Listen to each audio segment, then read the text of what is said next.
3 games we'd like to see and have absolutely no idea when they'll come out. Yeah. Still, no release date for The Last Guardian. Yeah, the game was actually a no-show at E3.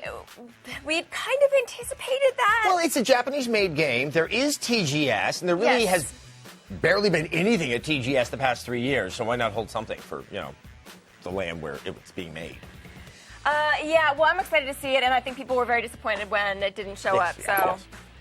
Me too. There's the HD re-release, Shadow of the Colossus and Eco, so that'll maybe tide people over and get people excited about it. Or just whet the appetite so they become even more impatient waiting for The Last Guardian. Right, and okay, so we should talk about Old Republic. Yeah. There's a chance we might see Old Republic this year. Yes, I think once we finally stop talking about it, it will have to fill that vacuum of our lack of discussion by having at least a beta, if not, the actual release of the game or release date. I think they maybe started the media blitz a little bit early on that game because everyone's a little bit bored of talking about it. But Star Wars Galaxy is actually going to be shut down on December 15th. Maybe that is some indication. I read that as something there in the tea leaves. Hey, the other Star Wars game is going away. Upset, I think, 10, 15 people. Now, who knows if we'll ever see Final Fantasy Versus 13. I think between the two of us, I don't know if there's much... Oh, there's an empty thing in my life. No, not for us, but I know a lot of people out there are big Final Fantasy fans, so we try to respect all gamers equally. She does.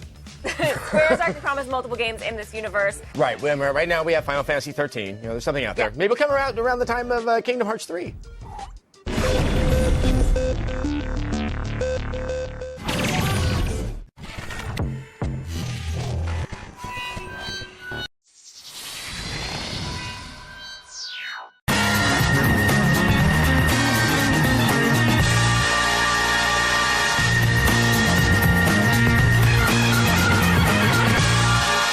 First up, we learn how next star Stephen St. Croix entertains all the ladies in bed.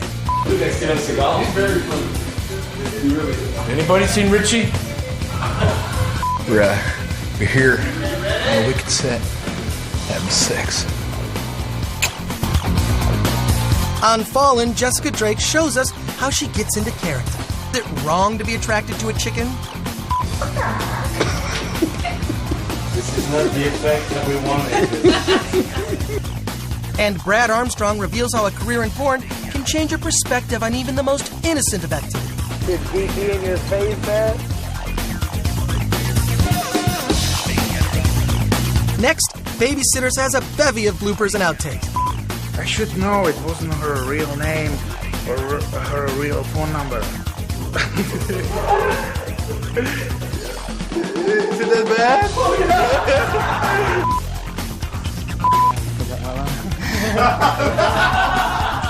Hey, you'd forget your lines too if she was doing that to you. And finally, in Tales from the Crack, the dudes just can't seem to get it right. Oh, you look awful familiar.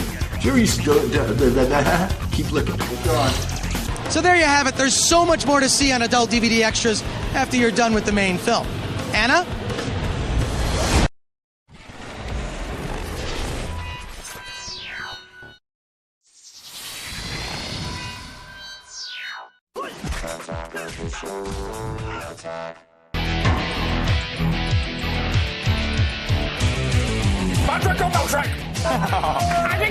Oh, wow. Who's a happy clown?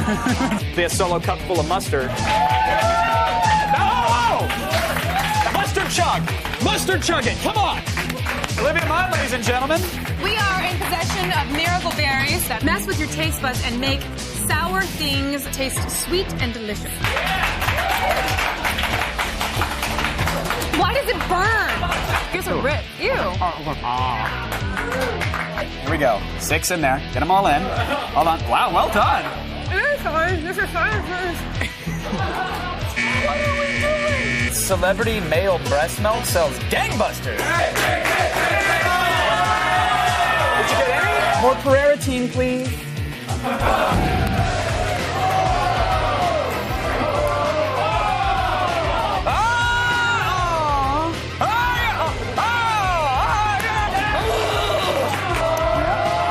Well done.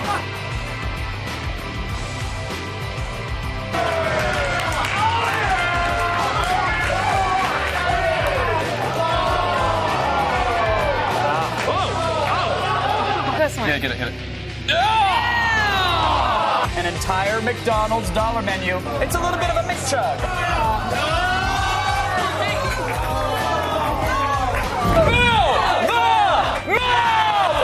The wheel determines the food. And Big League Chew! Big League Chew! Go! Kevin, it helps if you just say guac. Guac.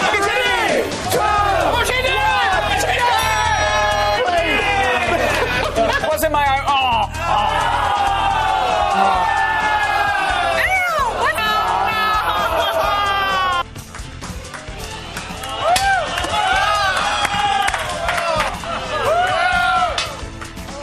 Happy birthday, Sly!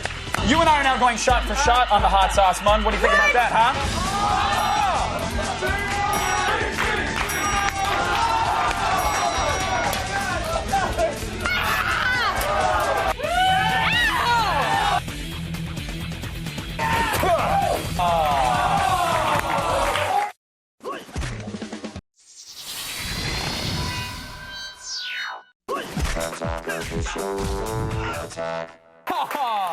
I love it. That's awesome. All I know, Kevin and I are going to Japan later to compete in Ninja Warrior. We got to go on that show. Yes, and I think we should start practicing now. Like, I'm such a fan. I'd say let's break out the rubber sheets. I got a bucket. What are you going to do? I got a whole bunch of baby oil right here. You say, No.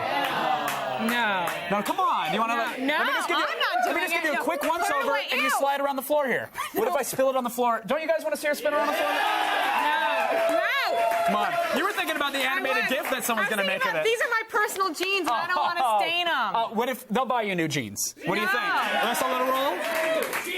You hate me right now, don't you? All right, I'll put the baby oil away. It's fine. Maybe by the end of the show, I'll go put on some different pants. And Okay, then we'll do it. stick around. End of the show. We're sliding across the floor. All right. Now we're nearly done here, but before we sign your release forms and send you home, let's pause for baby oil Olivia spin. Yeah! This is the Attack of the Show version of a happy ending, really. Are you all jeaned up? Are these baby oil safe jeans? Yeah. Okay, all right. Olivia, do your thing, girl. There you go. Whatever it is you're going to do, I don't know. someone's going to make a gif of it and probably sit in the gaming chair tonight and take care of business. All right. Here we go. Oh! Get a little spin move in there. No. Let's see a little breakdance spin, Olivia. I don't think we have enough oil. What do you think? Let's get some more oil in there. Yeah, there we go. How's that? Did that help? Did that help or hurt the cause? Come on, get in there. Come on, Munn. Oh, God. I caught some residual warming sensations in my face. Hands off. Get out. I'd tell you anything to get you to do it.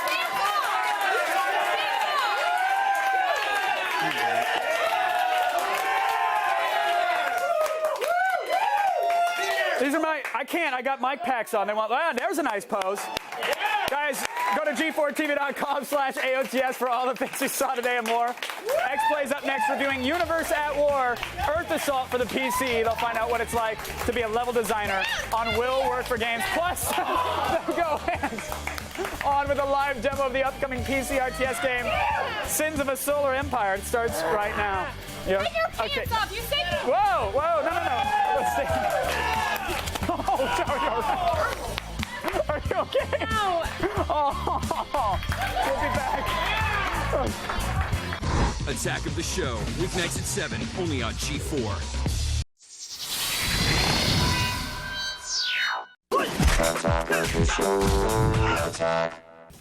So all week, Kevin and Olivia are off in Jamaica, hanging out on the beaches and gathering extensive research for the G4's upcoming 420 special. Yes, but of course, being the self-obsessed cable television hosts they are, they felt they needed some FaceTime on today's show, so here is a special message that they have taped that they wanted everyone to hear. Of course.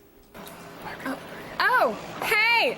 Hey, everybody! Oh, hello there! Anna. Hey! Chris. It's great to be joining you guys live. This is a big deal for us. We're really excited. We're so excited. We love getting away, but we miss you guys a lot. And Kevin and I just wanted to tell you guys that we are having so much fun in a gravel pit.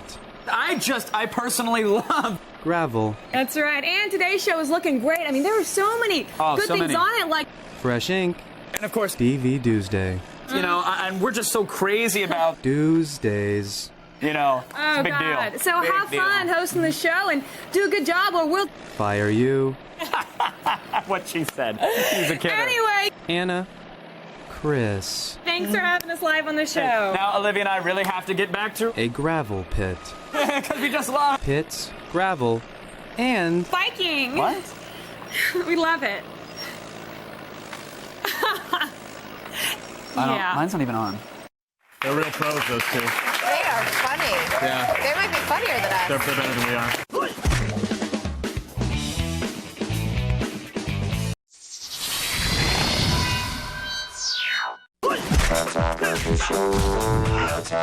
All drivers to your cars, please. All drivers to your cars. The winner, Speed Racer. The guys who created The Matrix bring the anime classic Speed Racer to the big screen in a blazing array of hybrid cartoon and live action. Tell me what this film's about. This film is about young Speed Racer, the young race car driver who goes to try to win all the races, and the evil corporations of the world try to get him. You walk away from this deal, no matter how well you drive, you won't win, you won't place. The Wachowskis used a new Sony F23 high-def camera that allowed them to keep the foreground and the background in focus, giving the appearance of real-life anime. The camera is so exclusive, they had guards on them during the shooting and shot the entire film on green screen. Green screen's crazy. They warned me in advance that it was going to be really difficult. It was just like perfecting the art of being in the gimbal, which is this big robotic arm that would just thrash you around and give you whiplash. And Lost star Matthew Fox plays Racer X, the shadowy figure who refuses to let his identity be known. He's got a nickname called the Harbinger of Boom, and he causes many accidents on the track, and he's a very hardcore, aggressive driver. He is very mysterious, and he's an enigma. People aren't sure where he's coming from. The only way you'll ever stop these people is to bring them to justice. Christina Ricci plays Speed's girlfriend, Trixie. She is Speed's childhood sweetheart. You know, she's sort of like the feminist ideal, where she's as girly as she wants to be, but then at the same time, she drives her cars, she flies a helicopter, she fights. Speed Racer, what are you thinking? They gave us a lot of the digital imagery that they'd already gathered from all over the world, and they were building these digital environments that were going to be set pieces in the movie, essentially. And you could walk around and look at the monitors, and they'd already have the digital imagery laid in. It would give you an idea of what that place and what that world was like. Loaded with state-of-the-art visual effects, this film is a thrill ride that blurs the line between animation and real life and promises to blow away audiences when it hits theaters this weekend.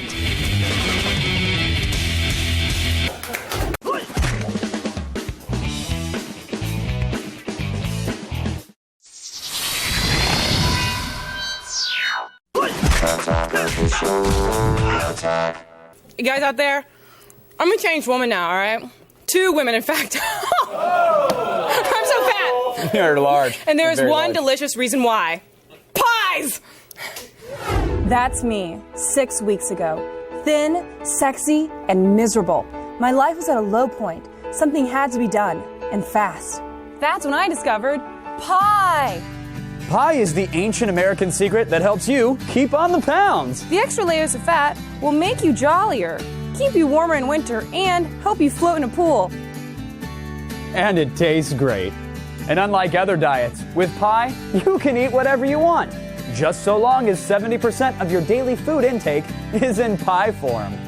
From apple to chocolate cream to shepherd's and chicken pot, there's a pie for every situation.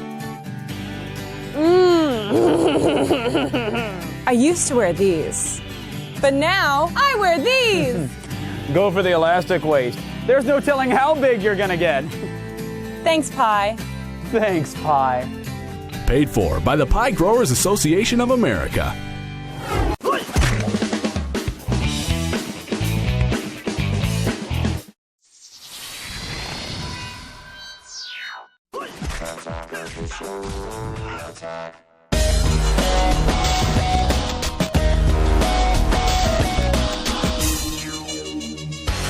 This week, we're going to take our favorite segment into a new direction. While cruising the web, we discovered that Playboy magazine is using the power of YouTube to pick its latest Playboy playmates. And we thought we'd go along for the ride and count down our favorites so far. Getting us started at number 10 is Sheila Lindell. The 21-year-old has already been featured on Playboy's BustyBabes.com.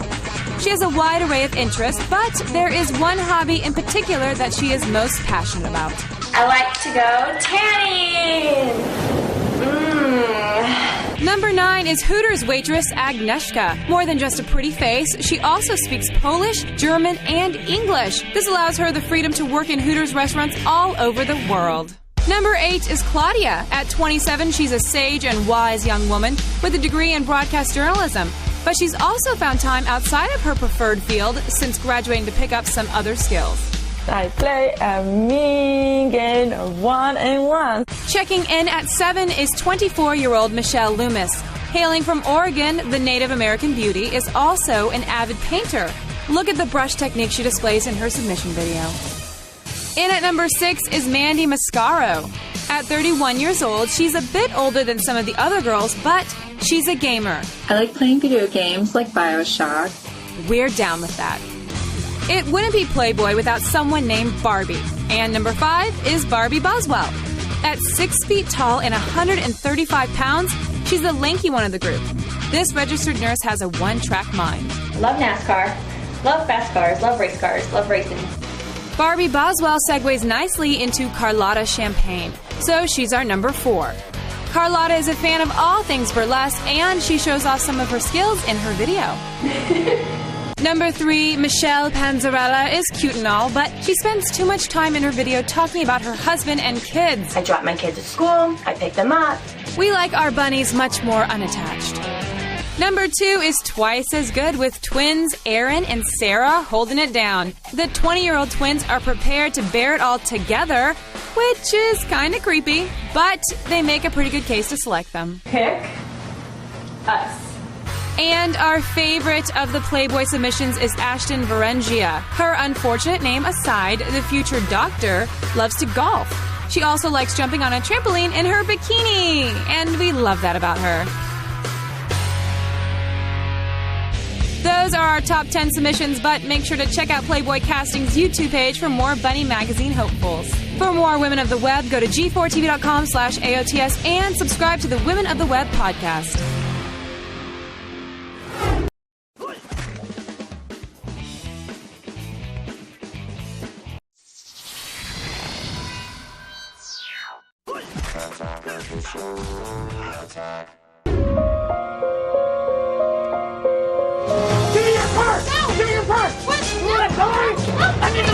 Excuse me!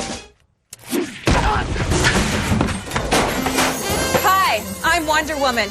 You may know me from my comic books or my upcoming feature film. In fact, my work has inspired a lot of young women to explore careers in vigilante justice.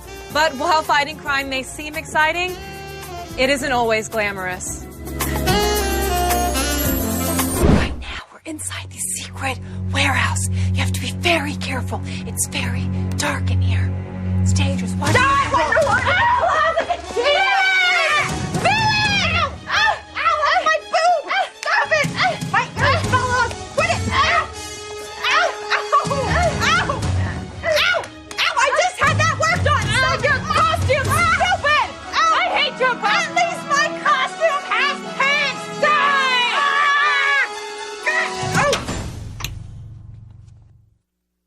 Don't stop. Come on. Oh, for crap's sake. I mean, we're fighting crime here, people. Will you lock on the door? This is ridiculous. So before you decide to be a costume crime fighter, remember this. Sometimes being a superhero isn't so super. All right, how do I land this thing?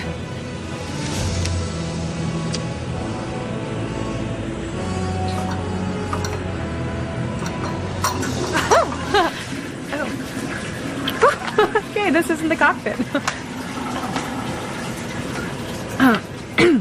The Baroness, Cobra Commander's second command. She is a merciless killing machine. Well, I'm off to work. Have a good day decimating the Jaws and bringing about a fascist Armageddon. Cobra! Cobra! Cobra! All right, goodbye. Oh, okay. Thank you. I wish you could come into the office on Cobra Island today. I'm torturing prisoners. Really? Who? Shipwreck, Barbecue, and Mutt. Those are joke names, right? Just you and me, my love. The destruction of the world can wait until tomorrow. Let's make sweet love here among the grass. You have a magnet stuck to your face. Damn it! Also, there's some rust. I'll get the WD-40. Destro and Baroness. World domination is tough, but love is tougher.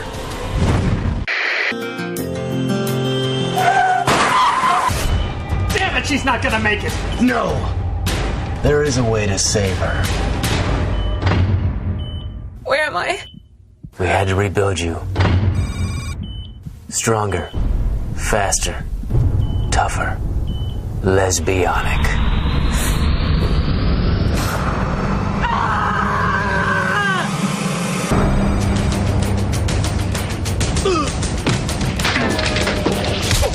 Keep your laws off my body.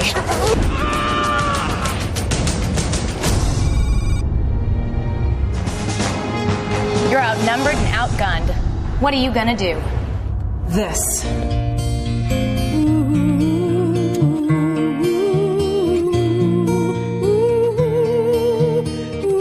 FBI, freeze! Drop your weapons. Drop the gun. Come on.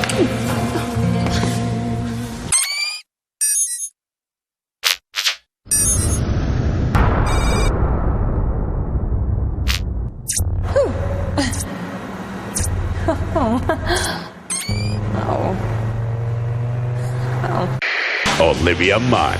She's one hot mama with a penchant for digging up inside info. Shoot anyone who comes through that door. What if it's Kevin? Especially if it's Kevin. Olivia Munn. I'm sorry, I was just polishing my bra. What up? That's not really appropriate battle attire. Okay, well, it's either this or the cinnamon bun hair braids. So what do you want? Hey, I'm not complaining, buddy. Very well. Yeah, I think you missed a You little. get that? Yeah, let me get that. Zach Selwyn. Zach, your mission is very important. Yeah. Zach. Yeah. Whatever. I am the Leia. In the end, there can be only one.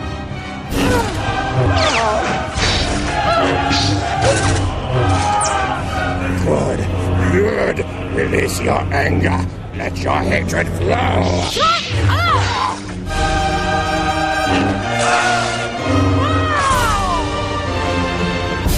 Yes!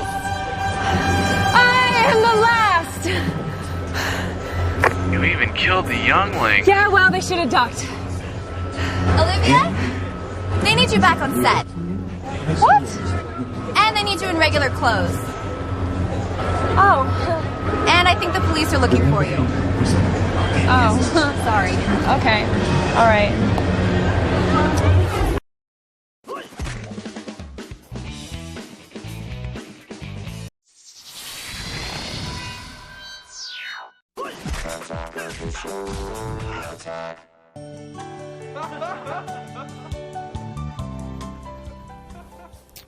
Oh! Hello. Have you been sent to the principal for noogies, wet willies, purple nurples, or nip twist? Indian burns, failing to catch a classmate during a trust fall exercise? Dead arms, punch buggy beatdowns? Don't face the principal alone. Know your rights. I have years of experience helping students face accusations of bullying. If you have demerits, I can help. We specialize in all noogies to the head, arm, or groin. Don't let a noogie to the wrong noggin ruin your life. Si habla español.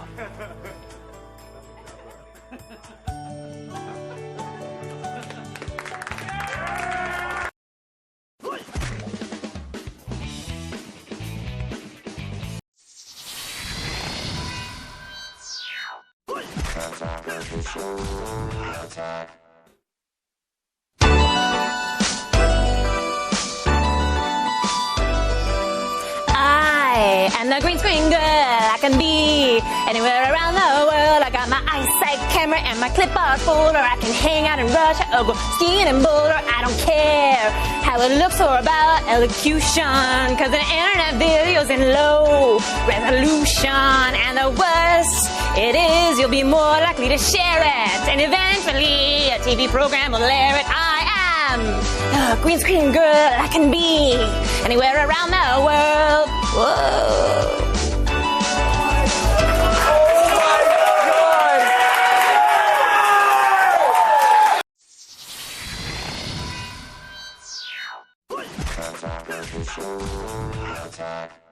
Comic-Con has forever been an epicenter for nerds and geeks everywhere. But you know what? The stoners are taking over, man. All right, I'm here talking about the great new movie Pineapple Express with James Franco, Seth Rogen, and Danny McBride, stars and a co-writer of the film. Guys, thanks for being here. Thank you for having us here. It's an action stoner film, basically, yes. Which is kind of an oxymoron if you think about it. It's true. Right? How'd you come up with this idea and this concept or something like that? The initial idea was Judd's, just kind of the idea of a kind of a weed action movie, and yeah, we thought that could be a fun movie to make, and yeah, they let us do it. Wish I had an easy job like you have. You have the easiest job on earth. You smoke all day. So what's it like for you to come over to this kind of genre and work with, established comics in this sort of film? Oh, it was fun and easy. I mean, it was like Seth and Judd are, we're old friends. We did Freaks and Geeks, so it was really just like hanging out and telling jokes with old friends. This is so exciting. Any scenes you wrote yourself when you were maybe a little out of your mind thinking, oh, there's a big action fight scene, I'm going to do it, and then you're filming it going, what the hell was I thinking? Yeah, definitely. I didn't really think about actually having to do it. You don't think like, even just a scene where you're like running down the block, you don't think that that's like 6 hours of running down the block. You're just kind of coming up with things like, hey, I'm going to break my bong over Saul's head. That was a whole entire thing was improv. Yeah, exactly. We just did that. We had 14 cameras on it. Cops. Now, Danny comes from an incredible film called The Foot Fist Way. How did you get hooked up with this crew? Well, these guys got a hold of The Foot Fist Way and invited Judd sent us out to Knocked Up to check that out, and yeah, we just saw that they were doing exactly what we wanted to do, and we got along good. And Thug life. Did you write high? Did you write this movie high? Were you thinking of some scenes while you were a little baked, or was it just sort of like... I mean, the writing process is a nebulous one. When are you writing? When are you not writing? 1 minute you're smoking weed, next minute you're writing. It feels good in my brain. There you have it. Pineapple Express opens August 6th. Go check it out in the theaters. See it with a bud.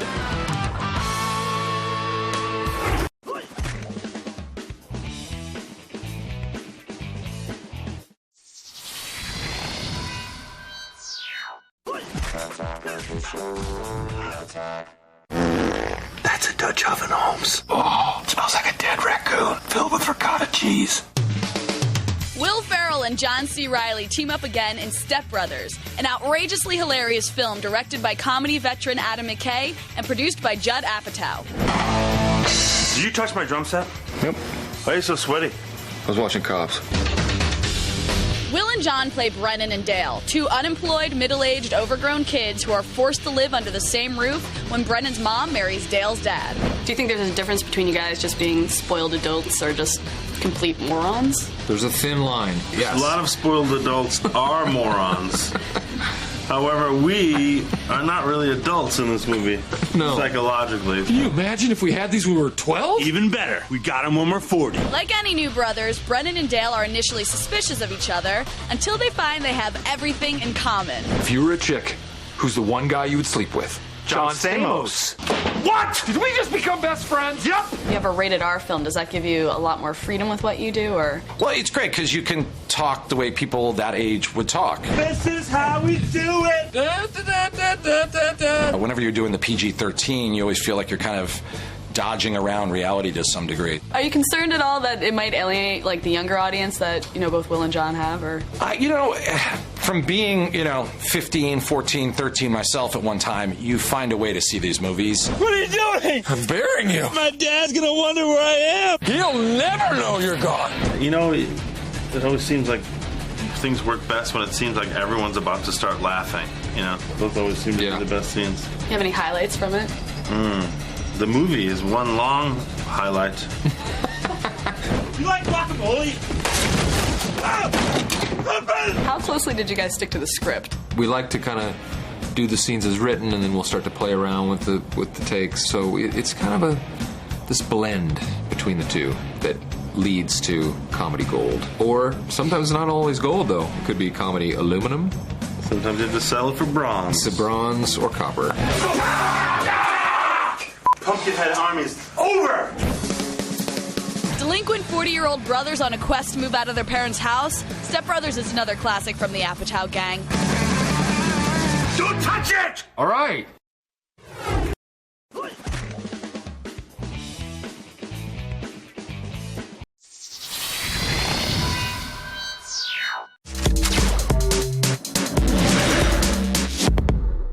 Olympus has sent a message, and I am here to deliver it. Welcome to the gutsy grandeur of Cretonian Greece. Please, spare my life.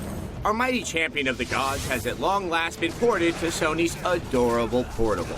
Finally, you can carry the spurned Spartan to the Byzantine splendor of your local bus station. God of War, Chains of Olympus for the PSP places gaming's most mythically pissed man in the time right after he has become Ares' intern. His lust to do the bidding of the gods is at full spectrum. No regrets, no remorse, no wife and kid cutscene memories to soften the surgical slaughter he's best at. The first thing we notice is that the port to the PSP maintains the same blistering pace and intensity of its PS2 parent.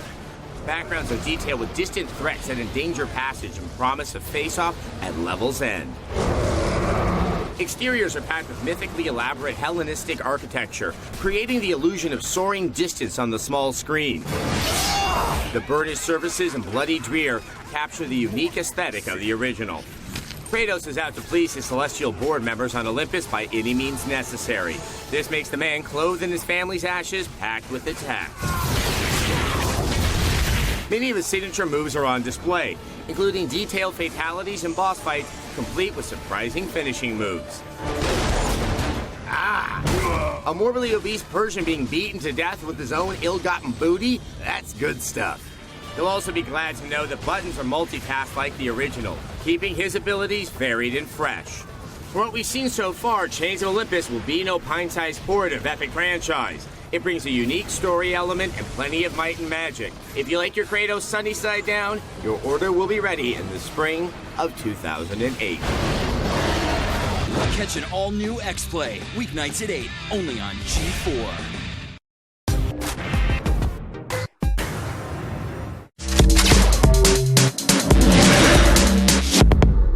While the we may not be here at TGS, no developer more strongly represents the spirit of Japanese gaming. A spirit rife with cartoon kittens, androgynous gunslingers, and power shovel simulators. As I've been here in Japan, I've realized it's not just the games. The entire country done gone crazy.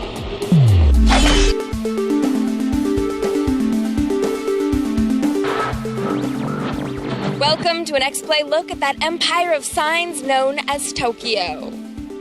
Tokyo is a living, breathing thing, a thing of mystery, where respect for nature clashes with industrial consumerism. Let's take a look inside Tokyo, what the Japanese like to do for fun, from anime to arcades. Do these people work?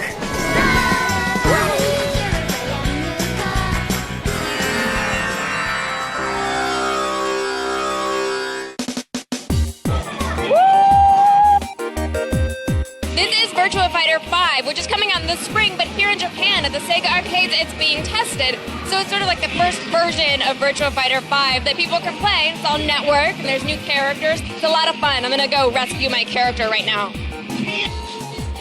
I don't know much about the game 0079, but I do know you have to be a member of the Principality of Zeon. This is a mahjong game where if you win, the girl takes her clothes off. Somebody give me some money. I'm coming for you, baby. In Japan, they gamble for chips. Why can't they just go buy them? Nina is a dream space that packs girls' love. Such a cute play Mine's being able to do is a privilege. Only the girl. What could she possibly mean? She seems so upset. What about your bag, lady? What about your bag? What trip through the peculiarities of the Japanese mind would be complete without manga? I meant mandarake, which is the last word in everything manga. 40% of everything published in Japan is manga, and it's all here. Check it out. Every lifestyle is represented here. From gay, to very gay, to straight, to slightly criminal, to very criminal. Donuts! I love donuts! And they're 100% orange. That's always good, right? I wonder what this one's about. Provocative. These little things that look like your big toe, they cost $400. And they're used. Forget snakes on a plane. We have monsters on a train for $6,000. Here are the guys that made Tokyo their wrestling ring. See, we have Snot Monster and Happy Fun Time Slug Man and Cute Puppy Monster and Green Star Trek Monkey Man. As long as Japan keeps throwing incomprehensible stuff at us, we'll keep coming back till we figure it out. This is Morgan Webb reporting and saying sayonara.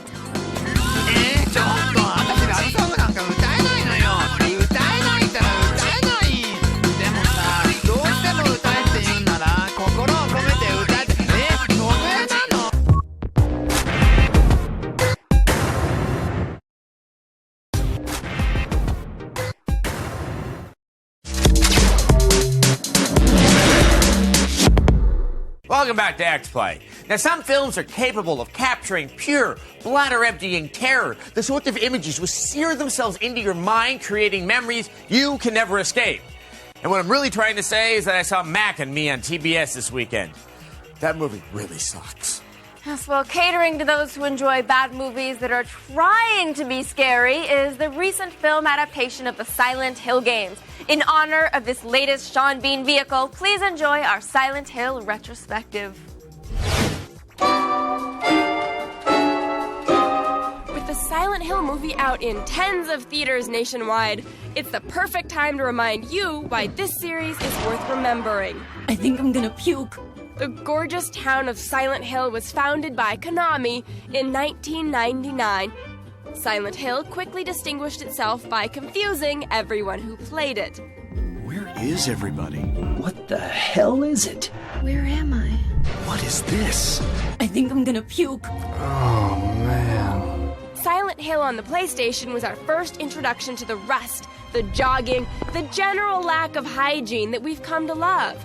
Silent Hill is a cursed but quaint patch of unincorporated Toluca County where this man lost his daughter. In contrast to the rest of the uber macho action game world, Silent Hill was less about plugging monsters and more about retaining your sanity, a fight Anne Heche lost a long time ago. For its debut on the PS2, Silent Hill got a fresh coat of paint and new establishments moved in, like the Cafe Texan. Many a first kiss was stolen by Pyramid Head there. Silent Hill 2 followed this poor sap trying to find his wife. With its rich textures and parade of colorful citizens, Silent Hill 2 may be the best Silent Hill game of them all. Excuse me, sir, can I borrow a cup of bile? Thank you. Silent Hill 3 starred Heather, a girl who only wanted to hang out at the mall, until the citizens of Silent Hill encouraged her to be more ambitious. You will birth a god and build an eternal paradise. I don't get it. The meat monsters were back. Hello, fleshy stilt man. Hello, bloody bunny suit. Hello, penis monster. That's what I'm talking about. It has no face. That is scary. But in true Silent Hill fashion, the residents have the small town charm. Hey, Clarence! How are you, Betsy? Silent Hill 4 The Room was originally intended to be a new franchise, but the town committee voted to bring it into the Silent Hill fold. I think I'm gonna puke. I know, me too. How can you have a Silent Hill game that doesn't take place in Silent Hill? Oh, man. And for the first time in the franchise, we were treated to a first-person camera view. We've heard rumors of Silent Hill 5 in development, and you can be sure as long as there's money to be had, Silent Hill will live on. If you're still in the market to buy property, Silent Hill isn't a bad place to invest. Think Beverly Hills, with more hepatitis. And don't forget our town motto. I think I'm gonna puke. Come back and see us real soon.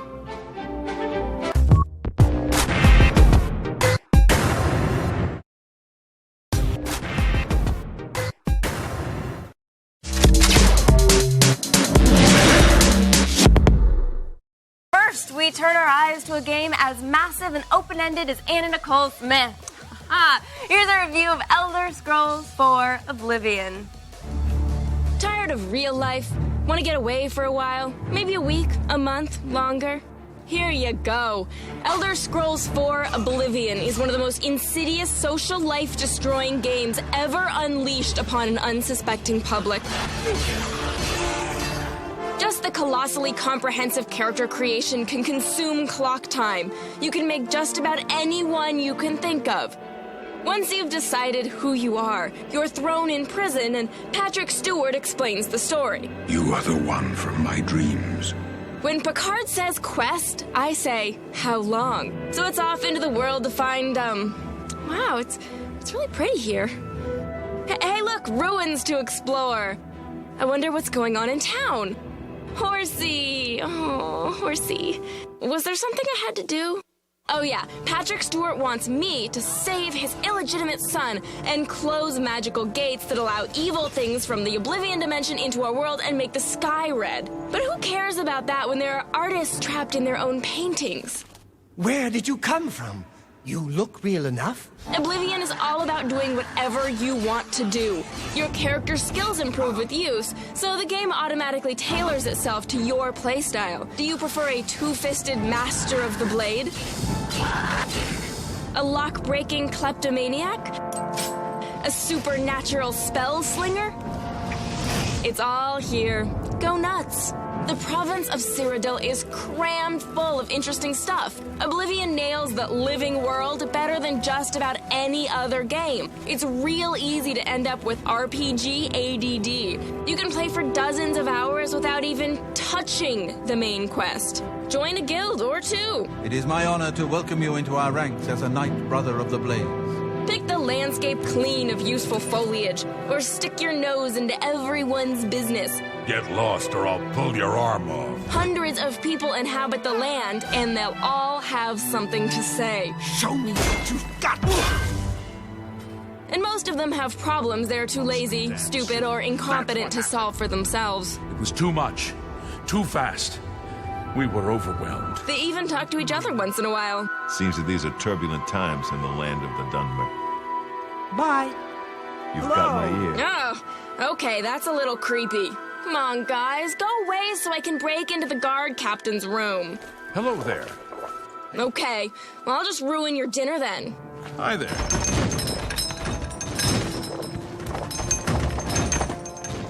Wow, you guys took that a lot better than I thought you would. Hi. The full voice acting, countless quests, and beautiful graphics are great, but the combat is probably the biggest improvement over Morrowind. Satisfaction abounds as the baddies crumble, whether you're setting them magically ablaze or giving them a taste of the cold steel of your broadsword. With linear cookie-cutter Japanese RPGs clogging the game industry's arteries, Oblivion is like a quadruple bypass of awesome. Buy it and tell your loved ones you'll miss them. You won't be seeing them for a while. A 5 out of 5. Hail, Martin Septim. Hail!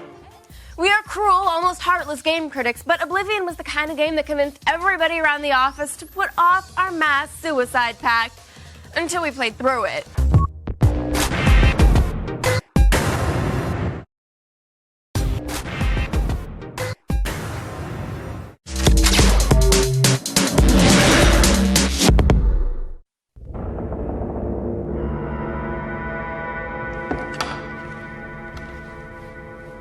Hello? Is anybody there? Morgan, is that you? Adam, is that you? I think so. Hold on. Where are we? What's going on? Oh, God. Oh, my God. Someone killed Olivia Munn. Actually, I did that. Why? I thought she was one of the bad guys. Why is your leg missing? I got hungry. Ew. Hey, don't judge me. I had to do what was necessary to survive. This is X-Play. We have to figure out what's going on here. Morgan is delirious with fear. You're clearly trapped in some madman's game, and I give it a 1 out of 5. Where did you get that? I don't know, it had my name on it. Give it a 1 out of 5. Do I really sound like that? Out of 5. Out of 5. 5. 5. 5. Out of 5. Hey! That tape could have told us what we need to do to get out of here. Hey, is that a key?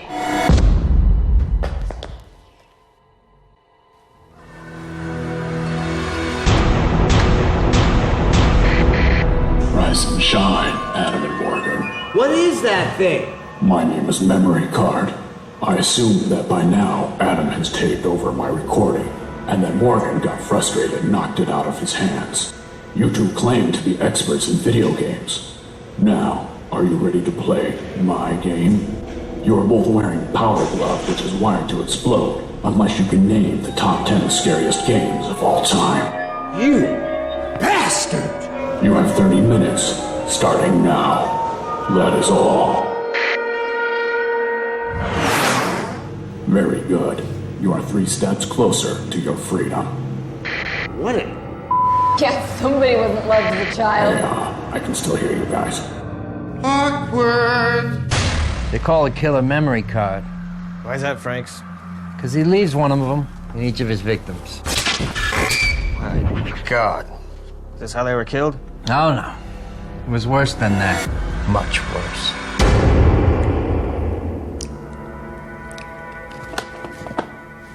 Rise and shine, Kevin. Where am I? Every day on Attack of the Show, you sit in judgment of technology. Well, today, technology will sit in judgment of you. That actually doesn't make any sense. Attached to your head is a virtual boy. If you try to remove it, you will die. But if you manage to play for 2 hours straight, you can go free. Make your decision. I mean, you kind of made it for me. You can't really take it off. You taped my hands to the chair. What? Oh, hey. What is... Oh, Wario. Yeah, okay, I remember Wario. I don't... Oh God, it's the... I don't remember the Virtual Boy being this blurry. Oh, I forgot. This is what the Virtual Boy looks like. Oh God, get the pinball game. Can I at least get the pinball game? Oh God, it's starting to hurt. Okay, now that's really starting to hurt. No, seriously, dude, are you there? Hello, it's starting to hurt my eyes. Oh my God, what is that? Oh, that does not feel good!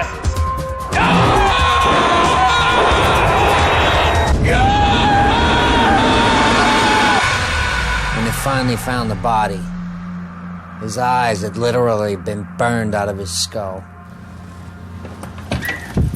Lieutenant, you're not going to believe this. Adam Sessler and Morgan Webb have gone missing.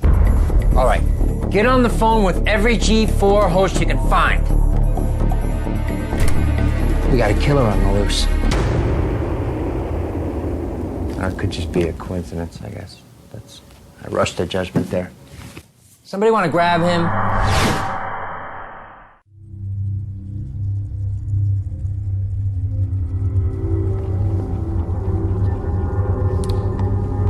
Time is running out.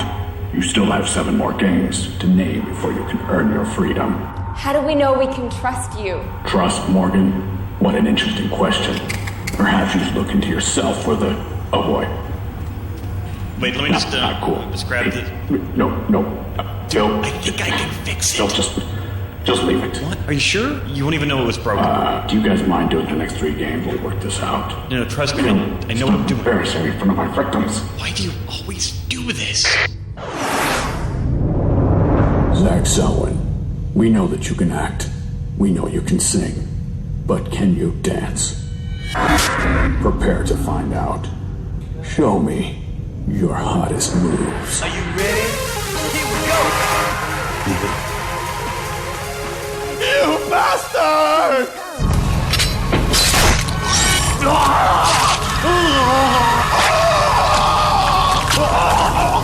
Did you do your best? Oh, thank you. Thank you.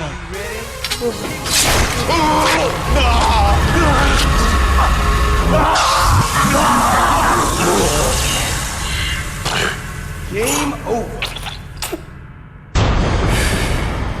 This just in. Fresh meat. Oh, God. Poor Zach. Good night, funny man.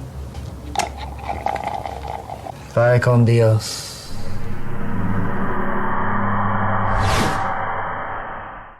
Ow! Ow! Ow! Oh, knock it off, Adam. We're not gonna get these things up that easy. I mean, even if we are able to list the 10 scariest games of all time, and we succeed in getting out. Hello? Oh, hey, what's up? Oh my God. Yeah, I'm not doing much, just hanging around. What's up with you guys? Adam! Yeah, hold on, let me call you back, Jerry.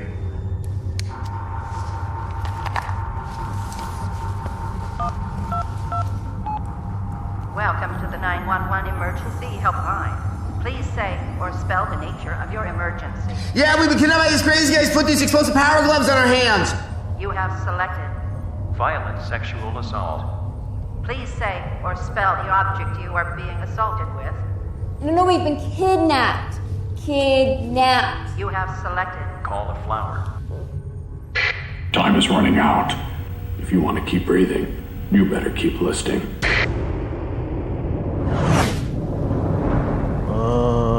Okay, what's the worst crime scene you've ever been to?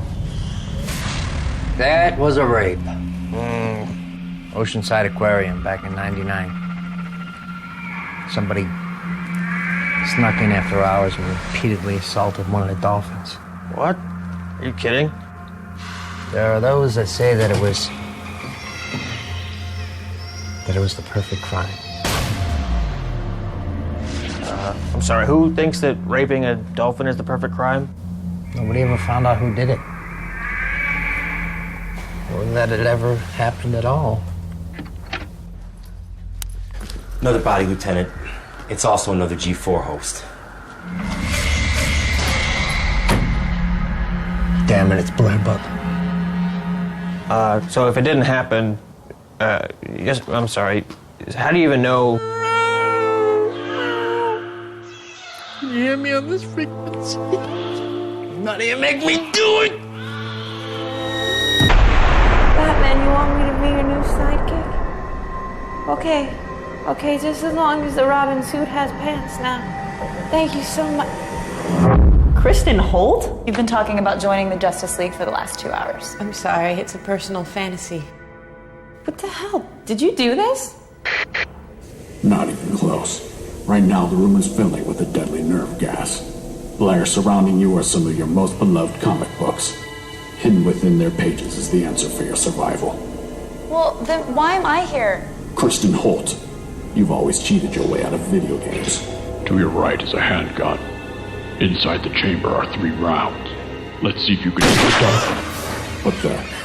Why the hell did you do that? You shot me! Oh, I thought you were gonna tell me to shoot her. What? No. There's gonna be this whole thing where you're gonna tickle fight pillows and you know what, never mind.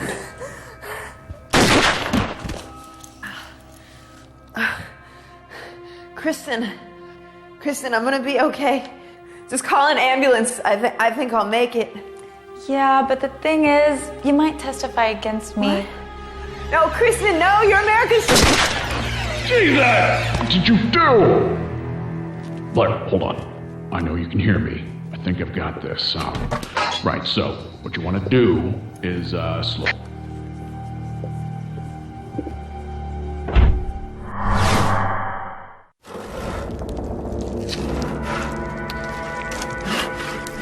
Adam, stop dismembering Olivia Munn. Jeez, it's not like she can feel anything. Look, we still have to come up with the #1 scariest game of all time, or we're gonna be as dead as she is. Put your pencils down, kiddies. Your time is almost up. Are you ready to name the scariest game of all time? Fine. You're not gonna like it. Very good, Adam Morgan. You've done the task admirably. But there is one final challenge that awaits you. What game would be complete without a boss battle? I'll be right down.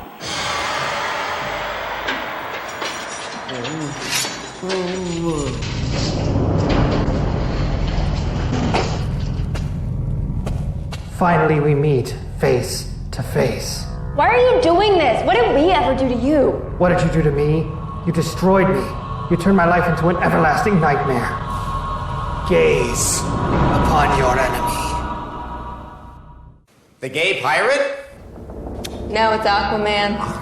For years you ridiculed my game, Aquaman Battle for Atlantis. I believe you even once called it the worst game of all time. Or have you forgotten? Oh, that game was terrible! Oh, we should have put that on the list! Enough! This may be just a joke to you, but your ridicule tormented me for years. Well, not anymore. Hey, you know what? I never realized what an impact our reviews could have. But, you know, we're sorry. We didn't mean to hurt you. Really? You mean that? Yeah. Oh, of course we do. Well, maybe I did take this a little too far. I did kind of kill some people. Maybe I probably overreacted. But you know what? I'm sorry too. I'm gonna turn myself in, and I'm going to right whatever wrongs. Scumbag! Hello, officers. I was.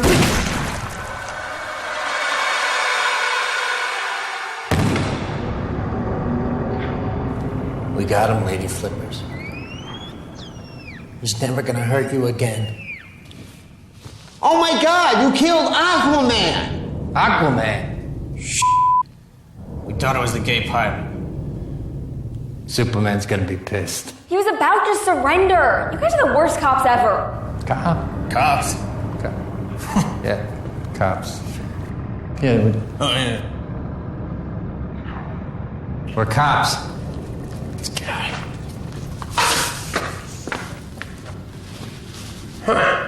This is the first special episode where we didn't die at the end. Aquaman didn't take off our power glove. Oh.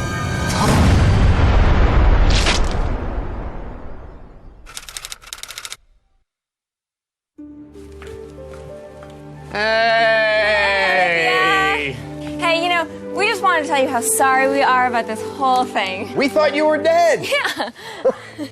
I was drugged. I could feel and hear everything. Oh. Everything! Wow. Sorry. Yeah. Adam? Morgan? Kevin, you're Morgan! Adam! Oh, it's you!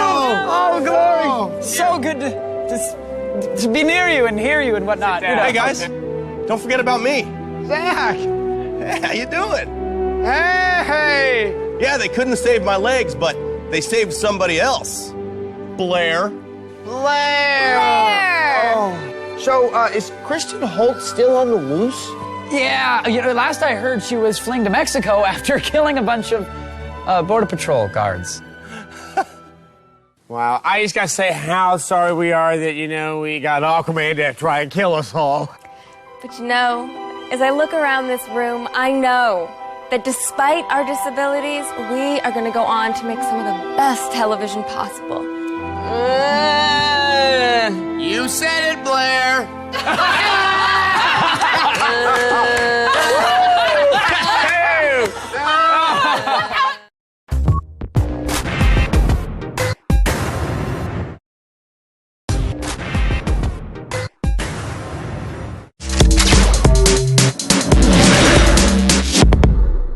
We'd like to offer you some of our scrumptious X-Play. Earlier in the show, we reviewed the single-player mode, Gears of War, Epic's new third-person shooter, which truly earns the rare appellation, Bitch Cakes. Now we're heading back to tell you what we thought of the multiplayer aspect of the game and give you our final score. Once the amazing single-player portion of Gears of War is done, what's left? Well, how about playing through it again? But this time, crank up the difficulty and bring a pal. Or at least someone who accepted your friend request on Xbox Live. The entire campaign is available for co-op play, both online and split screen. The second player controls Marcus's friend Dom, and together they can shoot and stomp their way through the insanity difficulty level. Just get fun. which is borderline impossible to play solo. Get in there and flank that nest. We'll cover. 2 heads are better than 1 after all, and 2 hammers of dawn are just about unstoppable. There really should be more online co-op in gaming. It's probably as close as the internet generation gets to a meaningful bonding experience outside of MySpace. You good? Yeah, but I got a problem. So you're not really good then, are you? If you feel the computer just can't keep up with you anymore, time to take on versus mode. 2 teams of 4 go head-to-head in 8 beautifully designed maps. This is the real reason Gears of War won't be leaving your 360's disc tray anytime soon. There's no capture the flag or king of the hill or any of that lightweight crap. Just 3 variants of knockdown, drag-out, rocket-launching, chainsaw-slicing, head-stomping deathmatch. Warzone is the standard kill-them-before-they-kill-you game. Assassination gives each team a leader who must be protected at all costs. Remember, you are expendable. Rank is everything. But the variant that kept us playing the most? Execution, in which the only way to kill an opponent is to blow them to pieces. Or to stomp their head into goo while they're down. Ew, how does he keep screaming after his head's been smushed? Multiplayer is just as great as the offline play. It doesn't play like the usual spastic, circle-strafing, first-person shooter. It has a feel all its own. It's actually kind of refreshing. Post-apocalyptically refreshing. The total package is one of the best things you'll play all year, and an easy 5 out of 5. Come on, like you didn't see that coming.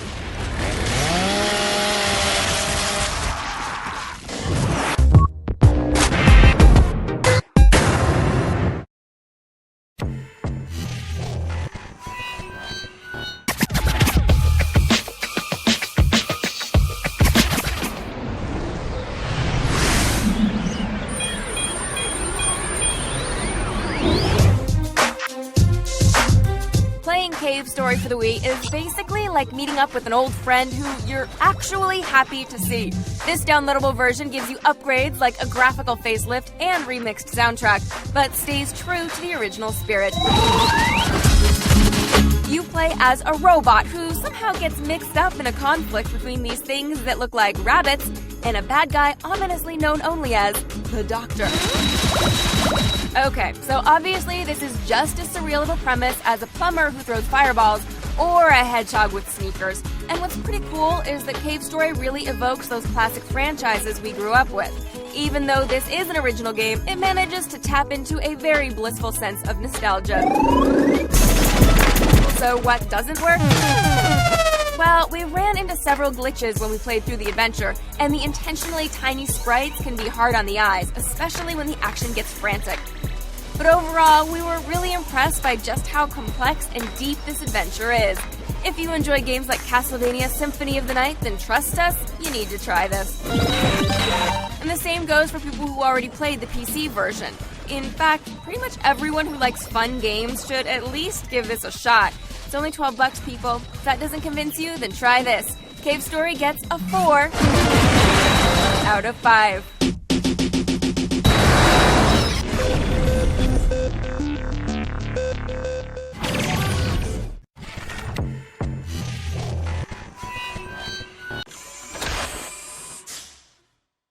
And now for a game that was responsible for plenty of vivid nightmares. At number 85, it's the survival horror masterpiece, Silent Hill 2. It was so scary. It was a terrifying, terrifying game. Silent Hill 2 is one of those games that I loved because it just gave you the creeps. I've never been so scared in my whole life! Silent Hill, pretty neat. I think it's pretty neat. I thought it'd be a good idea to play this game at night, alone. I didn't sleep for a week. My sons, I'll see them next day and I'm like, man, I couldn't sleep, dude. I was up all night. I just couldn't stop playing that game, and I'm all up from it. Released in 2001, Silent Hill 2 forces players to maneuver through heavy fog while keeping a watchful eye out for creatures just waiting to leap from the darkness. I love the atmosphere of the game. It had this really moody, kind of misty vibe about it. A fog would roll in and it looked like actual real fog. Akira Yamaoka's soundtrack would kick in and it's like, goosh, goosh, goosh. You're like, oh my God, I'm just gonna get murdered. Just the sound design is horrifying. Wind becomes your enemy. All you hear is like that the whole time, and then a creature just comes out of the mist and attacks you. Creepy visuals, a haunting score, and dreadful silence, Silent Hill 2 is an immersive study in psychological horror. I'll kill him! Just like that. I didn't play that game with the lights off.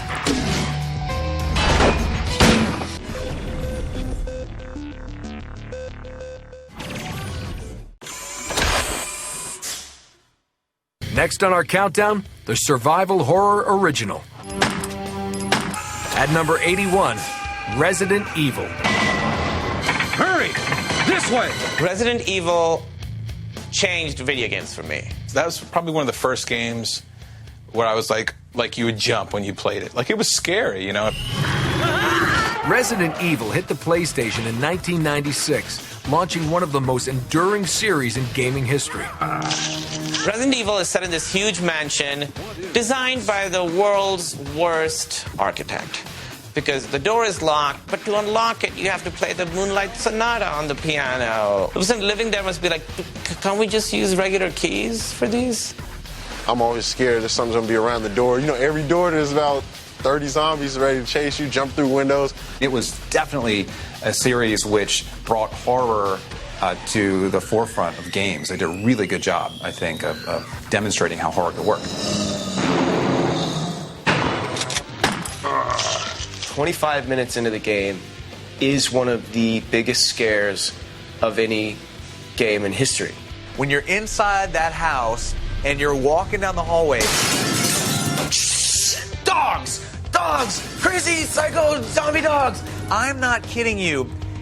To this day, I have never been so scared of anything in my life. Anybody who says they didn't jump at that is a liar. Resident Evil and its wild assortment of zombie dogs, deadly birds, and massively mutated bad guys earned the game a loyal following and a big screen adaptation. How I knew about it was because of my little brother, who's a huge Resident Evil fan. So we would play it together all the time. And then when I heard they were making the movie, I was like, well, you know, my little brother, I like win major points. You know, my big sister is like the girl from Resident Evil. Resident Evil has made millions of dollars in movies and sequels, but it's the memories it made in the minds of terrified gamers that earned its spot on the top 100. The original Resident Evil was the first game that made me and my best friend keep the lights on overnight.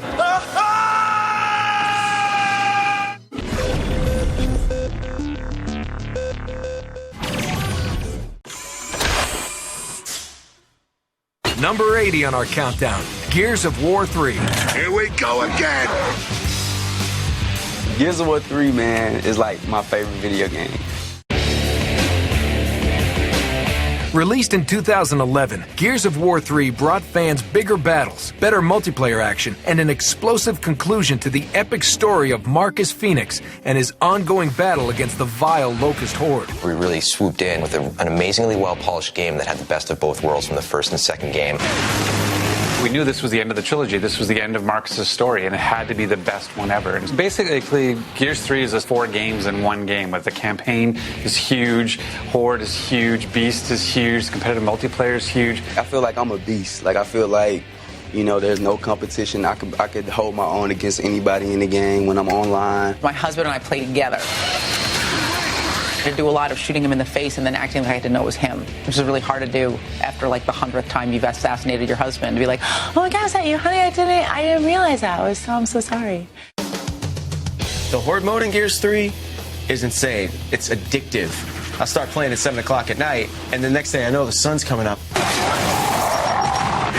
Intense action has always been a staple of the Gears franchise.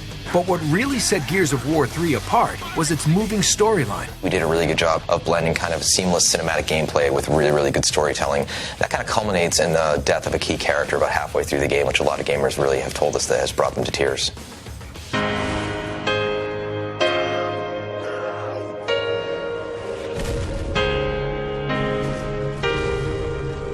Dom's death. I sat in silence for 4 minutes. We paused it. We couldn't do anything else. It was so well done. The acting, the writing. I was literally crying. It's that good. And we try to make something that everyone can connect with. And so I think that's one of the strengths of Gears of War, is that it has characters that people can relate to. Dom dies. Bleep that. I was sad. We were pissed. We had to drink after that. We had to pour out a 40 for our homie.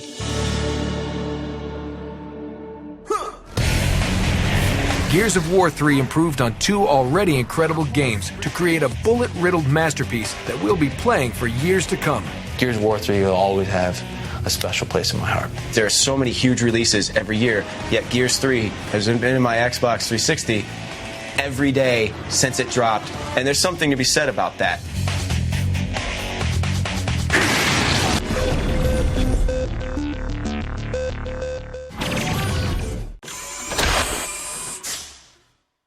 And now for the granddaddy of all first-person shooters.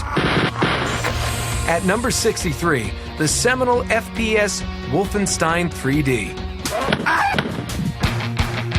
When Wolfenstein 3D was released in 1992, it featured revolutionary graphics and gameplay. It was the most nerve-wracking experience I'd had playing a video game in my life. Wolfenstein 3D, that was our first game that we actually had a gun, in the middle of the screen. Wolfenstein 3D was an epic leap forward for games, although its violent content gave some Watch Dogs pause. You're actually killing Nazis. Why is that bad, All right, quick, pop quiz. Who is the best boss ever to kill in the entire history of video games? Die, Allied Schweinhund. Mecha Hitler. Duh. Eva, auf Wiedersehen. Wolfenstein 3D blew away players and invented an entire genre of video games that are making more than $1 billion a year.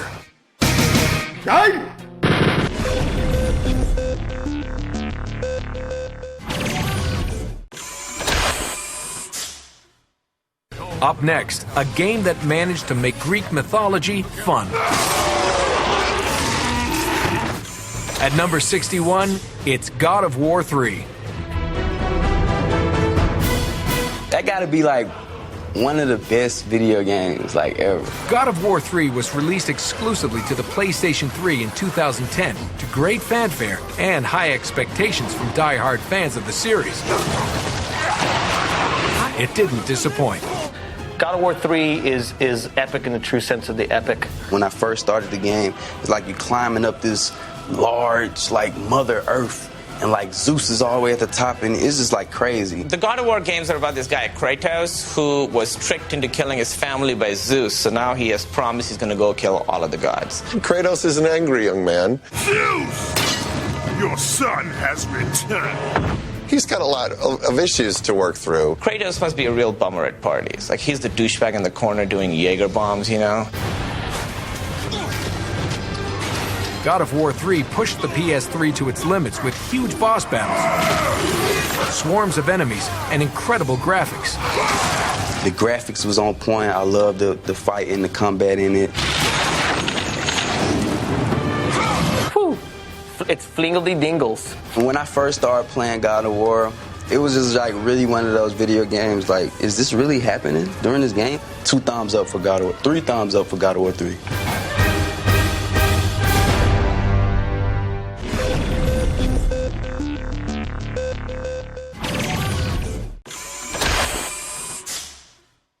Next up, the most influential racing game ever released. At number 28, it's Super Mario Kart. I'm a Mario Kart guy. Favorite game of all time? Mario Kart. Well, Mario Kart was awesome. I'm a huge fan of Mario Kart. I can't stop. I just love the battle. I like to shoot shells at people.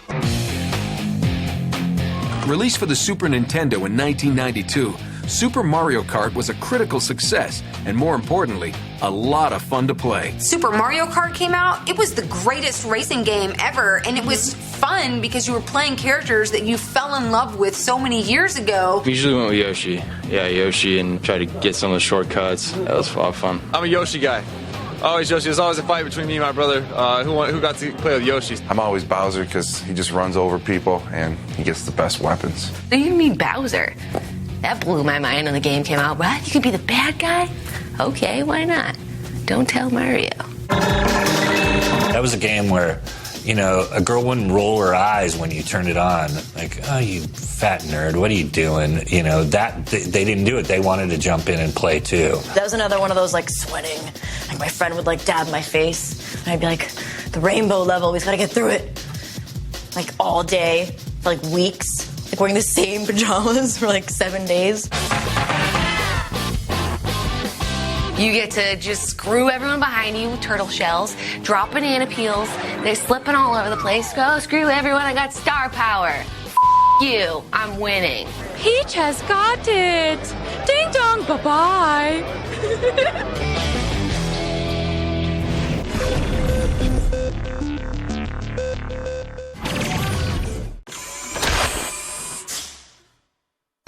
Up next, a modern horror masterpiece. At number 21, it's Resident Evil 4.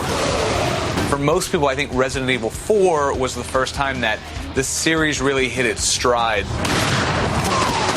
When it was released in 2005, Resident Evil 4 blew away gamers. It's not about it. Right, it like it's not changed just from zombies anymore. Well, yeah, like the virus was like the reanimation, but then it turned into like those parasites that were controlling people, and they would like explode out of them. There's zombies, and then their heads explode, and then there's these tentacles that come out. So you're just like walking along in this like burned out, sandy, kind of a brown dirt world, and everyone that you're looking at, they're all like, whether they're dead or not. Those are some angry, angry Europeans. And they are not happy you're there, and they want to kill you with chainsaws and a slow lumbering gait. RE4 did more than update the franchise. It set a new bar for survival horror by winning numerous Game of the Year awards. No game recently has made my heart beat as fast.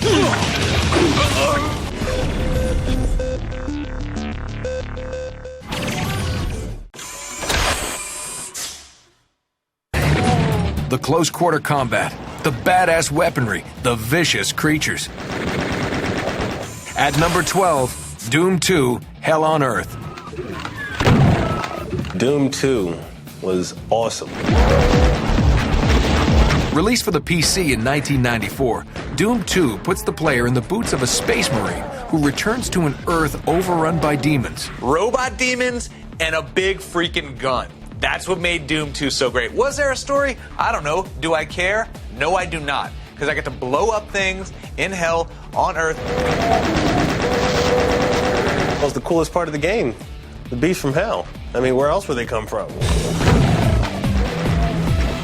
Doom 2 was a game that I played a hell of a lot of. Doom 2 was probably one of my favorite shooting games. It's something you can totally get addicted to because it's super visceral, it's fast, it's violent, more violent than anything that ever came before it. What I remember from old school Doom was it being that game that only one kid's parents at school would let him have, and so everybody'd want to go over to his house and play. Doom 2 was more than just a fast-paced shooter. It was also scary as hell.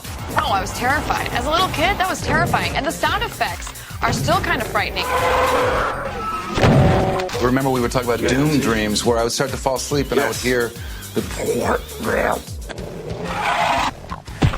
Everybody would go to sleep and I'd be on the computer with my headphones on, and sometimes my brother would sneak up on me and I would just go crazy because the game is so intense.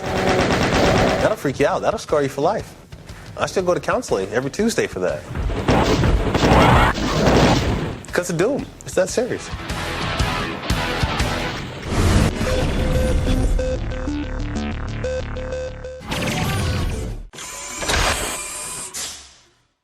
And now an arcade classic that helped launch an entire franchise and put Nintendo on the map.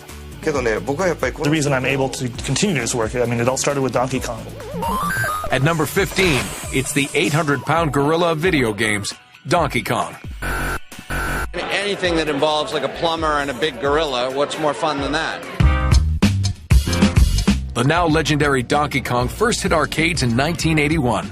This addictive platformer featured Mario in his first ever video game appearance as he attempted to rescue his girlfriend from the barrel-throwing ape. No, I don't think Princess Peach getting kidnapped is funny at all. I think that's serious business, and you've got to take it seriously as a gamer. If you don't, you're just kind of leaving her to die at the hands of whatever Dark Lord or the monkey or the gorilla or whatever. Tiny person who looks like a monkey running away from barrels after bigger monkey who has stolen girl. That giant gorilla just took this girl I want to ask out.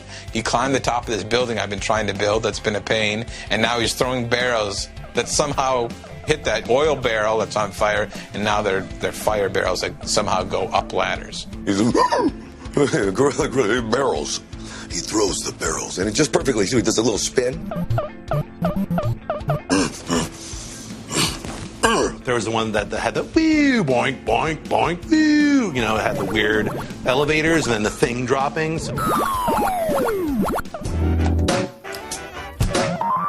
If you actually make it all the way up to the top, you think, yay, I'm gonna rescue the princess. No, he comes and he takes the princess to the next level.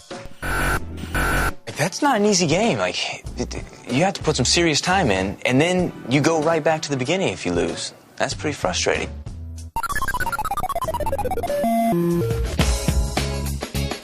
All frustration aside, Donkey Kong remains a singular piece of gaming history, as countless spin-offs, sequels, and imitators prove. Nintendo wouldn't be as huge as it was if it wasn't for the original Donkey Kong.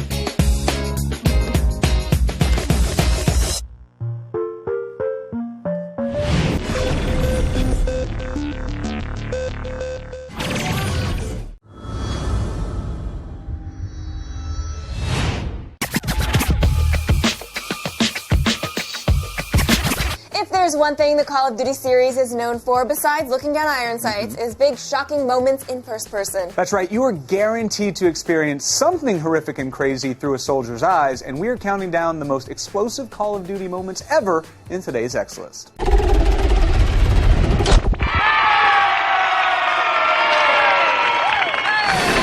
Coming in at number 5 is the Normandy beach assault from Call of Duty 2. Don't like being shot out from every direction with grenades blowing up around you? Guess what? That's war. Number 4 is the Siege of Washington, D.C. in Modern Warfare 2. In our military shooters, we're used to shooting up Middle Eastern countries, not our own backyard. I know. Coming in at number 3 is the ghillie suit sniper mission in Call of Duty 4 Modern Warfare. If you make it through that level in one run, you might get palpitations. And you're definitely a gaming robot. Our number 2 pick is No Russian from Modern Warfare 2. We expected a lot of things from this game. Shooting up an airport full of unarmed civilians, not one of the things we expected. But the most explosive Call of Duty moment of all time is the nuke from Call of Duty 4. It's not every day your protagonist dies in front of your eyes. X-Play, weeknights at 6:30, only on G4.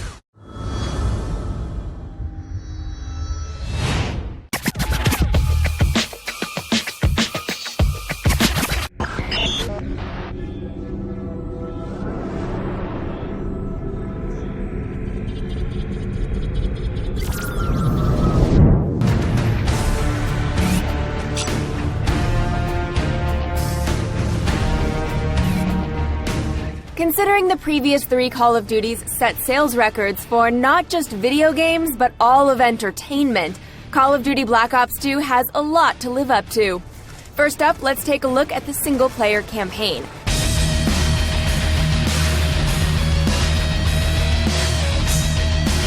Black Ops 2's campaign continues the story of CIA operative Alex Mason, but also delves into the military adventures of his son, David Mason.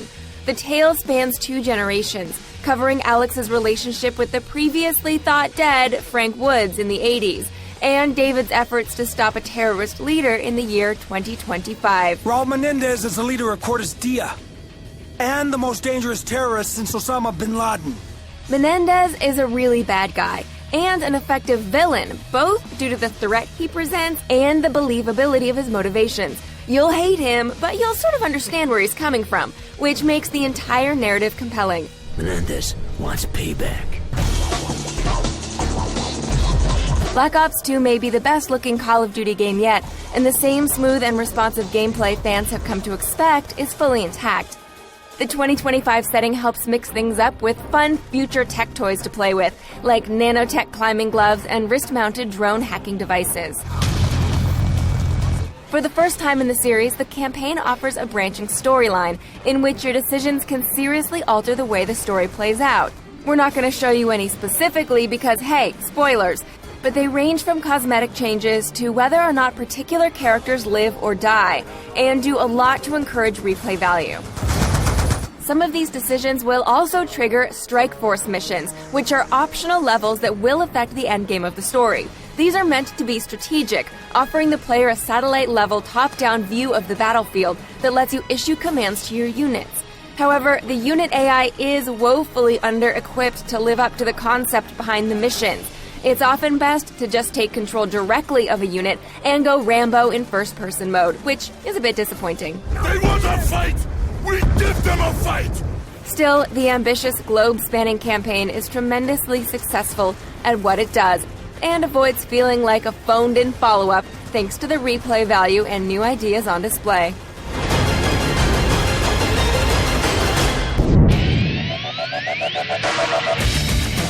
Anyone who's taken a look at the top-played games online knows that when it comes to multiplayer, Call of Duty, and Black Ops in particular, rules the roost. As a developer, what do you do not to screw with success? The answer seems to be, tweak it, don't change it. The first tweak has to do with loadouts. The new Pick 10 loadout system allows the player to pick 10 different options for their loadout, whether it be guns, perks, attachments, wildcards, or what have you. This balancing act means players are constantly experimenting and changing what they carry. Also shifting in Black Ops 2's multiplayer is the switch from kill streaks to score streaks. Score streaks are designed to broaden out the reward streak beyond simply killing other players to, well, killing other players and some other stuff. This includes rewards for capturing territory and supporting teammates. The Prestige leveling system has seen some upgrades as well. Now the wiping the slate clean function that comes with the level 55 landmark is completely optional, meaning if you do Prestige, your leveling and weapon attributes stay with you through the process. For those interested in showing off their death-dealing skills, there are 2 new features in this COD. First, Codcasting allows you to stream and commentate on your games. Seems like he's trying to make some moves here. There we go. He is making some moves. And unfortunately, it didn't pay off. No. Sorry, Fluffy. And in another blow to the employment of X-Play editors, the new Instant Highlight Reel allows you to get polished level highlights from your matches cut together almost instantly. And finally, there's Zombie Mode. The biggest addition this time around is a mode called Transit. This puts you in zombie-filled maps that are tied together with what must be the world's worst bus route. To help you along this path, Treyarch has added buildables. These are workbenches which let you build tools and weapons a la the Dead Rising games. However, if you like a little bit of living targets mixed in with your undead, try out Grief Mode. This allows you to face off against another team while also slaughtering your way through endless amounts of zombies. Bottom line, Black Ops 2 is not a cash-in on the Call of Duty series' past success. We have no problem awarding Call of Duty Black Ops 2 a 4.5 Not bad. out of 5. X-Play, weeknights at 6:30, only on G4.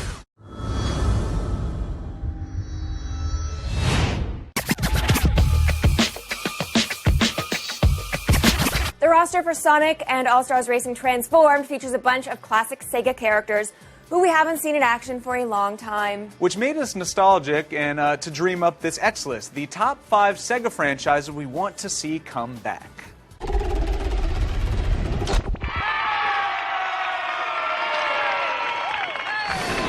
Coming in at number 5 is the Panzer Dragoon series.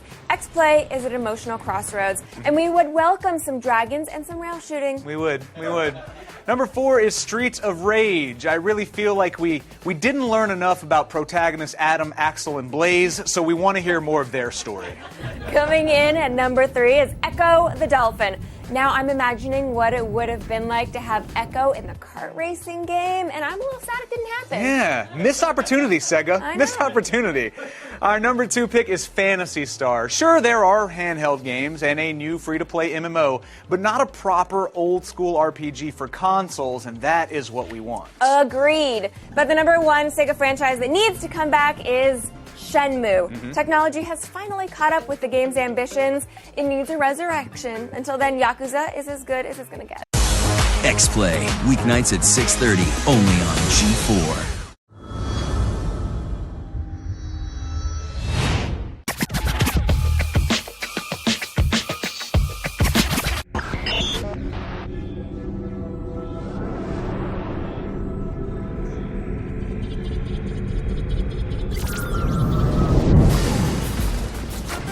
After a long wait, Resident Evil 6 has arrived, and it's a huge disappointment. It's not looking good. Well, thank you for watching our review. Coming up in the show, we've got a preview of Splinter Cell Blacklist, and we'll go hands-on with Epic Mickey 2. Come on. It's not over yet. Oh, you're still here. Okay, fine, let's do this. God help us. The main problem is that Resident Evil 6 is so ambitious and tries to do so much that the details feel unfinished and sloppy. There are 3 separate campaigns, allowing you to play as Leon, Chris, or Jake. A 4th campaign unlocks later, but it's kind of a spoiler, so we're not gonna...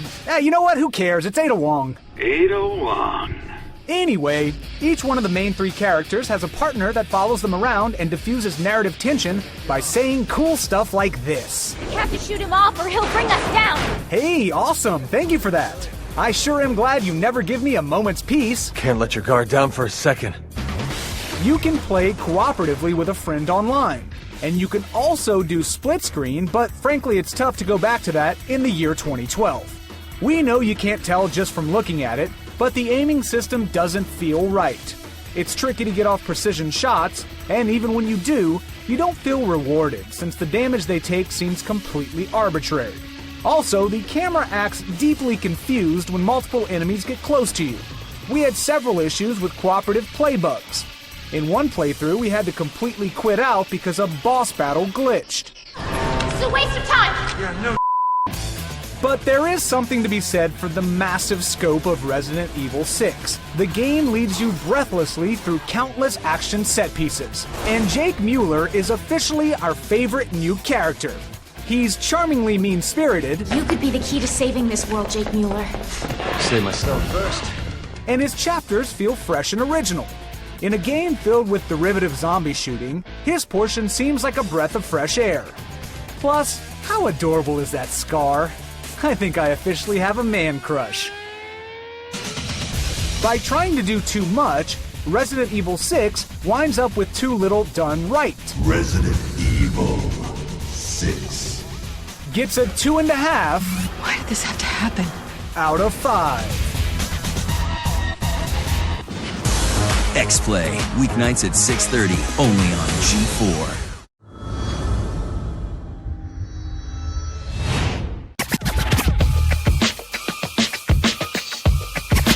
The iPhone's App Store is jam-packed with games. In fact, there's over 100,000 titles. Yeah, but believe it or not, with all those games, we're still not very satisfied. No. So we are counting down the top 5 games we want on the iPhone in today's X list.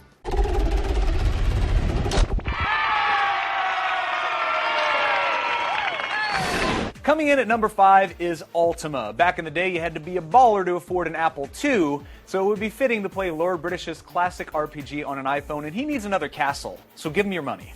Our number 4 pick is Fallout. Who doesn't want to take the depressing apocalyptic tale on the go? We are still a long ways from having Fallout 3 on the phone, though. What, 2 years maybe? That's a long time. It is a long time. Get to it, Apple. Coming in at number 3 is Day of the Tentacle. You know what? Every classic LucasArts point-and-click game, we'll take them all on the iPhone. Just bring them. If you don't release ports, it's just money that you're leaving on the table, guys. I would buy all of them. Number 2 is Diablo 2. I barely make eye contact with people as it is. If Blizzard's Loot Fest was on my phone, goodbye world. True, but the number 1 game that should be on the iPhone is Super Mario Brothers. Not because we want to play it, we just want the speculation to end once and for all. X-Play, weeknights at 6:30, only on G4.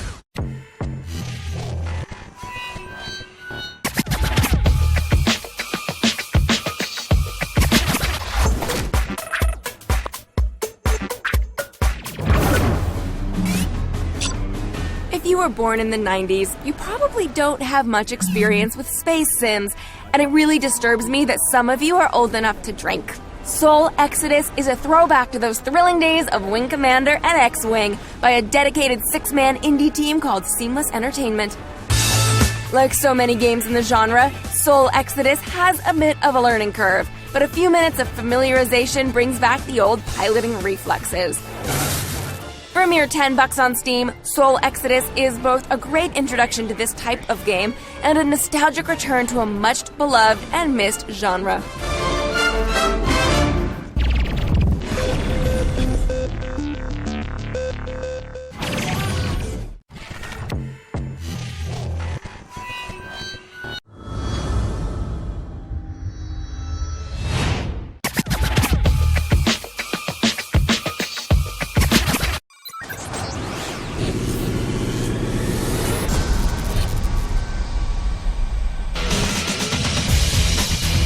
The end of the world is coming, and it looks awesome. Naughty Dog, the cinematic adventure kings known for the blockbuster Uncharted games, have turned their eyes towards a post-apocalyptic future where survival is the ultimate prize. As Naughty Dog community strategist Arnie Meyer tells us, there are many different styles to play to ensure that survival. Now we're showing a different path, different approach to combat, a little bit more stealthy, a little bit less overt violence, although there's some action in there as well. And you get to know a little bit more between Joel and Ellie. There's a little bit more of a narrative, so you get to learn a little bit more about the relationship. I'm all right. Are you okay? No! You scared the shit out of me! Naughty Dog is devoted to building upon lessons learned from their smash hit trilogy. So one of the things that, we learned from the Uncharted series, for example, is like AI was really important, and that ended up being a big focus for us in The Last of Us. You've got this world where like one bullet itself, it's very lethal. So that meant we had to make AI really react realistically to that scenario. If you have a gun and the NPCs, who are antagonistic, they see that you have a gun and they don't have a gun, they're going to try to hide, they're going to try to flank you, they might run away, so they can try to get a more leverage on you.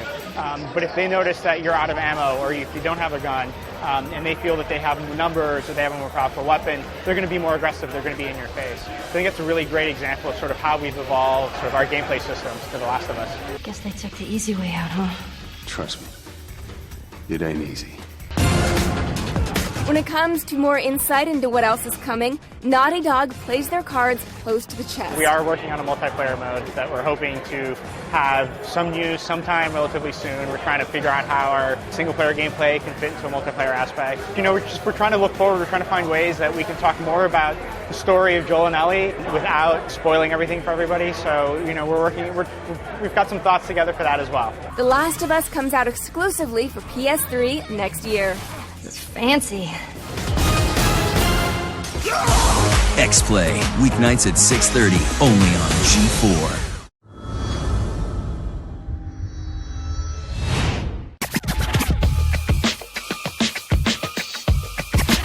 By the power of Grayskull, He-Man is back.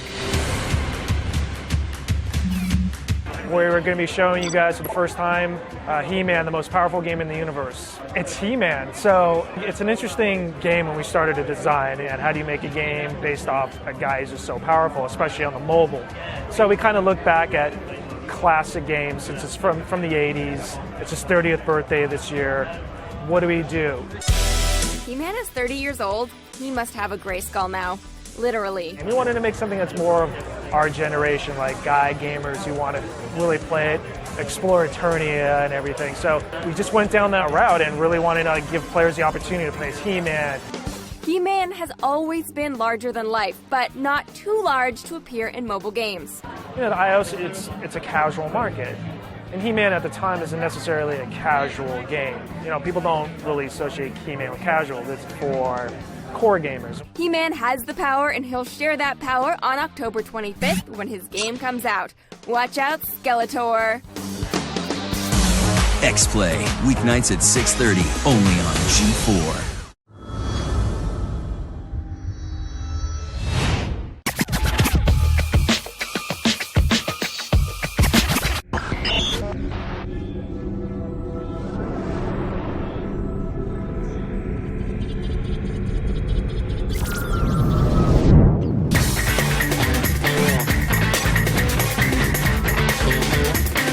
Once you've conquered the racing sim world, where do you set your sights next? On the horizon, of course. Forza Horizon in this case. Welcome to Horizon. For the first time, Forza is leaving the track and heading for the open road, and the result is a spectacular do-what-you-want driving game that will appeal to anyone who has ever felt the thrill of touching foot to gas pedal. Bring your friends and just get down here now, okay? Forza Horizon is set in a fictional festival called Horizon in a lush, fictional version of Colorado, complete with a beautiful day-night cycle. Believe it or not, there's actually something of a minor storyline in this game. That wristband means you made the championship. Although it's easily ignored if you're not into that. What you should be into are detailed driving physics and beautiful recreations of gorgeous real-world cars. Forza Horizon has the same level of care put into making each car feel like itself as the main Forza Motorsport games, but in Horizon, you're free to tool around the expansive map to your heart's content. We are gonna have some fun this year, yes! There are tons of events to participate in that can earn you credits, cars, and prestige, but you can also earn money and fame out on the road, driving like a badass. There are numerous skill challenges to tackle, 249 rival racers to challenge one-on-one, and you can even find rare cars hidden in barns around the countryside. You know, 'cause that happens. The events themselves are fun and varied, ranging from straight-up races against opposing drivers to competitions against planes and hot air balloons. If there are any drawbacks, it's probably the slightly over-difficult night driving and the electronic-heavy soundtrack. We recommend just playing your own tunes while you cruise. And of course, there's the nagging GPS voice, but you can turn that off too. 100 yards, turn right. If your head turns when a classic muscle car or an exotic roadster whips past on the freeway, you'll find a lot to love in this deep and full-bodied game. Forza Horizon gets a 4.5. We're done. Close the gate. Out of 5. X-Play, weeknights at 6:30, only on G4.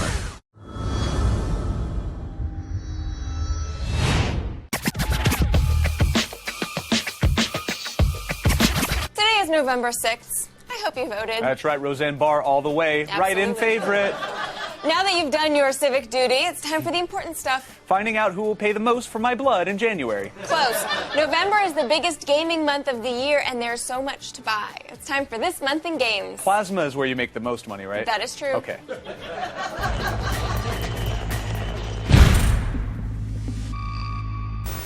All right, guys, this month in games, we start with... Turkey! Not yet. Oh. There's a good video game movie in theaters now, Wreck-It Ralph. In this good Disney animated film, Ralph decides to become a hero after 30 years of playing a villain in the Fix-It Felix Jr. video game. Because he grew a heart, and naturally comedy ensues. You're going to get a fun, family-friendly romp through a variety of video game-inspired worlds. And the movie actually features quite a bit of comedy heavyweights. You've got John C. Reilly, Sarah Silverman, and Jane Lynch playing the lead roles, which means that even if the writing sucks, those people are probably going to make it good. But the writing is actually good as well in this. I'm speculating. I haven't seen it. If you can't get enough of the movie, the actual game is available on Nintendo's Wii, DS, and 3DS now. But let's move on to something pretty much everyone has been anticipating this month. Cranberry sauce. Does anyone like that stuff? Okay, so we have Halo 4. Master Chief returns in his never-ending quest to protect humanity. The story picks up where Halo 3 left off. You've got Chief and his AI bestie forever, Cortana, drifting towards the Forerunner planet Requiem. But Halo 4, it's really like a beautiful coming-of-age story about discovery, friendships, and lots of gunshots to an alien face. For Chief, it's his way or the highway, and by his way, I mean dude is definitely eating cranberry sauce in his helmet. Right? He is. Don't judge me.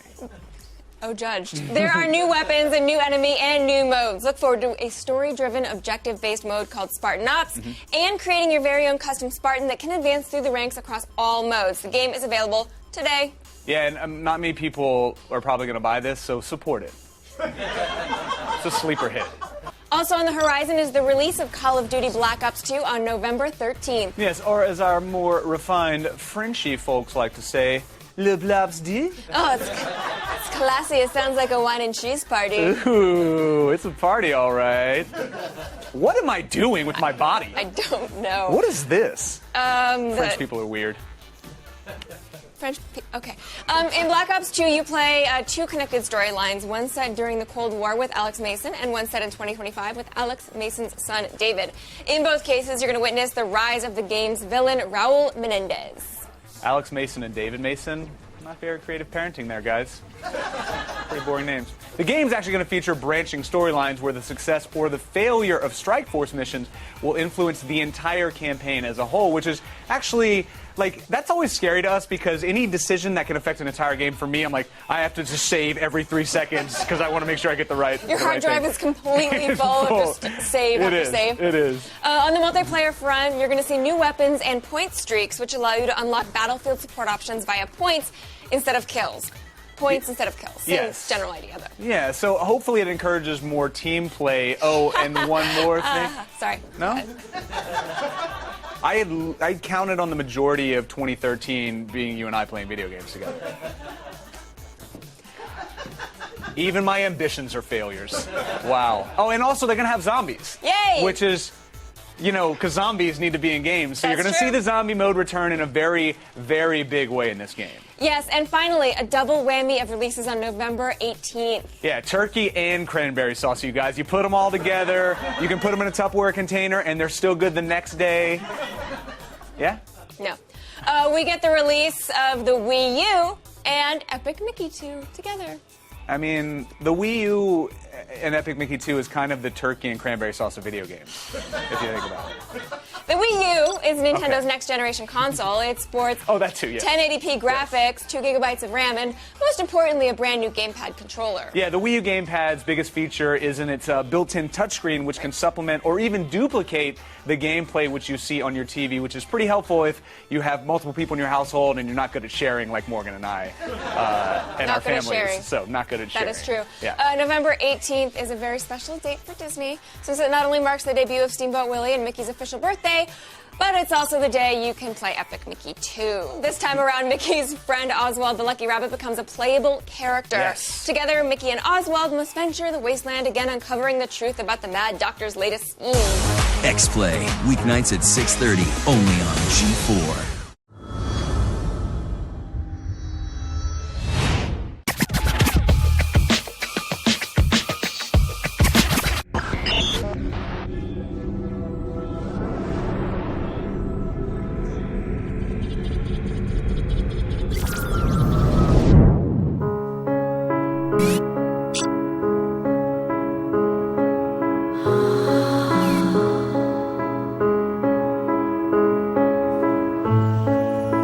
Ready to get back to work? I thought you'd never ask.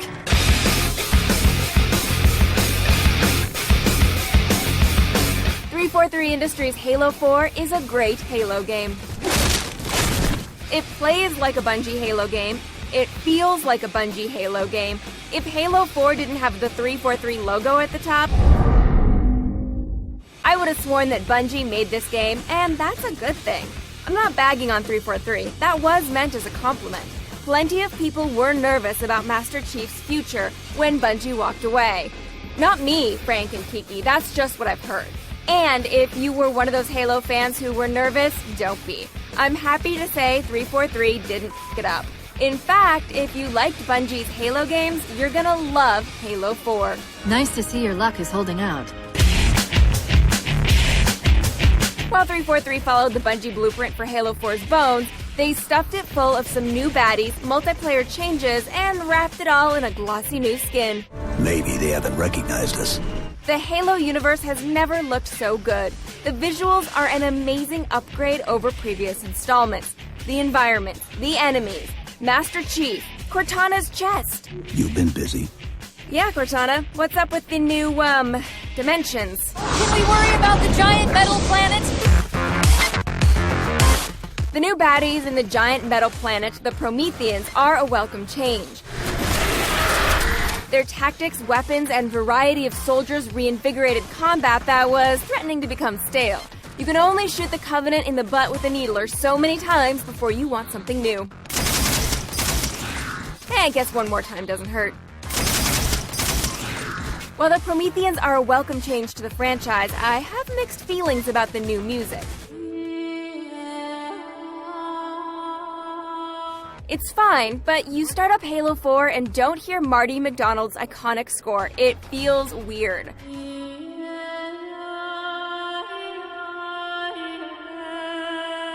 But not as weird as what's going on between Master Chief and Cortana. I need you. Cortana. Chief. It's kind of like watching your parents flirt. Cortana. Chief. The sexual tension between the bioengineered war machine and his little blue holographic friend while they try to stop her from going crazy is curious. You'll have to prime the launch for ignition. What? Right! The blast door's jammed! The missile won't fire until it's cleared. Get down there! Does that mean what I think it means? Chief, please. Enough of the silly stuff. It's time to get down to serious business, the multiplayer. The biggest change between Bungie's Halo games and 343's incarnation is that for the first time in the series, there is a true experience level unlock system.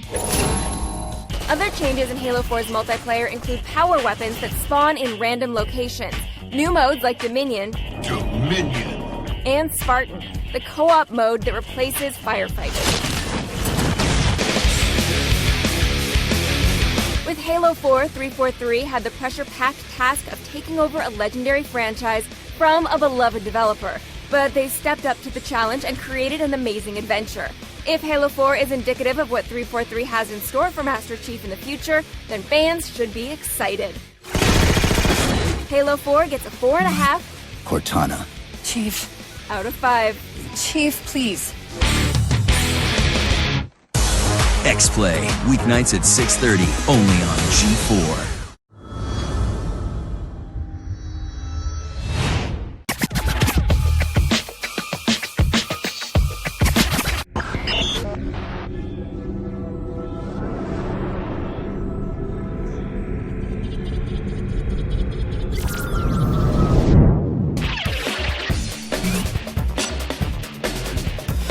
The tale of Desmond Miles and his numerous badass ancestors has been long in the telling, but Assassin's Creed 3 is a tremendous leap for the series that not only earns its numerical title upgrade, but packs an astounding amount of content into an astonishingly well-rounded package.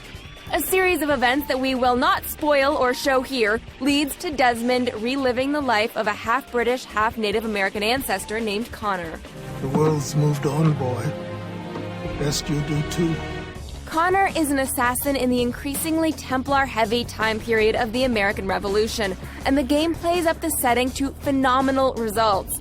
The distinctive architecture melds with the lush frontier forest areas to create a singular feel for the game, filled with memorable and historically familiar characters. Samuel Adams, at your service. Some control tweaks make Assassin's Creed 3 a less frustrating experience. Holding the free run button now makes your character parkour his way up and over just about anything in his path. But he will not blindly leap off a precipice unless there is a safe place to land or grab. You can still press jump to force him to leap, but gone are the days of accidentally launching off a rooftop to your death.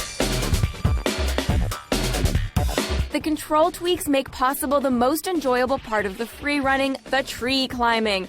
Connor is extremely agile in the branches, and traversing wilderness areas never gets old.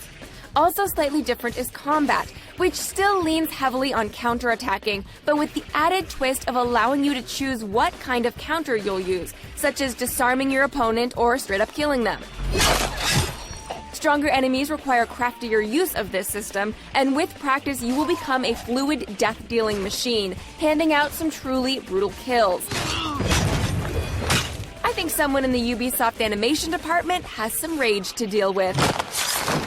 The amount of things to do is amazing, from hunting to assaulting forts to crafting to full naval combat. If you demand that your games allow you to both assassinate a deer and order a broadside against an enemy man-of-war, Assassin's 3 has you covered. Multiplayer continues to provide a thoughtful alternative to the standard online shooters on the market, with our favorite being the new co-op mode called Wolfpack. You and your teammates are assigned group targets and must kill them silently and covertly to earn bonus time that allows you to play longer. It requires precise timing and communication, and is very hard to put down. Assassin's Creed 3 is not perfect. Mission objectives can occasionally be unclear, graphical hiccups are not uncommon, and the crafting system is not the most elegant thing in the world, but there is so much to do, and it all comes together so beautifully that all the average 10-hour action games out there should be terribly ashamed of themselves. This place is incredible. Assassin's Creed 3 gets 5 slaughtered redcoats out of 5. X-Play, weeknights at 6:30, only on G4.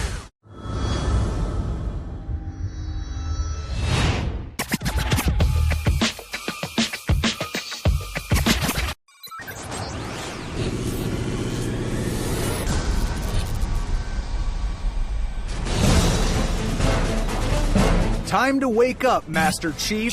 We need you. John. I'm here. Halo 4 is coming. The new installment launches a new Halo trilogy with new adversaries, a new world to explore, and the first new Master Chief-centered single-player campaign in half a decade. Yeah, you could say we're excited. Chief and Cortana reunited.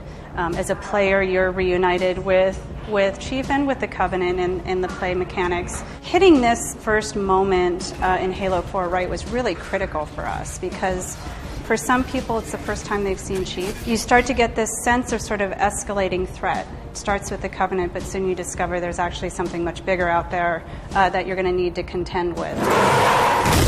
Halo 4 introduces the Prometheans, a brand new kind of enemy that is hell-bent on tearing Master Chief's face off. Single-player campaign is great, but the furious beating heart of Halo is multiplayer, and this time it's bigger than ever before. And there's two main ways to play in multiplayer. You've got War Games, which is home to competitive play, and then you've got Spartan Ops. And so the way Spartan Ops works is you've got a new episode of a CG series that's released each week that tells the story of a set of characters on board the Infinity. Each week you've got 5 missions that are released alongside that episode, and those missions tie directly into the story of the episode, and so you're going back and forth from this series into the missions and then back into the next week's episode. War Games is the traditional competitive multiplayer set we all know and love, and the developers are pouring their blood, sweat, and tears into making it the best ever. So we've got new modes of play, everything from Infinity Slayer, which is a brand new team-based Slayer mode where you're able to earn ordnance through the course of play, call down power weapons and power-ups in the heat of battle. We've got a completely revamped Capture the Flag experience. You have the flag in one hand, a magnum in the other, and the hope there is that, we'll sort of cross-pollinate these audiences. We'll all find out when Halo 4 crashes stores on November 6th. X-Play, weeknights at 6:30, only on G4.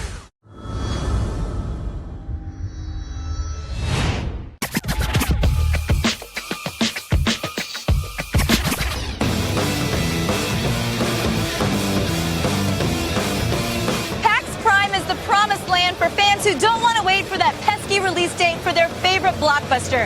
Here on the floor, they can get their hands on the biggest games, and I want to know, what's this year's most anticipated game?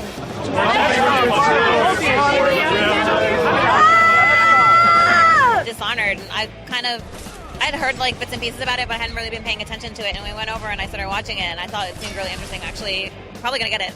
I really liked Zombie U. That was a big surprise. I'm terrible at zombie games, but I love how they incorporated the Wii U controller in that, and like you're like sifting through your backpack, and it's really easy for the zombies just to sneak up on you and mess your stuff up. So I don't know, it's a lot of fun.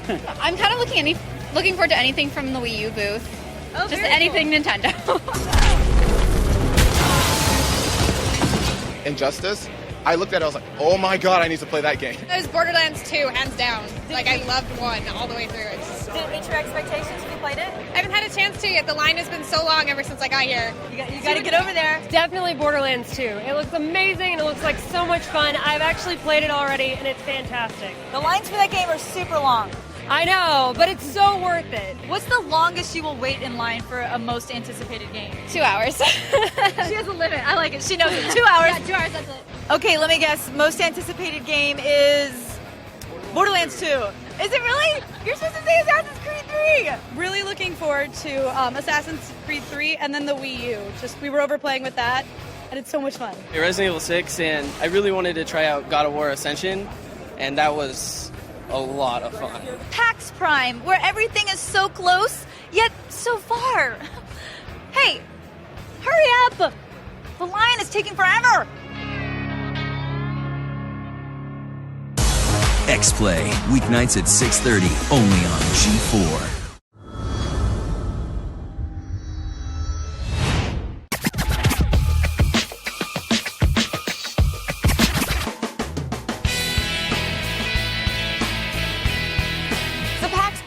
Is my favorite convention of the year, but it is very crowded with gamers, games, and of course cosplayers. So before we head into PAX, I thought I would get a cup of coffee with my friend here, Mr. Tim Schafer. You're late.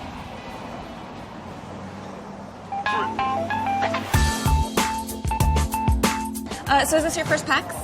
No, I've been to. This is our first PAX where Double Fine is like on its own. We have our own booth.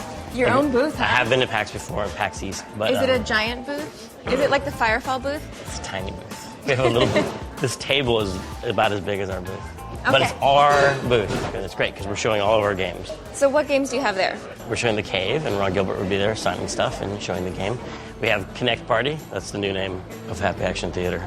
It's called Connect Party, but what can people expect? I mean, how different is it? Lots of new activities. They have this really popular dubstep one that just takes your image and makes it all wub-wubby. And you can come see that at the booth. We have a dubstep hour every day at like 5, I think. And there's one, my daughter loves the one where you become a fairy. You get little fairy wings. A lot of people like that one. I would like that. So you guys just announced a new mobile game, your first mobile game. First mobile game ever, Middle Manager of Justice. The superhero management simulator you've been waiting for. You just got promoted to middle manager of an office of kind of down and out superheroes, and you've got to use your management skills to get them up and fighting crime again. So you recruit new superheroes to the office you control. You send them out on missions, and they go and you equip them with items, and they go into fight, and they get promoted eventually, and you recruit more superheroes. And there's actually a little story of thwarting evil that takes place in the game. Okay. And you can play it on your iPhone or your iPad. Well, how has the Kickstarter campaign changed Double Fine? It was such a fun thing that happened, just so much like goodwill pouring into the company from all around. And money. Also, money came with the goodwill. Money pays more bills than goodwill does. It's nice to have that in the bank, you know? Yeah. And sit on it. And that's been great, and it's just a whole new way of doing making games because there's no strings attached. But people can still get in on the action because It's there's not too actually late. a documentary that's happening that people will be able to watch. And watching the documentary, I think, is actually a really great way to kind of learn a little bit about what happens.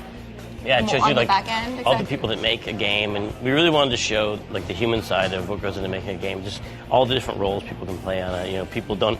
I think when they buy a game, know what a producer does. They don't know that animations have to be set up in a certain way, and just kind of the technical challenges that we have. And it's great, I think, for people to understand how that all really gets made. Yeah.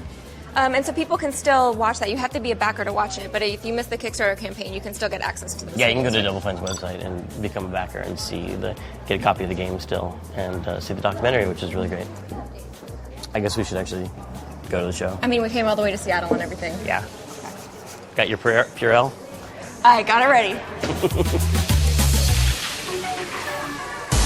X-Play, weeknights at 6:30, only on G4.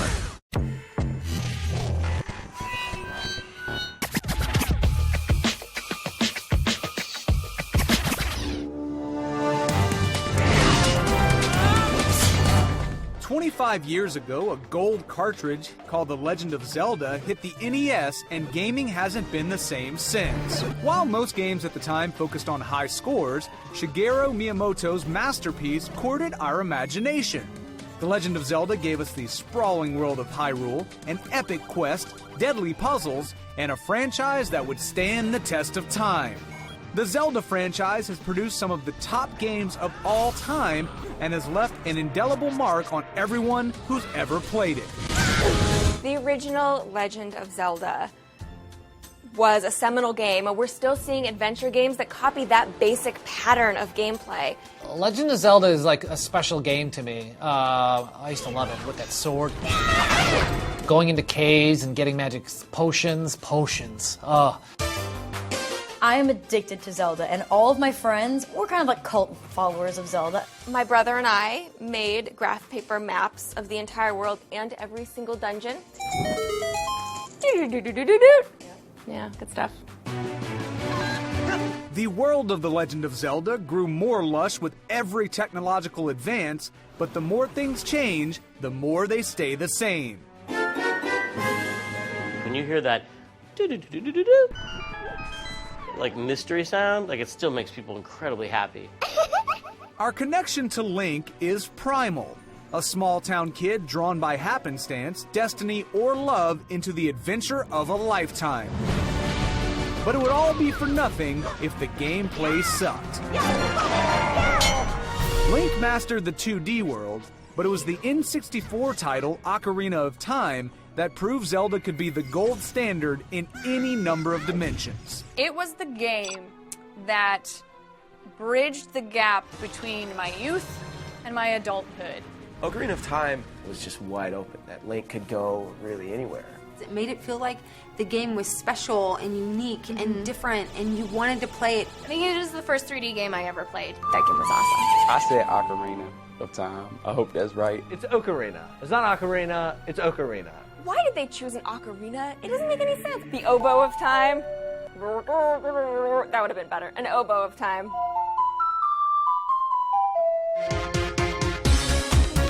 Wind Waker took us on a cel-shaded high seas adventure. Twilight Princess took a page from Lord of the Rings and gave us epic. Skyward Sword took us to the clouds, not to mention a whole mess of handheld titles.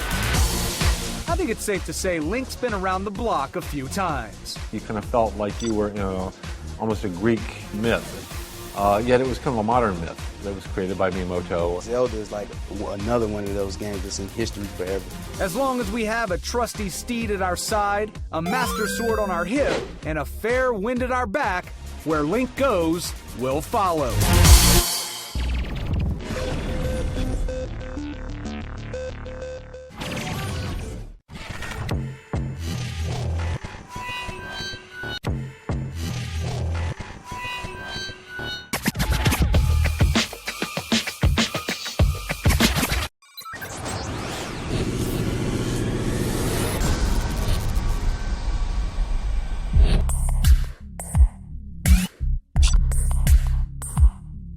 One of the most impressive games to come out of Gamescom this year is the brain espionage action title, Remember Me. If remixing a single memory can change a man's life, then changing a single man could remix the world.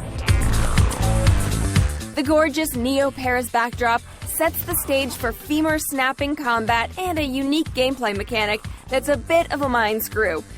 Remember Me's creative lead, Jean-Max Morris, directly implanted our cerebral cortex with everything you need to know. The story of Remember Me is the story of Nilin. She is an elite memory hunter. She has the power to break into people's minds and steal their memories as well as change them. And basically she wakes up at the beginning of the game in the Bastille prison in Neo-Paris, and it's the year is 2084. She's had her memory wiped clean. She has lost her identity and she embarks on a quest to get it back. And how she gets it back is kicking enormous amounts of ass. You wanted to bring a melee combat into the action-adventure realm. It's 50% action with combat and boss fights, and then it's 50% adventure with some exploration, some platforming. The idea was to really ground the game in something that people know, and then introduce the crazy stuff. Namely, reaching into someone's head and playing extreme brain makeover. Repaint the kitchen, put up new drapes, trick a corrupt politician into thinking he accidentally killed his girlfriend. The Memory Remix is this ability that Millen has as an elite memory hunter to dive into one of your memories and then just change a slight detail. It is a kind of super puzzle where you dive into a meaningful memory within a character's memory, and you are given, the power of a god, of a puppeteer, to really rewind and forward the scene as you wish. And then you're going to be able to look for the memory glitches, the little interactions that you can interact with, and then combine them to see, what combination produce which effects, and you're trying to achieve a goal. I want you to remix his memories, make him kill himself. Remember Me hits PS3, 360, and PC next spring. But the more important question is, did you just watch a preview of Remember Me, or do you just think you did?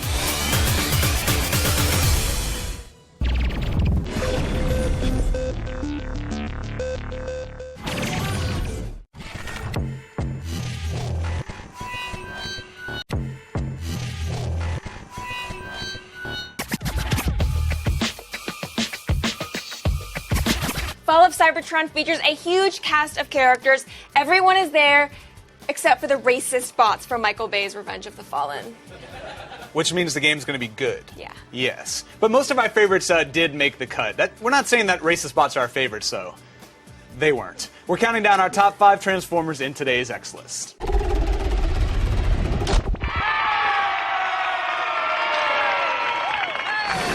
Coming in at number 5 is Devastator. This giant ass kicker is made up of a bunch of Decepticons. Basically, it is their version of Voltron. Lawsuit. Number 4 is Starscream. When it isn't turning into a jet, you can find this bot overthrowing Megatron for control of the Decepticons, which is kind of like a robot spring. Aw. Coming in at number 3 is Soundwave. His ability to turn into a micro cassette recorder makes us feel very old. Yes, it does. Our number 2 pick is Optimus Prime. I bet you thought he'd be number 1, right? Well, he gets dinged a point for being such a Boy Scout all of the time. That's why Batman is better than Superman. So that leaves our favorite. Coming in at number 1 is Grimlock. Yes. Sure, he's got a speech impediment, but he can turn into a T-Rex, and you pretty much can't beat that.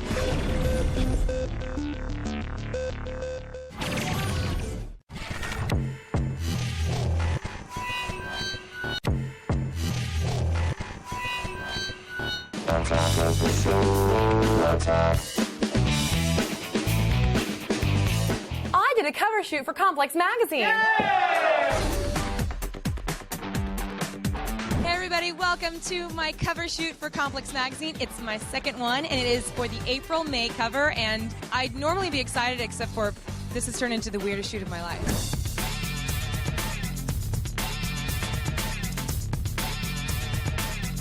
Well, Olivia's young, she's gorgeous, I think she's extremely talented, and, she's a beautiful girl. She could wear anything and sell any cover, so she's kind of the ideal fit.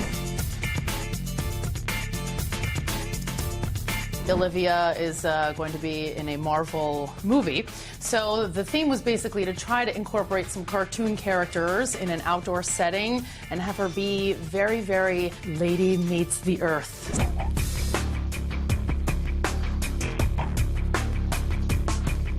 What we'll be doing is incorporating my drawings into photos of her and have her interacting with the elements in there, blending a little bit of the comic book world with the real world and coming up with some good pictures from that.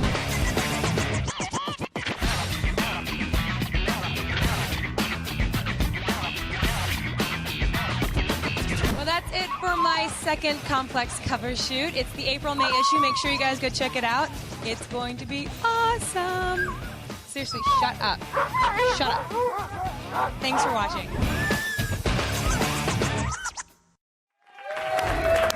Very nice. Yes. Very nice. That was the hardest. It was such a hard shoot. The photographer was like, "Hey, you move around. Wait, stay still. Wait, why aren't you moving? Wait, stay still. Wait, why aren't you moving?" I was like, "I can't take you." did not like that guy. Nice. Well, I mean, I liked him, but it was hard. Olivia Munn, she does it for you, kids. She does it for you. It's big, it's beautiful, and you're gonna love it. Attack of the Show's Epic April. Weeknights at 7. Only on G4.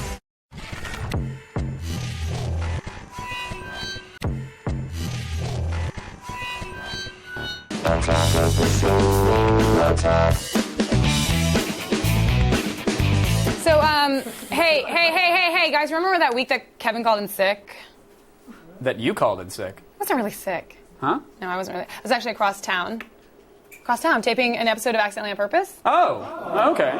Yeah, hi, thanks. Thank you. It actually airs tonight, but here's a preview. Applesauce, milady? No, thank you. I'm going to stick with water. Oh, such a klutz. Oh. You really work up a sweat baby proofing. Yes. The ventilation is subpar.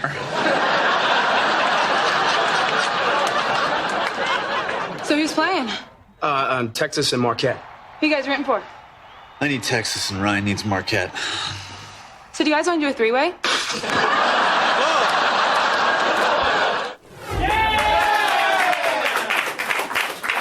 You should make sure to watch because the producers found a way to put me into 2 lingerie scenes. Oh, that's nice. I like that I've been hosting with you for what, 3-4 years now, give or take? And you've only offered a 3-way to me and the team at least like 7 times. You were on that show for 1 week and they got offered the 3-way. Yeah, because they had a really great catering spread. Really good. Told you guys. You guys, make sure to watch tonight. Accidentally on Purpose airs tonight on CBS. It's big, it's beautiful, and you're gonna love it. Attack of the Show's Epic April. Weeknights at 7. Only on G4.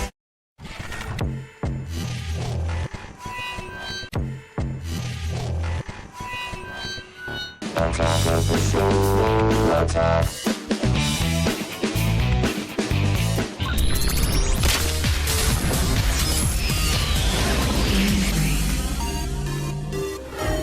Who came up with that poll question? Was that you? No, I don't know. I don't know who You came take up. no responsibility. All right, I'm not. that's Did someone raise their hand? Was that Tim? Yep. Yeah, it was All Tim. right, Tim. There you go. All right. Yeah. Thank you for that, Tim. But that's why I was like, what, does it matter? Do we applaud or no? We hit him with bars of soap after. That's what's going to happen. As long as not shaving cream, though. Not shaving cream. He's already given that up. Morgan Webb, ladies and gentlemen, she's here. And we are chatting games. Of course, the highly anticipated, and of course, if you've been listening to the Web the last few days by many different polls, the most anticipated game of the year. Ever in the history of the universe. In the history of ever. Halo Reach, the multiplayer beta, opened up just last week for some of us. They've actually had 1 million users so far, 1 million unique people. So yeah, check incredible. It out. Very large beta. Yeah, absolutely. It's been a few days. What do you think the general consensus is? I think the general consensus is basically, if you liked Halo, then you're gonna like this. Right. But basically, like, this is not this huge departure from the general mechanics and everything of Halo, which is going to be a really good thing for a lot of people, and then it's not going to interest, I think, a lot of people who maybe moved on to Modern Warfare Battlefield. I described it as, like, if this were, let's say, a PC game 5 to 10 years ago, I'd be like, oh, this is a great mod for a game. And a lot of people got upset. They're like, this isn't a mod, this is a reimagining. And I'm like, no, dude, it's Halo with power-ups. I wouldn't give it reimagining, but I think I'd give it a little more credit than a mod. They do have some cool power-ups in there. So what did they add? Have they improved? Well, okay, so first of all, they have, I would say, pretty good matchmaking. I was in matches very quickly. There's been a lot of hype around this thing where you can, choose, like, do you want to be in a chatty group? Yeah, I saw that. Like, do you want people who play as lone wolves, or do you want to hang out with teabaggers only? See, the problem with that is most people aren't like, I'm an immature teabagger, loudmouth, yeah, I know, right? D-bag. Yeah, they are. They just don't have the presence of mind to label themselves as such in the menu. Exactly. You're sort of relying on people to flag themselves as people that you don't want to play with. So, it doesn't necessarily work as well as you'd like. I was excited for those features very much because I like very laid-back games. Like, Absolutely. I am not a preteen anymore. Physically, yes. Emotionally, mentally, no. So I want laid-back games with people who aren't that chatty, and so I put the settings as that, and I felt like the games I was getting were the exact same games that I was getting before. But it's beta, so I can't fault it for that. Like maybe as it grows. They don't really force the menu item on you. True. So I feel like some people are like, I'm just going to play Halo. I'm not going to. Who wants to mess in with the menu options? Like, who cares? That's valid. If they force it on you, you might get better filtration in the future. All right. So of course the big new additions. Okay. The armor power-ups, which you have a stance that tells me you're excited for these things. Well, okay. That was action ready. I was going to do the armor lock pose, which is like you bend up, but then you're not going to be able to see me behind the table. Well, you can strafe. You can sidewalk it. Can I go over here? And we could power lock. Okay. Our director hates this, but boom! Yeah! Power lock. That's it. Yeah. But basically what happens is it makes you impervious to all damage, and then at the end, of course, there's only a short duration that it's going to last. I'm sorry. Right. There it is. There it is. He does it better than I do. Disagree wholeheartedly. And then at the end, you're going to have that EMP burst, and that's going to take down people's shields. So but then all of a sudden, you're suddenly vulnerable again. So this works really well, like if you've got a buddy kind of watching your back. So maybe there's one guy who's focused on you, waiting for you to come out of your armor lock, and then you got your other buddy coming up behind you in an assassination. Yeah. I found on offensive, like if I were to power lock near a flag, everybody would focus their fire on me or wait for me, and then my buddies could run on in and do their damage. But of course, it's less useful if you're kind of by yourself. Right. Yeah, which Without is a buddy to kind the of majority of my gaming sessions. Right. Okay, and then so of course that's armor lock, and then the jetpack is something that people have been really excited about. Now, the jetpack, at first you're like, oh, this is going to be awesome, I'm going to fly into the air. I saw Rocket Man, this is going to be cool. And then you turn it on and you're like, okay, and I understand for balance issues. Right. You can't have this awesome super fast jetpack. And you're also kind of a sitting duck in the air. Yeah, you're definitely a sitting duck in the air. So people just kind of pick you off, but it actually is a cool power, and on some maps it's really a and good then one. camouflage, which no one cares about. That's fine. No, so the beta ends in 2 weeks. The final version of the game doesn't come out till the fall. Right. So you're Bungie right now. Well, actually, if you're Bungie right now, you're focused on what you're doing for Activision, probably. But let's say you're Bungie right now. And I'm focused on this. And this is and the you're most focused on important this, thing. and the Halo fans want it. What do they have to do to make this a must-have game? Because right now, I feel like it's one of those. Look, if you like Halo, you'll probably play it a little bit. And It's already going to be a must-have game for Halo fans. They've got to come out with a pretty killer single-player campaign, I think. Yeah, I'd agree. To sort of make this a must-have. I'd agree. All right, we'll have to wait and see. Morgan Webb, thank you so much for power locking on our sets. It's a pleasure. Log it in. The Halo Reach multiplayer beta ends on May 19th, so you got to get a key before it's too late.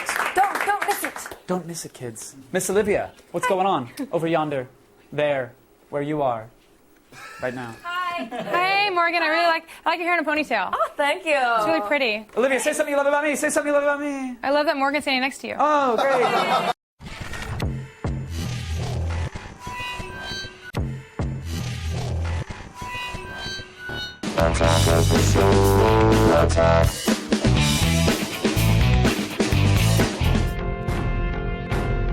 What do you get when you mix beautiful women, loaded guns, and zombies? The fourth installment in the Resident Evil franchise.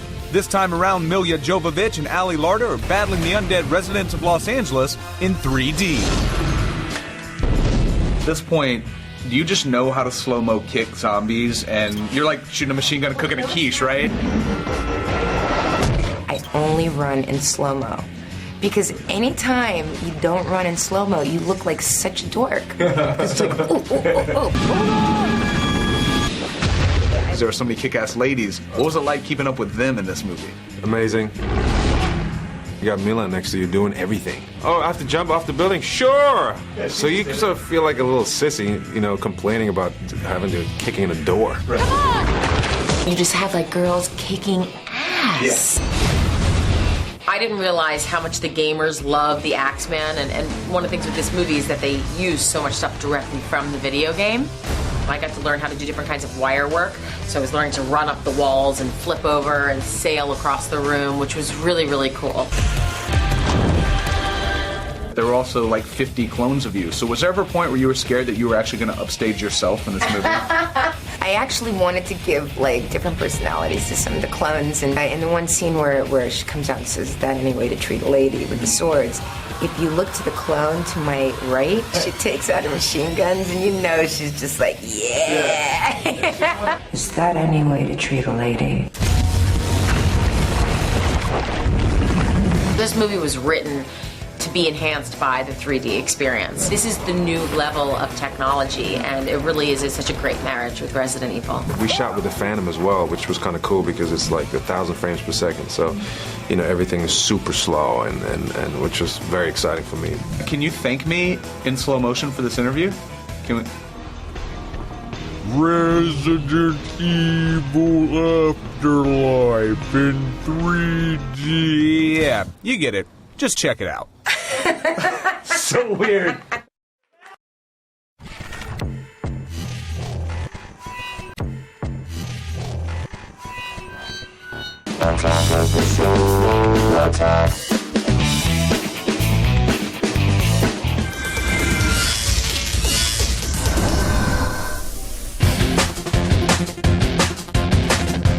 In Hollywood, if you're gonna go big, you've gotta go 3D. The upcoming film Resident Evil Afterlife was shot entirely in 3D using the same fusion camera system that James Cameron and Vincent Pace invented to shoot Avatar. The camera records 2 separate images, which are later combined into one. Wearing polarized 3D glasses, the viewer sees depth because each eye receives a different picture. And whether you're directing Mila Jovovich or your cat, the technique is exactly the same. But you don't need a Resident Evil-sized budget to make your own 3D movies. Here are some simple tricks and tips for taking your videos into the 3rd dimension.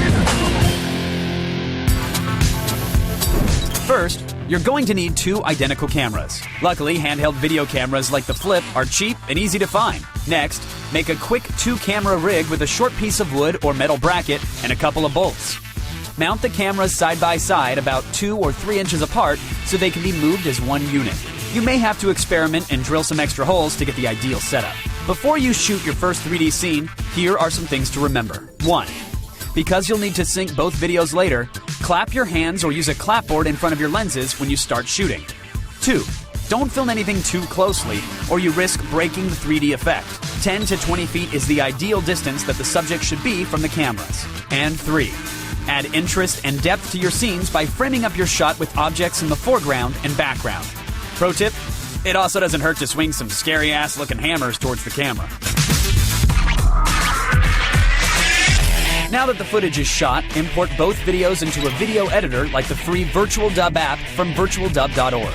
Create a new 16:9 widescreen project and paste the video from the right camera into the left side and put the left camera's footage on the right. Now for the final step, just export your video and upload it to YouTube? Yeah, that's right. YouTube has a little-known feature that automatically formats your 3D movies for viewing with red and blue 3D glasses. When you upload your movie, tag it as YT3D:enable=true with no spaces. Once it's done uploading, grab your 3D glasses and prepare to be amazed. Don't have 3D glasses? Well, there are additional 3D viewing options, including one that works great if you simply cross your eyes. Now you have everything you need to start experimenting with your own 3D flicks. So grab your 3D glasses, go effects yourself, and check out Resident Evil Afterlife 3D in theaters Friday, September 10th.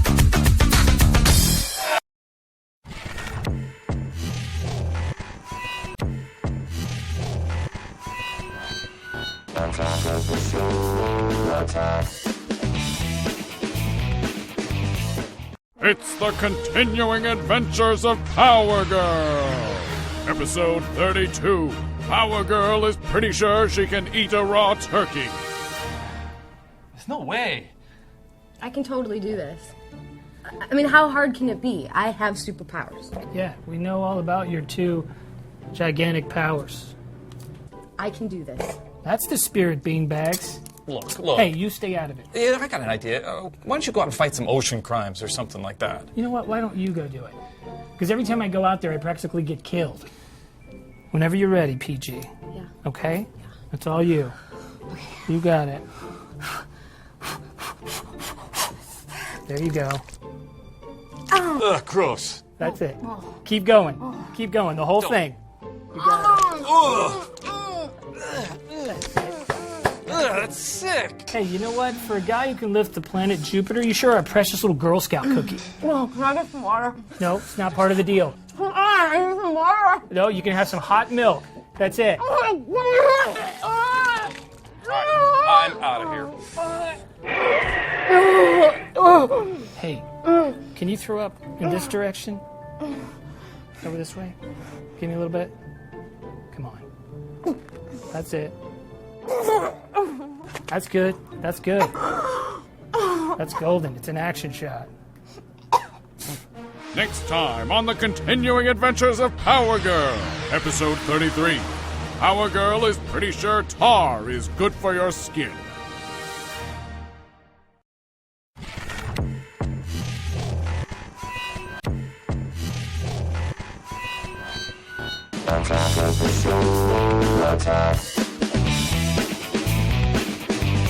It's the continuing adventures of Power Girl. Episode number 12. Power Girl is pretty sure Kevin Bacon is made of actual bacon. Wow. Kevin Bacon is a really good dancer. I guess. I can't say that I approve of playing chicken with tractors, though. Oh my God. It's a movie. I just want to know how he keeps from rotting. What do you mean? Kevin Bacon. I mean, any other person made of bacon would have totally gone rancid by now. Or at least he would have been covered in flies. I mean, what is he, like 50? Power Girl, Bacon is just his last name. He's not actually made of bacon. No, I'm pretty sure he is. That'd be ridiculous. Okay, take Clayface. Made of clay, right? And Flash has a villain made of tar. Explain the Metal Men. What about the Metal Men? Wow, that's the Justice League emergency alarm. Aquaman, let's go. We might need to talk to a crab or something. What about me? I want to come. I have superpowers. Yeah, you also have a super hole in your costume. It's bad for Green Lantern. He loses focus. You're such an old maid. Up, up, and away! Okay, that's cool. Don't worry about me. I'll just walk to the emergency.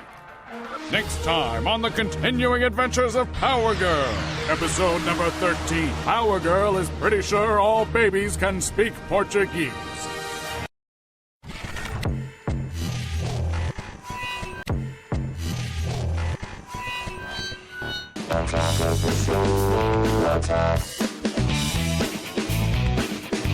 It's the continuing adventures of Power Girl, episode number 40. Power Girl is pretty sure she could grow her hair out.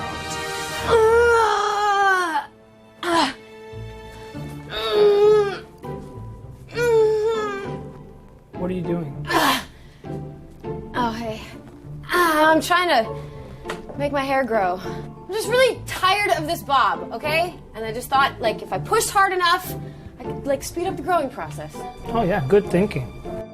Let me get my camera.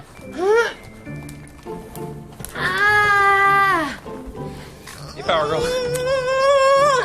What's wrong? You under some kind of psychic attack? Is it, magic mind control? Did you accidentally swallow the atom again? Here we go. Wait. Power Girl's been compromised. No. She's just trying to grow her hair out. Like a Play-Doh Fun Factory. God, why do you encourage this? Power Girl, stop, okay? Keep You're going. gonna hurt yourself. I think it's working. Don't. No, I think it's working. You're gonna pull something. It's good. Damn! Great Scott! Well, there you go. For the love of God, no. Oh, you need to shave those immediately. No, come here. Let's go show Batman. He's never gonna believe this. Come on. No. Or get some Nair or something. You're concealing your beautiful powers. Next time on the continuing adventures of Power Girl, episode number 41. Power Girl is pretty sure potatoes are eggs.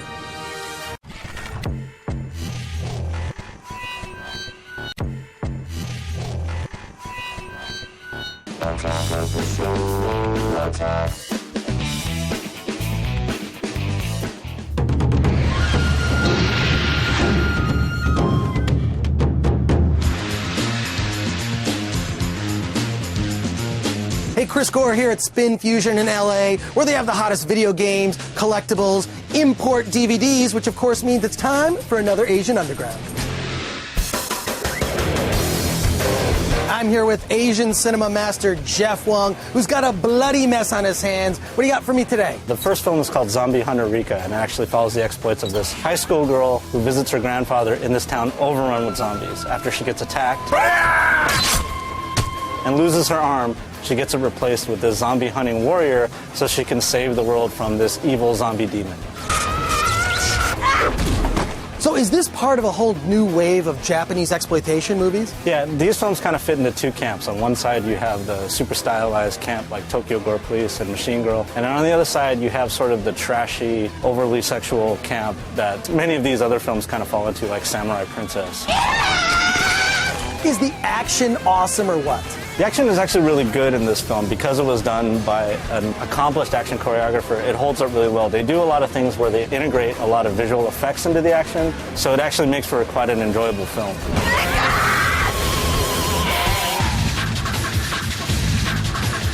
Now, Jeff, you know I love blood and guts. Tell me X-Cross has them. X-Cross does. It's a film directed by the director of Yo-Yo Girl Cop, of all things.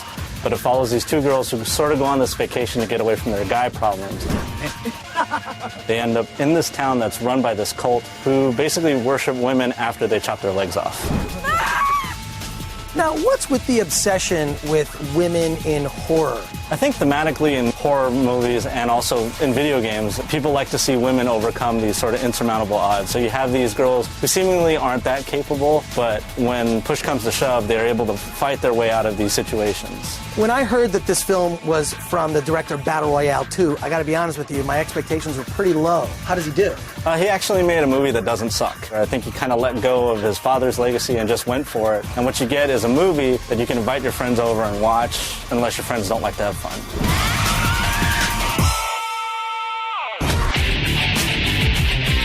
Jeff, I love me some giant monsters. So what's up with Assault Girls? Assault Girls follows these three sort of mercenary-type women as they're playing in this elaborate virtual video game set in the future where they have to fight these kind of giant worm monster things.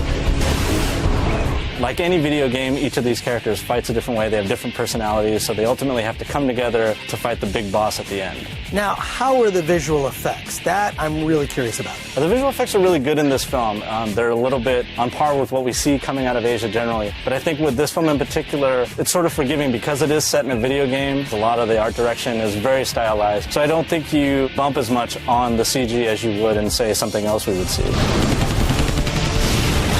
Now, this is from a group of filmmakers who have normally made anime. How is the translation to live action? You can see a lot of the anime influence in this film as far as stylistically, the costume designs, the way the action is directed. It's kind of an experiment in that it's three short films strung together in chapters like Kill Bill or Pulp Fiction, things of that nature. It's short. It's only about 70 minutes long, but it's a very beautiful, stylistic film to watch.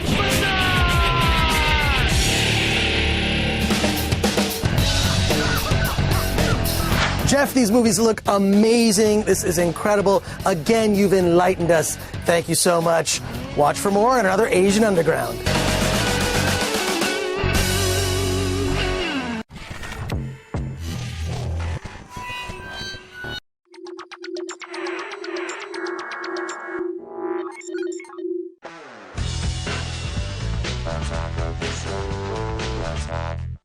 The answer's not actually on the... No, just what I'm about to say is on the prompter. With us today is a man who needs no introduction, mainly because... Why are you introducing me then? Well, because... All right, we won't then. Yeah, well, welcome to the show. If I don't need an introduction, it just seems like... Well, it's our polite... You really kind of do. It's just our polite way of saying, hey, welcome. Yeah, hi. And it's... I was on MTV 5 years ago. Hi. But Tom, our writer, spent time writing a joke. Can I read it? Oh, what's that? It's a joke. Like, you spent time writing read the joke. All right, here we go. Yeah. A man with us today is a man who needs no introduction, mainly because we forced to mention. Hold on. I thought you said. No, you'd once. An introduction. But here's the introduction. Here's the part that we didn't need to say. Oh, okay. Is that you once suckled a cow udder and you're disturbingly Canadian. Oh, that's right. Yeah. What's that mean, disturbingly Canadian? You got a problem with Canadians? I don't. Our writer does. Our writer does. You guys came to my house last week. We did. To talk about my blogging. Well, let's talk about your website. What's is there a difference between that? Well, the blog is a section of your website. Let's set up the whole thing. Oh yeah. That's just my favorite section. It is. The blogging part, yeah. There's all sorts of stuff on my website. There's pictures and video clips, and you can look at pictures, and you can read stuff. pictures from my trip to Iraq, all sorts of things. But I really like the blogging part, really. All right, let's get. We actually, like you said, we went to your house. Yeah. We filmed a little bit about the blog, so let's show that, and then we'll get to it. That quick, right away? Yeah, let's just do it. We're just going to play it right now? Let's do it. Okay. All right. Are you going to play it or what? It's Kevin from G4 is here. Hey, Kevin. Tom, how's it going? How are you? You invited me. You knew I was coming. I know. Right? Okay. That's why I know your name is Kevin from G4. Exactly. I invited you. Yeah, I knew you were coming. Perfect. There's a camera here. Oh, well, I wasn't even expecting your that. Your camera's already here. Oh, this is our camera? Yeah, of course. I thought this was for your blog. No, my camera for my blog's really little. Come here, I'll show you. It's a little Sony consumer camera. Stores the files right on the memory stick, so you don't have to fuss with any tapes or... No tape, right on the memory stick. And then basically what I do is I make little documentations of my day or of fun things that are happening. I like to really document a lot of mundane things on the site.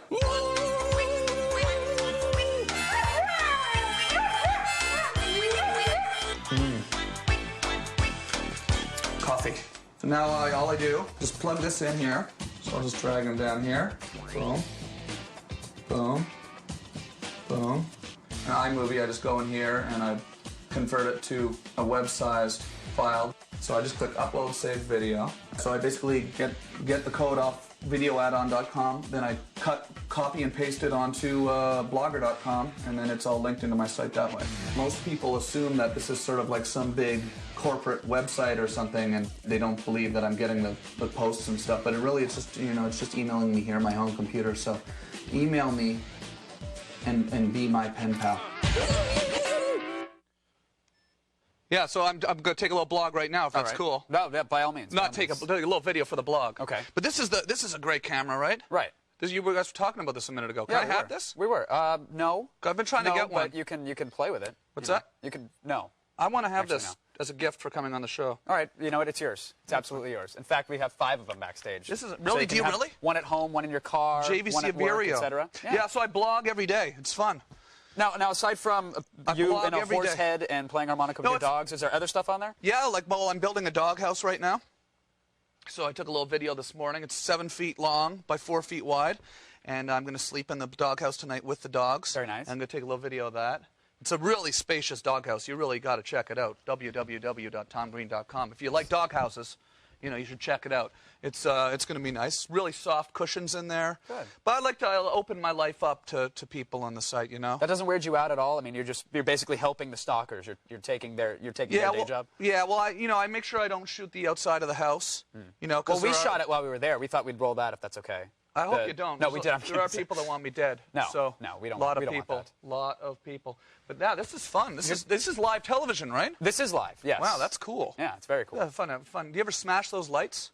No, we don't. We don't. Really? We can't afford to smash lights. Come on. You would just break one of them. No, not really? At all. No, we never have. Really? I don't think we're planning on it either, Tom. To be honest. All right, okay. But when we do, I'll be sure to take a God, they video just of look it. like they'd be so fun to kick those. They would. Though, Oh, they would be real fun. Look at that. This one right here. Just check this out. Okay, just one. You can get another light bulb, right? Yeah, no big deal. Check out. Yeah, oh, jeez. That's cool. And it's on fire. It's actually on fire now, which is great. Well, blog it. It's on fire. It's out. It was on fire. Cool, that's cool. Yeah, so, that's fun. See, I can't get away with that. You could come on our show and get away with I that. saw the executive producer, and he said, yeah, you guys are sticking a camera in someone's ass today. We are doing that. And in fact, we wanted to extend the offer to you. If you'd... No.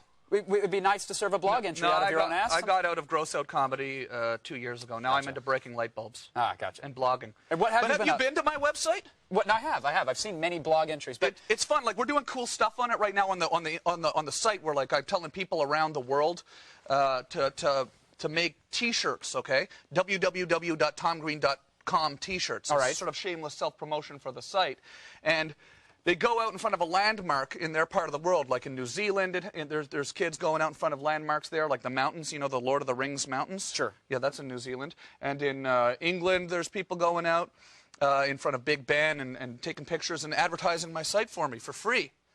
And that's one of the cool things And then we put the pictures up on there. Oh, very it's nice. cool. It's fun. You've actually met people that have submitted stuff to your site, correct? Yeah. I was over in London last week, and then this kid who's been, his name's Daniel Lomas. He's been going around London taking pictures of himself with the TomGreen.com T-shirt on. He showed up at the Sting concert that I was hosting. Yeah. And the nod to Sting, yeah, and that's we it. went and saw Sting and hung out. It was fun. Very nice. Yeah, it was really cool. Man, this is comfortable here. It's a great So set, Are you right? really sticking something in a man's Yeah, we will. That's coming behind? up. Yeah, it's coming up. It's Did going to be he good. volunteer to do that? He did, actually. Is he showing his face on television? I don't think he is. Really? No, I don't think he is. So there's not going to be a tight shot of his face as the insertion it's is happening. inserted? No, I don't. I think we're going to stay away from that one. We'll let the viewers at home paint their own. That would be pretty good. I would. would. I mean, it might be a good shot. All right. Well, unfortunately, we're out of time. But I want to mention you have a book on shelves, correct? Or hopefully it's on a shelf. Break another light bulb? No, but let's talk about the book on Let's shelves. get a nod from the executive producer. Can we break one more light bulb? The executive producer has run out of the studio no more. now. Okay. He's like, no. It was cool the way it almost burned the studio down. That'd have been good. That would have been really, really horrible. All right. Yeah. So what were you going to say? That you had a book, but you know. No, we don't have to talk about it. We don't have to talk about it. Yeah, I do have a book, though. You can check it out on my website. www.tomgreen.com. And you can check out how to get the book. It's right in the front page. It's called Hollywood Causes Cancer. Ah, yeah. It's a tender love story, I'm assuming. Tender. There are tender moments. Good. Yeah. Tom, thank you very much for destroying our set. Thanks, man. I love this show. I love it. Cool. And thank you so much for having me on and helping me promote my blog. There you go. Because blogging is the wave of the future, folks. All right, for more info on Tom Green's blog, make sure you go to tomgreen.com and be sure to check out Tom's book, Hollywood Causes Cancer. Now, still ahead, see what went down at this year's Southwest Film and Music Festival, and the internet is about to explore new depths. I can't say anymore. I'm sorry to be so anal about it, but Attack of the Show, it restarts after this.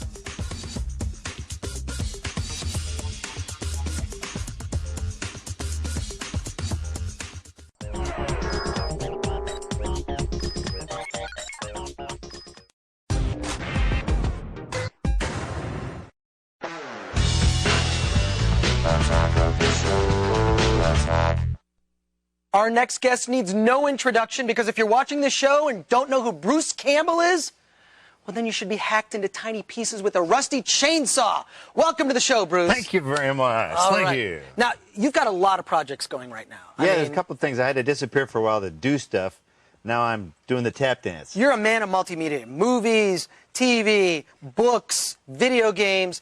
Let's talk about one of my all-time favorite film series, Evil Dead. Oh, that. Yeah, Evil Dead. The film that started it all. I mean, Evil Dead 2 is coming out from Anchor Bay in an HD DVD edition. Yeah, they're trying to keep up with the times and give folks the good stuff that they demand. Now, one of the great things about the Evil Dead DVDs is you've done commentary for them all. Yeah. You seem to know more about the films than Sam. You're more articulate about expressing the ways in which the film was Well, you know how made. those directors, they have their trade secrets. Right. So some of them, very honestly, are very loath to say, and then I bolted the camera on top of a grip's head for this shot. You know, sometimes they don't. It doesn't occur to them to speak that way. And to me, I was sort of amazed watching Sam work in many ways. So I was always impressed of like, yeah, we had to put this stupid camera up here and run it on this track here. And so... But that's one of the great innovations in the Evil Dead films was the shaky cam, which is basically a steady cam that's the cost of a 2x4. Yeah, it's a Explain steady that. cam with no money. Yeah. No gyroscope, no nothing. Because, you know, you think about it, a steady cam really is an incredibly heavy device that's expensive. You have to have a special operator. Well, in 1979, we didn't have any of that. Steady cam was too expensive. So really, the idea was just take a board, take a 2x4, put the camera in the middle, put a Yahoo on either end, and what's cool about it is you can go up to a bush and go right over it. If you had a steady cam, you actually couldn't do that. So that's how you got all those like up and over insane cars and bushes shots. and It's crazy. And the opening shot of Evil Dead is a 16mm camera taped around Sam's hand that's gliding across a swamp, and I'm pushing him in a raft and with stupid fishing waders on from behind. So let's talk about the new Evil Dead game that's coming out. Yes. You're a fistful of boomstick. Tell us about it. Well, Cranky Pants has taken over the reins on this version for THQ, and you know they're cool cats. They wanted to reimagine it, give it the new technology, because I think that's the hardest thing of games is staying current. I've worked on video games where by the time the game was done, they had outmoded the entire platform and never came out. They just moved beyond it. So Cranky Pants is. My terminology is all terrible here. I'm such a layman, but you know they're into some of the ragdoll movements to get the characters' movements way more realistic. And my son Andy has given it the seal of approval. Now let's talk about the Spider-Man films. Spider-Man 1, you're in Spider-Man 2. I assume you're going to be in Spider-Man 3, and you're going to tell us something about it. It's actually in my contract. There's a weird thing. They actually can't make Spider-Man 3 without me. I held them up for the sequel. Tell us something. You got to give us a spoiler, or as I like to say, give us a spoiler. Spoiler. Give us a spoiler. The safest thing I can tell you, the most accurate, is that I will be annoying Spider-Man. Come on, you got to give me more than that. Bruce, you can't leave me with that. Don't leave me hanging. Sam Raimi will send out his foot soldiers, and they will get me. They will kneecap me in this parking lot if I give away any sort of factoids. I don't know that I'm going to be putting on a funny suit, a Spider-Man suit or a villain suit. Sam is, they're very close guarded. I don't know if I will defeat Spider-Man. I don't know if I will annoy him. I don't know if I will. I don't know what I'm going to do. Are you implying something? Am I going to? Well, you'll have to read into it. Rumors all over the internet after. Yes, of course. Well, but yeah, and we all know that the internet is very accurate. Let's talk about the films you've got going right now. You've got Man with the Screaming Brain. Yes, it's a tender love story. Tell us about Man with the Screaming Brain. Well, that's kind of a strange beast. I'm embarrassed to say it took 18 years to get made. The idea was given to my partner, David Goodman, in a rowboat by a director friend of ours 18 years ago in North Carolina. And it took us this long to put it together. The Sci-Fi Channel is a partner on it. I've been making some stuff for Sci-Fi these days.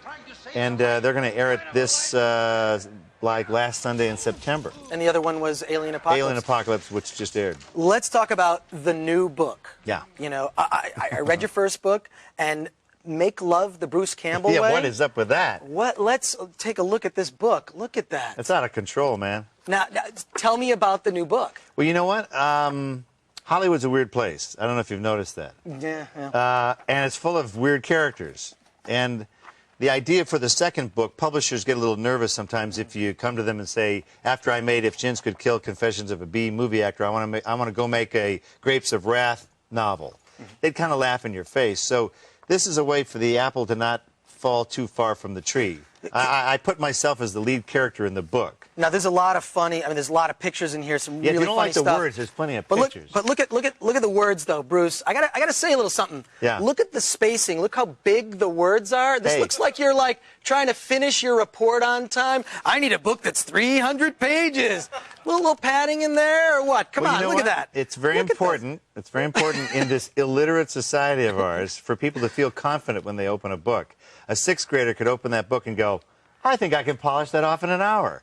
It's not going to be a hard read. Well, that much I can guarantee. But you know what? It's actually not a book for small type. This is a kind of in-your-face, ridiculous romp in a fictitious Hollywood world. And an amazing one-hour read. Great, Bruce. Thanks so much. Thank you. Thank you very much. Amazing. All right, be sure to pick up the book, Make Love the Bruce Campbell Way. And for more Bruce Campbell, visit bruce-campbell.com.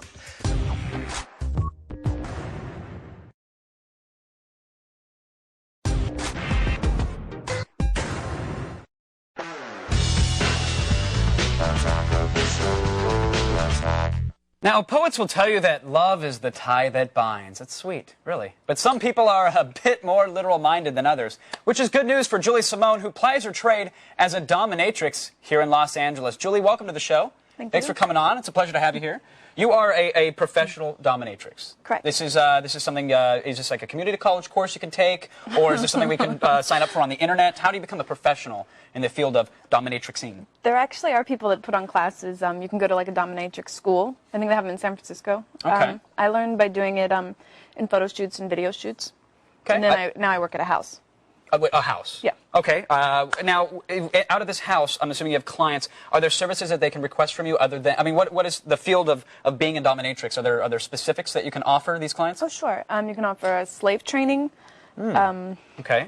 bondage. Fantastic. CBT. See, we probably can't spell. We probably can't. Probably can't. But sounds tasty. Yes. What else? Medical scenarios. Medical scenarios. Mm-hmm. Okay. So this is probably a little bit more involved than playing doctor with a stethoscope. Yes. I'm assuming. If you're lucky. If you're lucky. Now, is a typical client someone who wants to be tied up or tie you up? Is there a mix? They do it both ways, but our house is mostly for people to come and be dominated. Oh, well, welcome to my house, where you can do whatever you'd like to me. You're going to demonstrate, using me as a guinea pig, to our viewers at home, exactly what they should be doing with their loved ones tonight. It's a very special day, Valentine's Day, of course. Okay. This is the hog tie, I'm told. Yes. All right, let's get to it. I'm going to lay down on this table. Do you want me face first, on my back? Face down. On my side? Yes, ma'am. I'll just assume the position right here. Don't mind me. So now what are we using here? Is this some double braided rope? Is this some Ace Hardware stuff? This is what rope? Hemp rope. Fantastic. That's what I like. Any reason we're going with the hemp rope? It doesn't have as much stretch or give as most rope. Oh. So okay. once it's tied, you're tied. I'm really screwed then.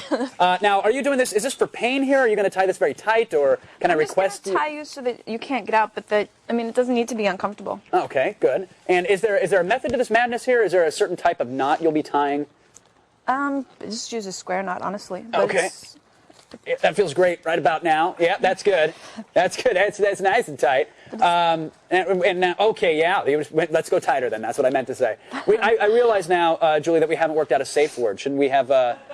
Should I not, like, if I yell Petunia or Twinkie? Do you really need a safe word? I'm all for the edge play, but today, do you typically work without a safe word? You can use yellow, means you're starting to be uncomfortable. Okay. Red means you need to be out right now. All right. If I yell yellow, will you step on the gas and just gun it? Because let's do that. Let's do that. Oh, what's going on here now? So you've got my feet tied, you got the hands tied. Oh, yeah, let's join them. That's great. Oh, yeah! Yeah, that was not subtle. You did not finesse there, did you? Wow. Now, you're doing this fairly quick, Julie. Is this the normal amount of time it would take with a client? Well, usually their sessions are an hour, so you take your time and add a lot more rope, make it more elaborate. Gotcha. Well, we're going to have a lot of leftover time, so is there anything else you'd like to do to me, maybe? We got the studio pretty much to ourselves. It's you, me, and a couple camera guys. No? All right. Well, thanks. Julie, don't walk too far now, because you're going to have to untie me. If you want to get in touch with Julie's... Yellow! Kevin, I think you're going to be a little incapacitated for a while, so I'll just go ahead and finish this up. Thanks, Julie. Good job. If you want to get in touch with Julie Simone, you can reach her by email, miss@juliesimone.com.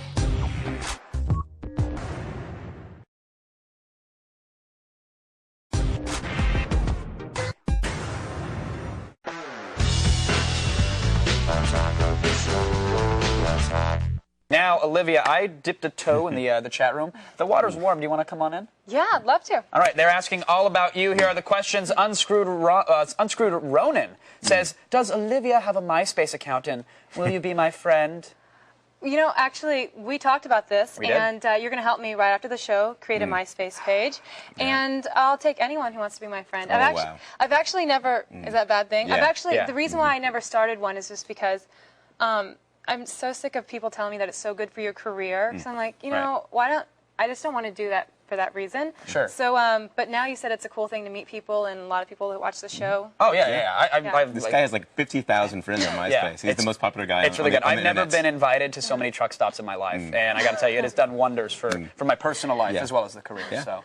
Well, I'll show up to truck stops. Yeah. We'll make a page, invite her out to your mom's basement with wood paneling. Set. Mad Mikey asks Olivia, if an ugly dog showed up in a basket at your door, what would you do? What would you do? I would take it in. Really? Yeah, it's sad, it's scary, but what are you gonna do? Would you throw it on the George Foreman, or would you actually feed it and take care of it? What would Kevin do? Okay. Yeah, exactly. No, you're an animal lover. Yeah, I may have grown up in Japan, but I don't eat dogs. Wow. Okay. Thanks. All right. Captain Smee says straight up. Now he's being very serious here. Straight up. Answer the man. Pirates or ninjas? Pirates or ninjas? Simple question. I'm going with ninjas.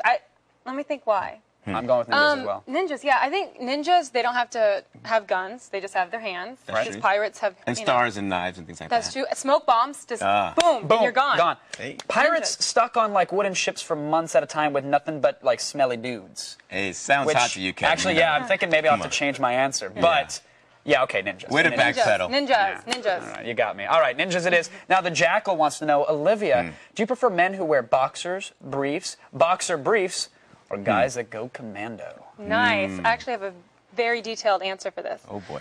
Say it slowly and in a deep voice if you can. That'd be great. I'll try that. Chickie, wow, wow. Nice. Okay. I like guys who wear boxer briefs. Yes, you do. If they're muscular enough to fill them up and fill them up in other places. No. And also, if they're too skinny boxers, because you kind of hide some stuff, Right. and going to bed, nothing. Commando. Yeah. Commando, yeah. Wow, I struck out on all the chords. Will you? I'm kind of uncomfortable. Yeah. Are there more questions? There are, thank God. Jeremiah Johnson, final question. Other than surfing, what extreme sport or death sport do you dabble in? I love rock climbing. Out in California, there's so many different places to do Well, that. I thought you meant the wrestler. No. Hey-yo. He's not my type. And the joke.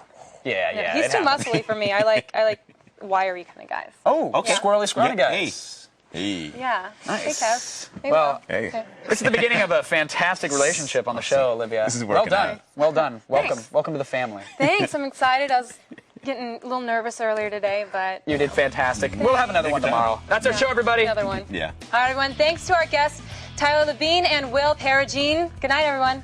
Really scrawny.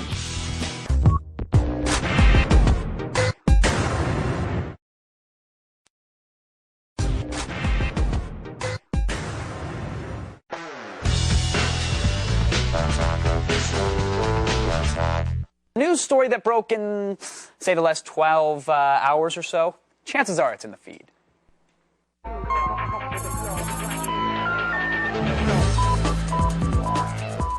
Kicking things off, we've got some movie news. Lucky Number 11 debuted at a not-so-lucky number 5 at the box office this weekend, raking in $7.1 million. That's right, Josh Hartnett continues to prove he's box office gold. Inside Man boosted $9.1 million for a solid 4th place. Take the Lead failed to do that, landing in 3rd place with just $12.7 million.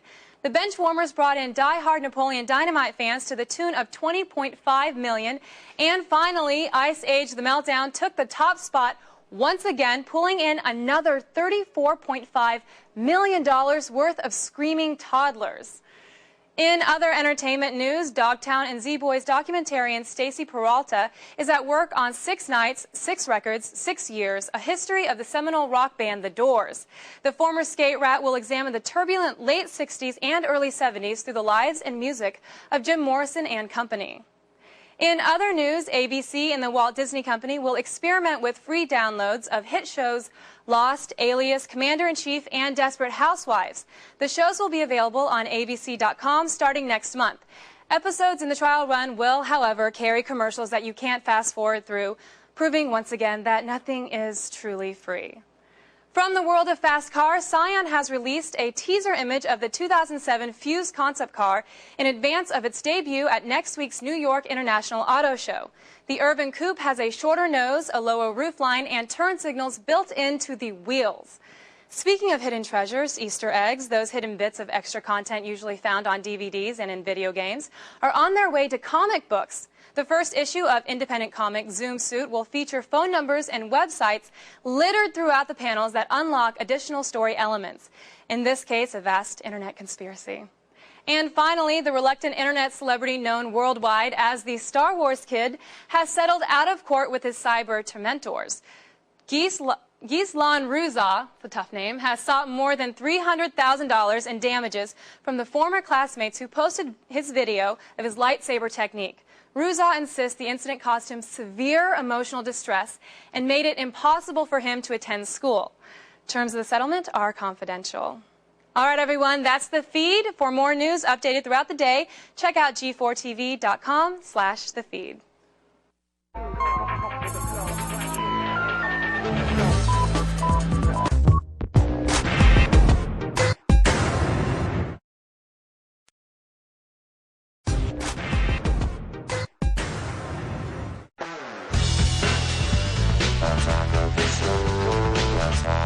Hey everybody, let's see what's going on in that little IRC chat room. You want a little peeky peek? We're taking questions about you, so pay close attention, Olivia. Sneaky Seth asks, what weapon would Olivia use to fight snakes on a plane? Snakes on a plane. I would use a samurai sword. Oh, classy. But with a new invention on it, new spin on it, to get it through security. Maybe a new one where you could piece it together. You know? You are now on a watch list. Yes, congratulations. Way to make travel impossible for yourself. Won't be flying with you anytime soon. No, not at all. I could save you. That's true. If there were. You don't want to fly with me, but I could save you.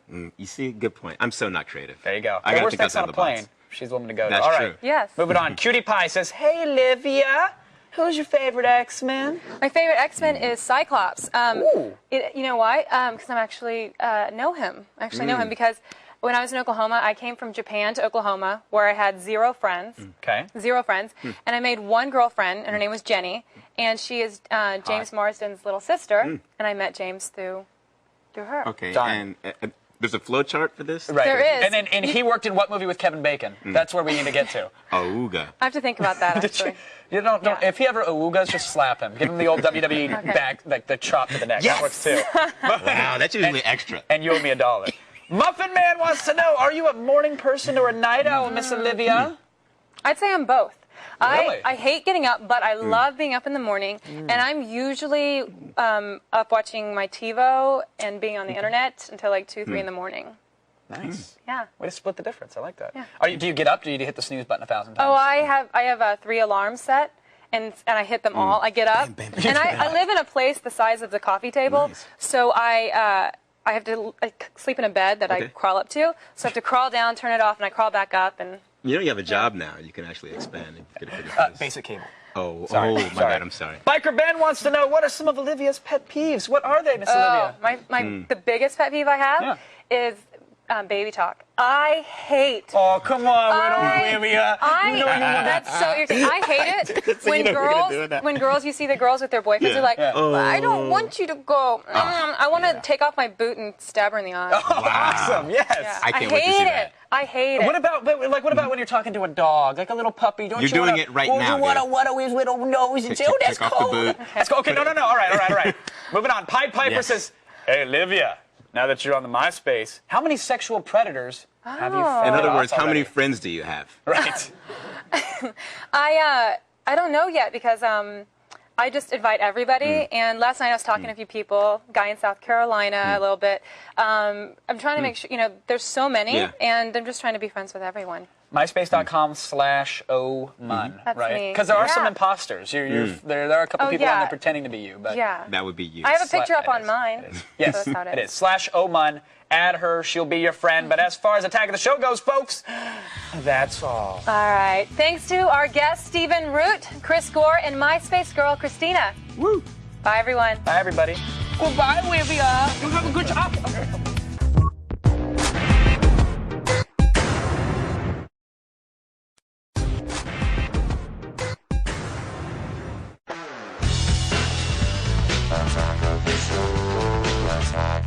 I give you Olivia Munn, and she, in turn, will give you the news. That's how the feed works. And now, if it's news to you, then it's in the feed.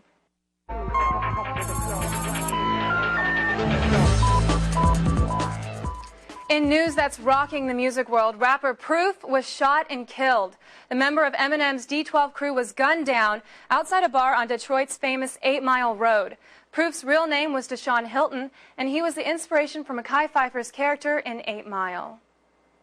A new photo of Beast from X-Men 3 is now available on the net. Played by Kelsey Grammer, the character is reading a book while hanging upside down from the ceiling in a pose familiar to fans of the X-Men comics. In more chilling news, Robin Williams wants to play the Joker in the upcoming Batman Begins sequel. Williams had originally been considered for the criminal clown prince in Tim Burton's Batman. Instead, the role went to Jack Nicholson. Oh, girls, listen up. International soccer superstar David Beckham could be headed for the United States.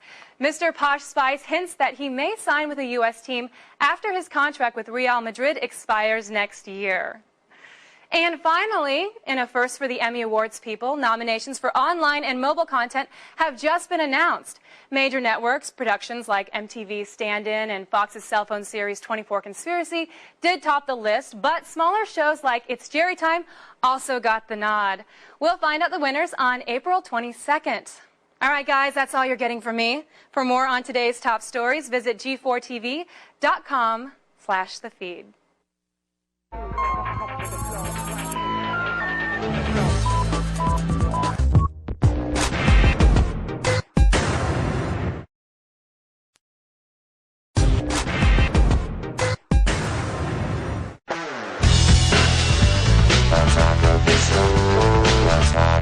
Olivia's got today's news all ready to go in the feed.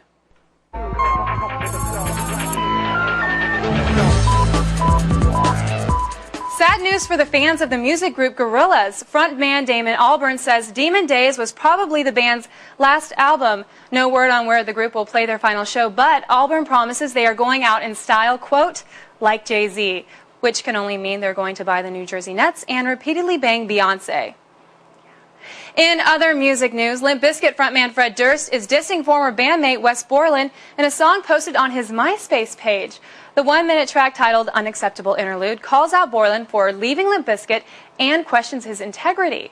In other Durst news, Variety said that he's going to make his directorial debut with a film called The Education of Charlie Banks. Durst insists he's a serious filmmaker and that he's going to one day be mentioned in the same breath as Royal Tenenbaums director Wes Anderson. In major car news, Lexus unveiled the world's most powerful hybrid at the New York Auto Show. The LS600 HL packs over 430 ponies under its hood and is the first hybrid car to feature a full V8. The car hits dealerships in the spring of 2007, so start saving up. Now, if the environment isn't as important to you, Hertz is offering a cool way to burn rubber and gas. The rental car company is giving customers the chance to rent a Shelby, a high-performance version of the Mustang GT. The original Shelbys are considered a collector's dream. In other news, 300 Islamic activists in Indonesia violently protested the publication of a local version of a Playboy magazine. The demonstrators tore up copies of the magazine and shattered windows with rocks. In related news, an Indonesian maid was tricked into posing nude for her employer after he promised the photos would appear in Playboy.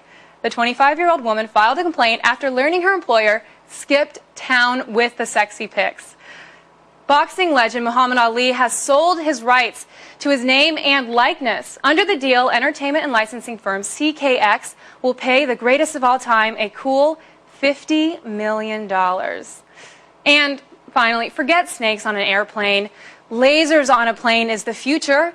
At least that's what the Air Force hopes. By the end of this year, they plan to conduct the very first ever test flight of its airborne laser. The futuristic weapon will be attached to a jumbo jet and is designed to shoot down enemy missiles that are halfway around the world. All right, everyone, that's today's feed. For more information and updated headlines, visit g4tv.com/thefeed.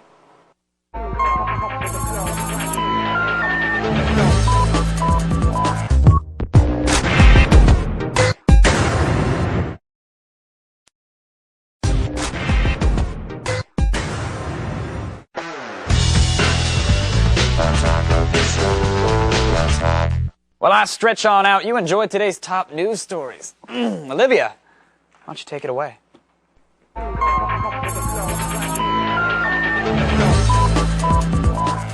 In music news, the Billboard Top 200 album chart has been released, and it's an eclectic list. Tim McGraw anchors the top 5 with his greatest hits, Volume 2, Reflected, while the High School Musical soundtrack comes in 4th. T.I.'s King comes in 3rd. The compilation album, Now That's What I Call Music, Volume 21, is number 2. And Rascal Flatts take the top spot with Me and My Gang. In other music news, the Beatles finally will dip a timid toe into the online music pool. The Fab Four's label, Apple Corps, confirmed that it is digitally remastering its entire catalog. This would pave the way for eventually selling the songs online. Over in movie news, the historical romance The New World, starring Colin Farrell, is getting an interesting new twist for its Japanese premiere. Thanks to new smell-o-vision technology developed in Japan, moviegoers will sniff special scents meant to suggest anger, joy, and sadness in sync with selected scenes. Well, you won't need any fancy technology to smell DOA when it eventually arrives in theaters.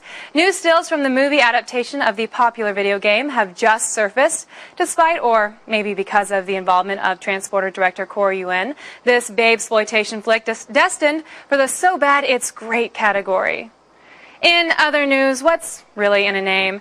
In the case of one Utah school, some embarrassment and a few $100 in expenses. Ogden, Utah's Da Vinci Academy scored a real coup in getting Daily Show anchor Jon Stewart to headline its annual fundraising gala. Or so they thought. They had, in fact, booked another Jon Stewart, this one a retired motivational speaker and part-time professional wrestler. The school canceled Mr. Stewart's appearance when a reporter pointed out the mistake. And in office supply news, what can you get for one red paper clip? Kyle McDonald was just offered a year's free rent in Phoenix. Since going online last year, McDonald has traded his red paperclip for a fish pen, which he then swapped for a doorknob, and so on and so on. The free furnished apartment is the latest transaction in McDonald's quest to own his own home. And finally, a Tennessee elementary school teacher faces some grown-up detention for using MySpace. Pamela Rogers pleaded guilty last year to sexual battery and the statutory rape of a 13-year-old student. As part of the plea deal, Rogers was ordered not to communicate with the victim or his family and not to use the internet. Police allege she has since done both, blogging on her MySpace page about apparent communications she has had with the victim's sister. That's the feed, News Hounds. For more information, check out g4tv.com/thefeed.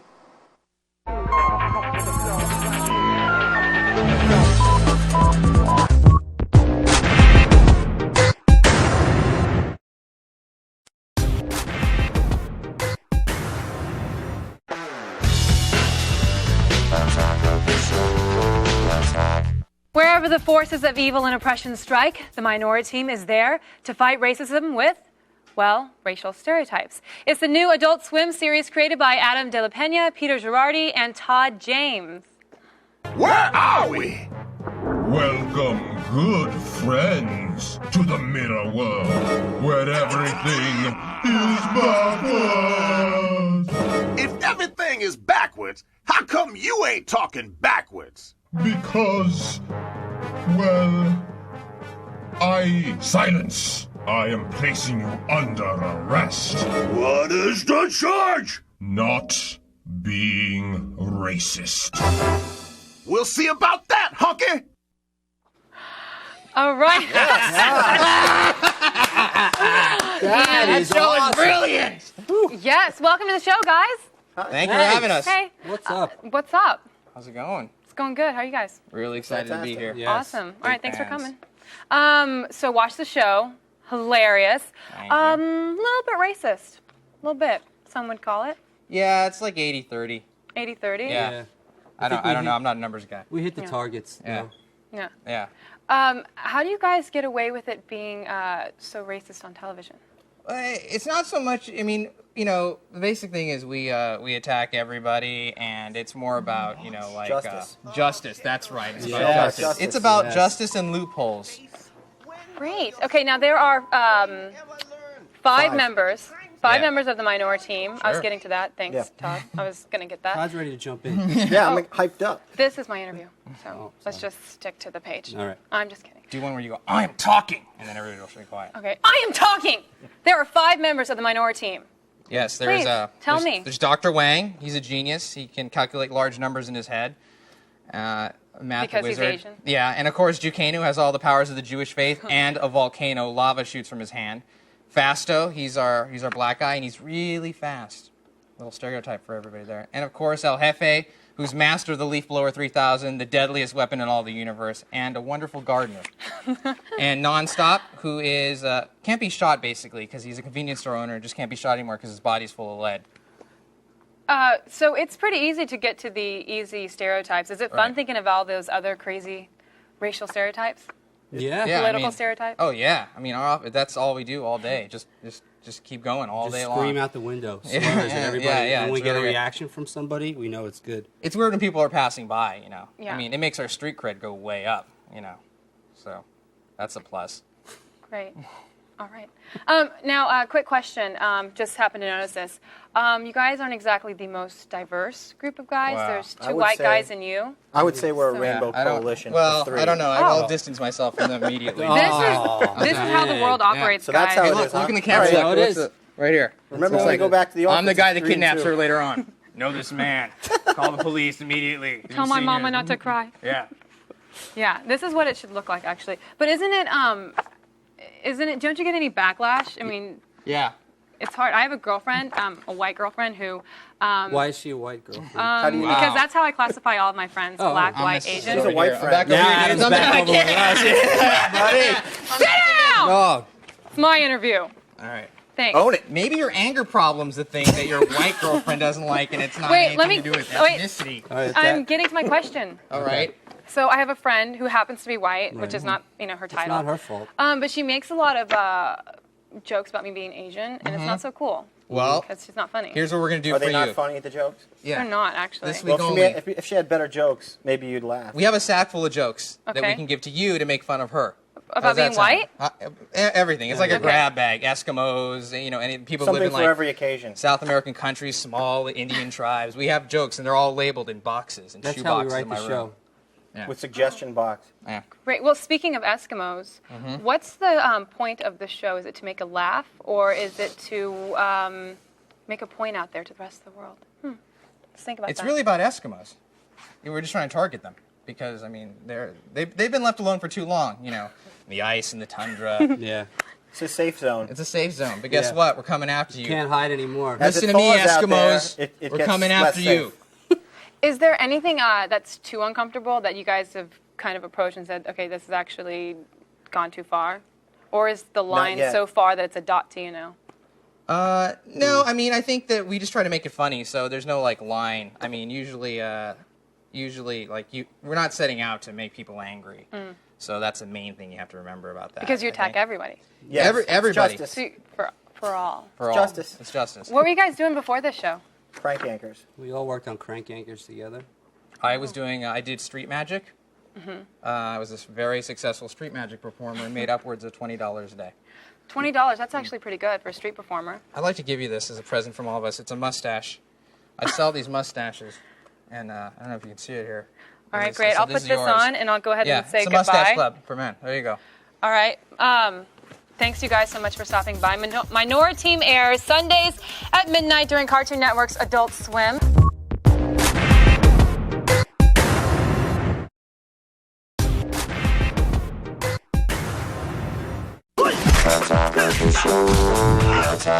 Now, though, we're giving you the reviews that matter. Everybody's got to sell, but how smart is yours? Luckily, we have our very own Will O'Neill on our side. Here's the IQ of the latest smartphones.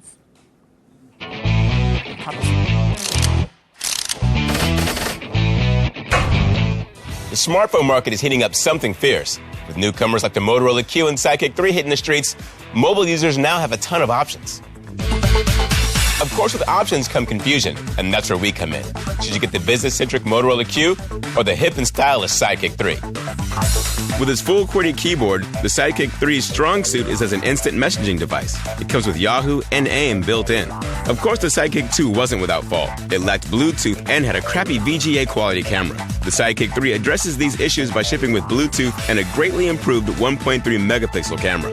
Power users will also appreciate the Sidekick 3's multimedia capabilities. It now has a full-fledged media player that supports MP3s as well as videos, and it even has a mini SD card slot. Expect to pay around $350 for one.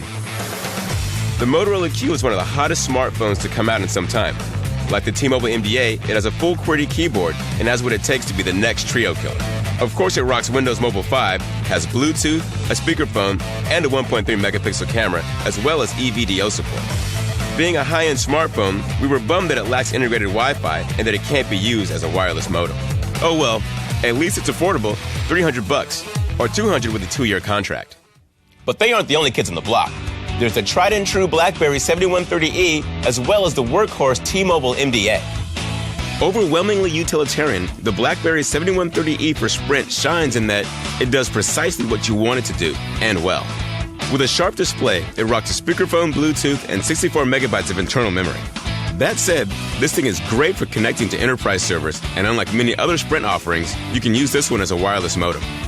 Kudos aside, the SureType keyboard requires a learning curve, so it's best to try this thing before you buy it. If that's not enough, it ain't cheap. It'll be about $480, but you can score one for as little as $200 with a service agreement and various rebates. I often describe the MDA as a Sidekick 2 for grown-ups. Like the SDA, it has a ton of features, including instant messaging with Yahoo, MSN, and AIM. But where it really stands out is its awesome full QWERTY keyboard. Being a high-end model, of course it has Bluetooth, Edge support, and a speakerphone. It's also a quad-band world phone. We were disappointed with the quality of the pictures taken with its 1.3 megapixel camera, but at least it has a mini SD card slot to store all your data. Now this thing ain't cheap. It's $300 with a service agreement, $400 without.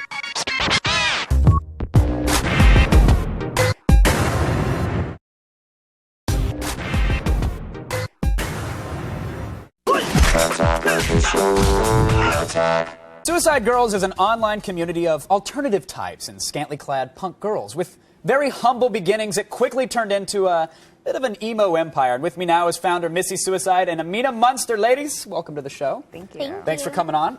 Suicide Girls kind of blown up. I mean, that's putting it lightly. You started as this kind of this subculture, and now it seems like a very mainstream thing. It's a very household term, at least around my house. My mother's a huge fan. You guys are in music videos. You're doing the video casts now. You have the traveling burlesque show. What do you attribute to all the success?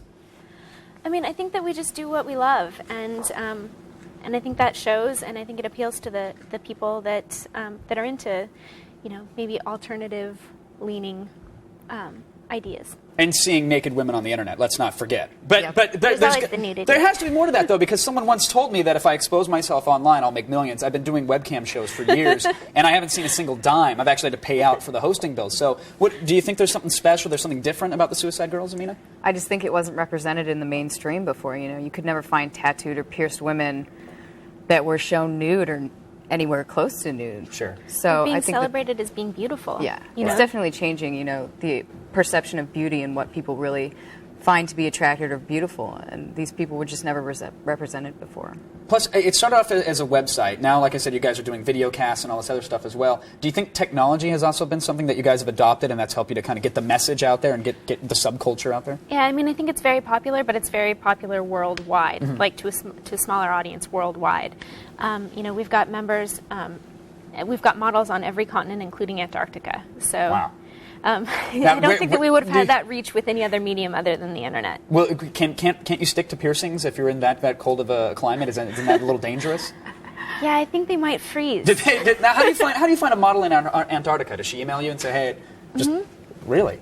Yeah, girls can apply online, and if we've got a photographer near them, then we set them up with a photographer. If not, like Antarctica, then they have to send in their own photos. Gotcha. Now, Amina, I want to ask about this tattoo on your chest here, because it's a phenomenal image, but I hear that there's a crazy story to it. You kind of own the market on this particular image. What is I actually own the copyright for it. It was issued by the Library of Congress. So you copyrighted your chest. Now, what's the need for something like that? Is this an original image? Or? It was basically just to set a precedent. Really, I felt ripped off by somebody, an artist, taking my image and putting it on another man's chest, that I thought that I'd show the tattooed community, or the community is, not so educated on tattoo etiquette, that it's not okay to take a custom chest piece or a custom tattoo of any kind and put it on somebody else. So someone essentially ripped off that image, put it on their own I had chest. my chest piece for less than a year, and some other man was already walking around with it on. But now you own the copyright, so if he wears like a V-neck, does he owe you a kickback, or how does that work? Unfortunately, I did not go through and get it copyrighted beforehand, and basically that guy he's off the hook, and I can't shave it off of him or anything. Well, we'll get him on the show, and maybe he'll let you take a razor to it or something like that. Cutting's cool, right? All the kids are doing it. All the college kids, at least.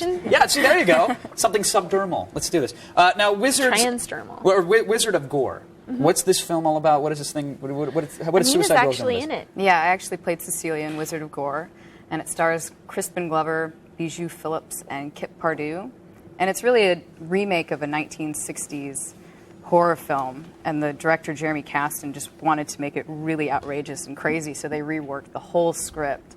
And Crispin Glover is just a creepy, creepy person in this movie. I bet. Yeah, I get decapitated by him, and I also get killed by Kip Pardue. And, Finally. Yeah. I got to be honest, the site lost some of its appeal when I realized these weren't girls that had actually committed suicide. It just took some of the arousal out of it, which speaks volumes, I know. But did you ever, in your wildest dreams, imagine you would go from some images on a website to a worldwide net of women and DVDs and a burlesque show and just the domination that you guys have?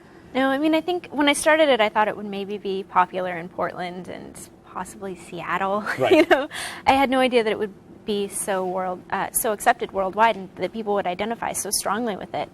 I think that if I had known that in the beginning, it would have been overwhelming. But I think that as it's grown, some baby steps, right? Baby steps, and I get more and more used to it as it gets bigger and bigger. Well, I got to thank both of you for coming on and sharing it with us. Our viewers are obviously huge fans, and they're not alone. So thank you guys very much for coming on. I think we're going to be on Icons. Yes, Icons this Saturday. In fact, for more information on the Suicide Girls, fire up your browser. I know they're already your homepage, you dirty little dogs. And don't forget to check out the Suicide Girls on Icons. Very important. This Saturday, the 10th at 7:30 Eastern. Check your local listings, or just listen to what I just said and send it to you, though.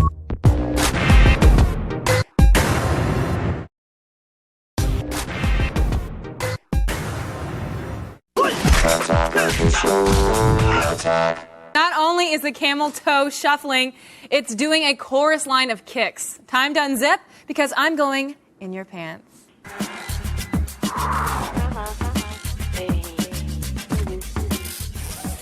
Hey everyone, this is Anna David. You guys know her because she writes sex advice for people like Playboy and Stuff and Magazine, Razor, so many magazines. Basically, she's like your hot school nurse who gives you condoms and lets you sleep in the bed when you're sick.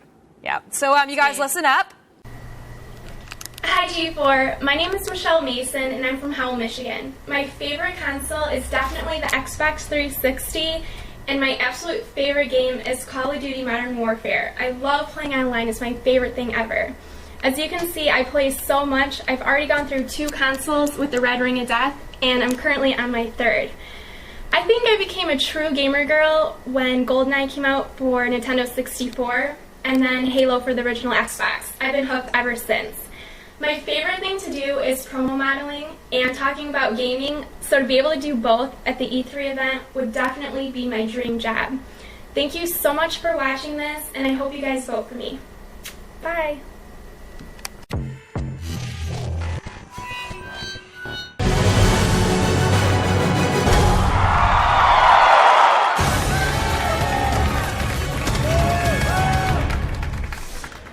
All right, joining us for the zombie apocalypse is co-producer of Dead Rising 2, Shin Uharu. Thank you so much for joining us. Thank you. So, we have a new hero, we have a new setting. What are the events that make the undead even more annoying this time? Events? Okay. Well, first of all, we have more zombies, a ton of them.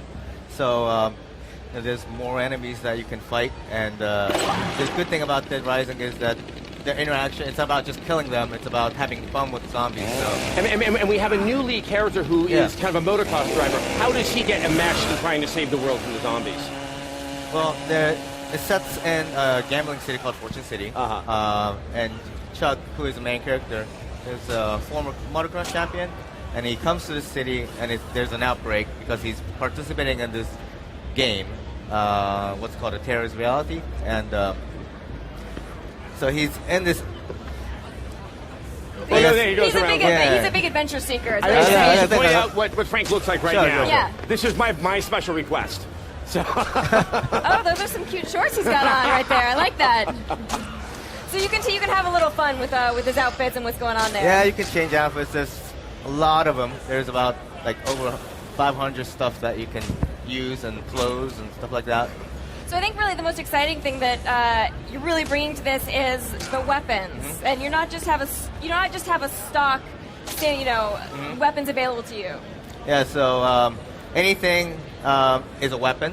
So you just pick up any item that's just around you. I think you're only about 5 feet away from any item that you can use, and you can combine them as well. So. And it sounds like you can also make bad weapons. Not every good combination. There's not always a good combination. Well, you can't really combine. You can't have a real bad combination. It just have different effects. Right. So what are some of the examples of just some of the weapons that you're just going to be able to pick up? For example, right here I see we have a wheelchair and a bat. Yep. So these are going to be things. What are some of your favorite weapons that maybe somebody wouldn't even think to pick up? I guess there's a teddy bear, like a 3-feet teddy bear, and you can pick up a machine gun and you can combine those two, and it becomes a sentry. You set them anywhere in the mall or in the casino, and it'll just kill zombies. A teddy gun, a teddy bear gun turret. Yeah, all right. It's I crazy. like that. Now, one of the things that I think confused some gamers from the first game was the save system. They didn't understand that you kind of were supposed to die and start the game over. Are you taking that same approach in Dead Rising 2? We had we heard a lot of I guess they wanted improvement on the save system, so we made several changes. The one thing that people didn't really like was this single save slot, and so we've multiplied that. So there's several save slots that you can save.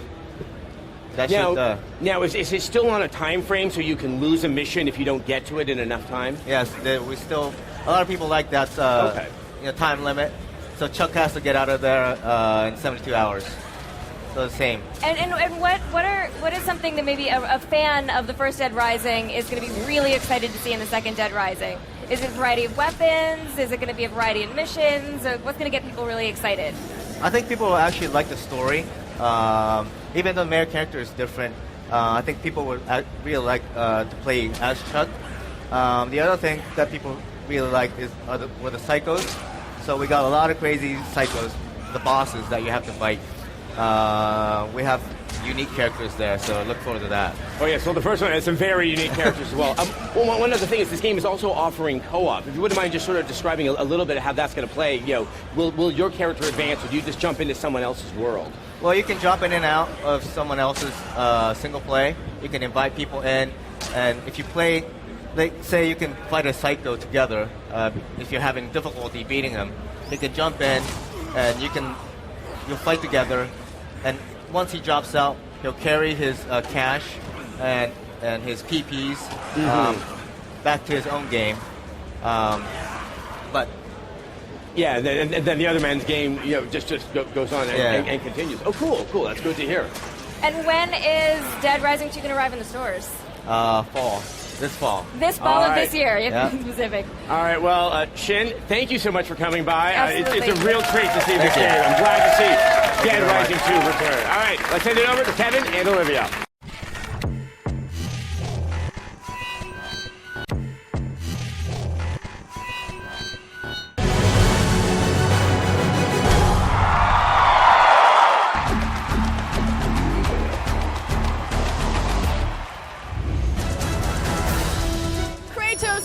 Causing havoc all over Greece again, but this time he is throwing his daggers on the PSP. Let's check out God of War, Ghost of Sparta. Now with me is Dana Jan, one of the developers of Ghost of Sparta. Now we have not seen a God of War on the PSP since Chains of Olympus, so what is new this time? We went back and we took this opportunity to make God of War Ghost of Sparta an even bigger, more badass experience than the previous game. It's more bloodthirsty, there's more moves, more action, pretty much everything that you could ever be hungry for in a God of War game. And when exactly does this game fall? Is it a sequel, a prequel, a sequel to a prequel? Good question. The game takes place between the events of God of War 1 and God of War 2. We're going back into Kratos' backstory, finding out a little bit about what tortures him, what haunts him, and the reasons that he's so bloodthirsty for revenge against the gods of Olympus. All right, so when can we expect this to drop, and what's the price point going to be? The game's going to come out later this year, and I'm not sure if the price point's been set yet, but I'm pretty sure it's in line with what other PSP, titles are right now. Now, I don't know about you, but I'm never going to get tired of killing Greek gods, right? I never get tired of it, no. No, they're all going down.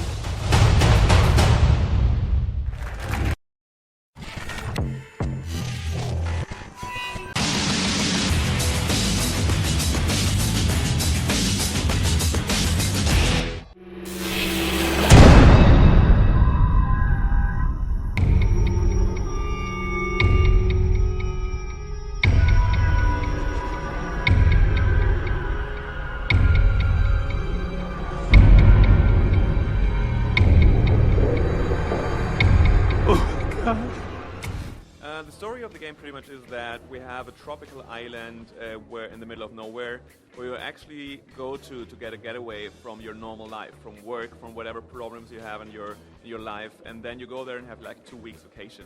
So you go there, it's one of 4 characters that you're going to be playing, so you choose your character, they have different background stories. They go there and have a good time, and suddenly all hell breaks loose.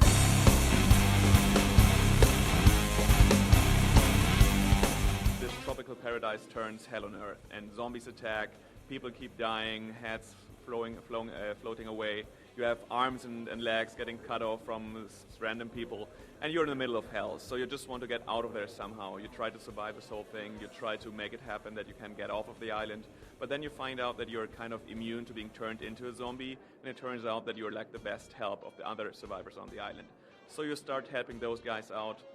You start opening up save hubs for them, and then also you try to find out what is actually happening on the island. So it's like different layers in the story, but you start off as a normal guy, and then in the end you're just finding out about the zombies, you're getting away of the island and all that. Then we have workbenches all over the island, so pretty much you go to save hub, you find a workbench, and then you're going to have different possibilities. So you collect weapons all over the game because it's an open world environment, but those weapons are going to decay the more you use them.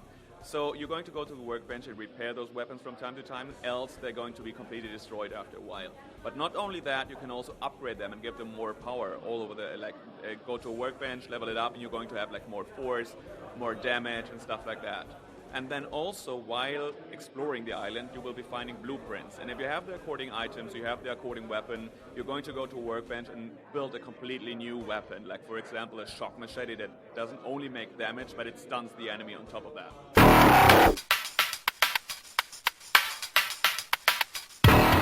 Yeah, we do have 4-player co-op multiplayer, and this is really cool because you can play through the story. It's seamless drop in, drop out. So you play in single player, you see a friend going online, invite him to the game. He's going to join you, play together with you through the story, drop out again, you continue in single player. And this is for up to 4 players, so it's really cool. It's open world, so you start off, you're not going to have access to all the areas in the beginning. You start off at the hotel, you have this super beaches, white sand and all that. You have the swimming pool. And everything is kind of paradisical still, so you have like waves hitting the beach, you have like crickets going off in there. But later on, you go to new areas on the island. You go into the city, you go into the jungle. You have to go to different places that get darker and darker because also there's a storm approaching the island. So in the beginning, it's more sunny. Later on, it's going to start to rain from time to time. So it really gets darker, darker. And when you go indoors, it's going to get even more dark. So you have a flashlight for all the dark places where you can actually, this will be your only source of light there. It's Dead Island. Dead Island is going to hit shelves on the 6th of September, and it's going to be on Xbox 360, PlayStation 3, and on PC.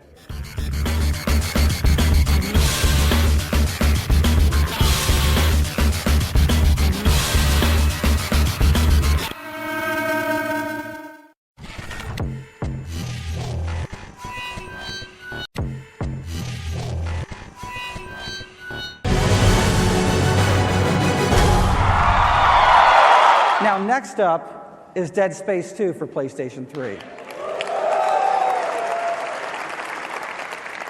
It's the sequel to one of the highest rated and best loved games this generation. With a live demo, here's executive producer Steve Papoutsis.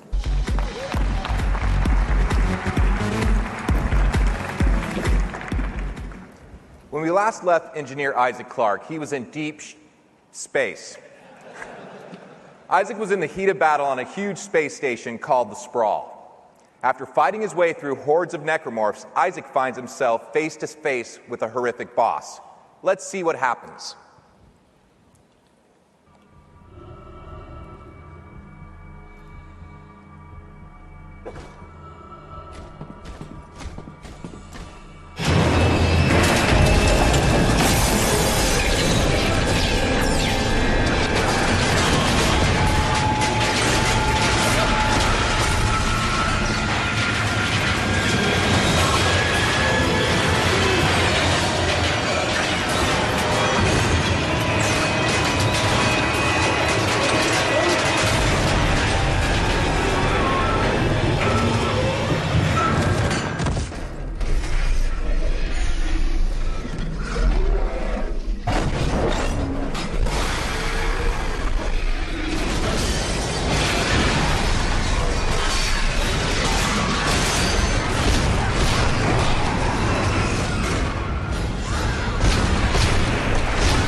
So that's Dead Space 2 by an awesome team at Visceral Games in Redwood Shores. Thanks, everyone.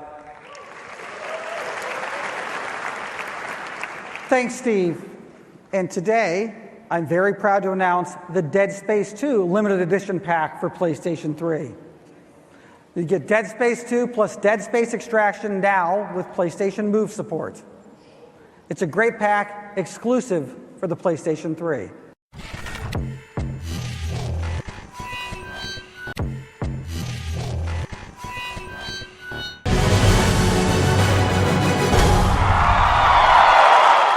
A title we demonstrated on our stage last year came from our friends Ubisoft, who've been hard at work on their next chapter of their top franchise and expanding that universe with Assassin's Creed Brotherhood. Not only will you have the opportunity to play a full single-player campaign, but there will be an exclusive package of missions that will only be available on PlayStation 3. In addition, for the first time, Assassin's Creed will introduce a unique, visceral multiplayer experience, and the multiplayer beta will only be available exclusively to PlayStation Network later this year. And here is the exclusive world premiere look at some of the multiplayer content. For centuries, we have fought against the Assassins. Now, fellow Templars, we will win this war once and for all.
For Kratos, the man who became a god, the journey was far from over.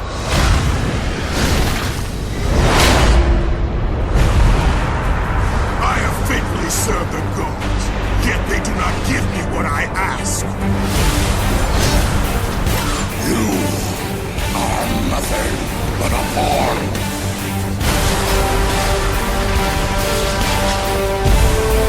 This is not a wise course of action, Kratos. There is more to this than you know.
E3 kicked off this morning with Microsoft's press conference, and we've got everything you need to know right here. We'll also start off, well, Microsoft actually, a little thing called Halo 4. What?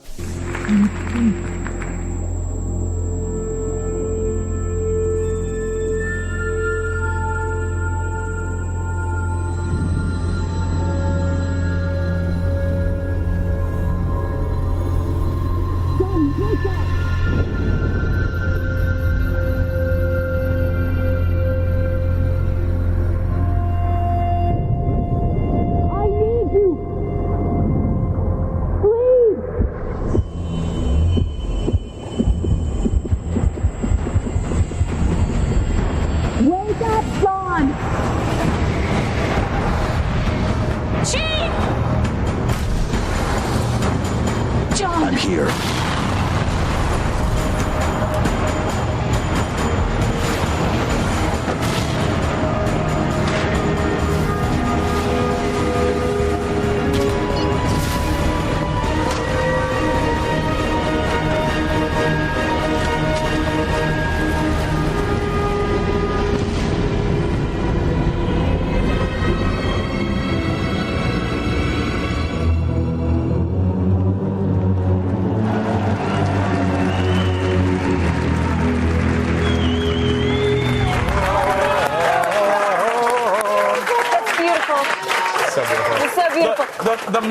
The moment the beating heart came on the screen, you started chanting like a monk. That's how I know you're excited for this one.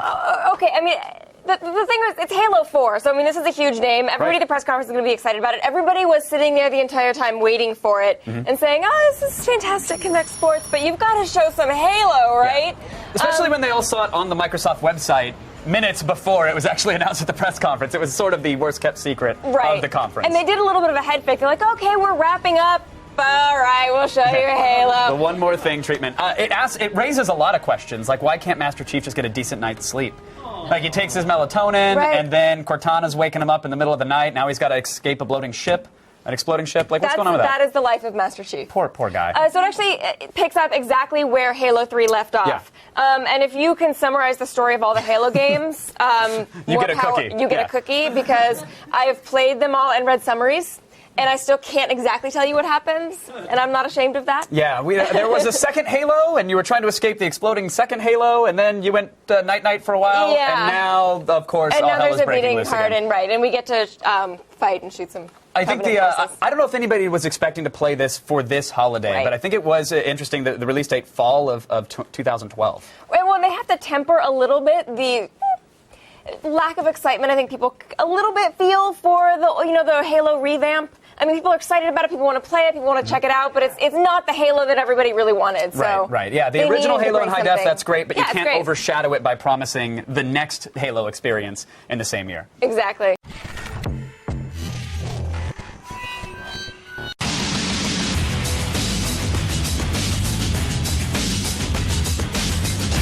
Here are the 5 most shocking E3 moments.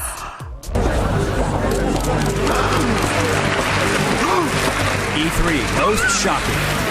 Number 5. No one was surprised when Peter Moore introduced Halo 2 at E3 2004. But he shocked us all when he brought out the big guns to reveal the release date. November the 9th, the moment Xbox Nation's been waiting for. Number 4. Deploying surprise in 3, 2, 1. It stunned everyone when Valve's Gabe Newell stepped onto Sony's stage last year. Why?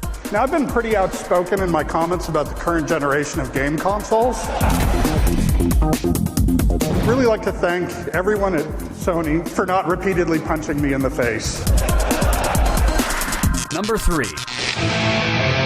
My name is Reggie. I'm about kicking ass. I'm about taking names. And we're about making games. Not only did Reggie Fils-Aimé start off Nintendo's 2004 presser with an amazing bro-tastic intro, I'm about kicking ass. He debuted a lineup that would start Nintendo's reemergence as the #1 name in video games. Nintendo's revolution. Number 2. Hi, we're the Booth Babes. Booth Babes and E3 go together like the munchies in a bag of cookie dough.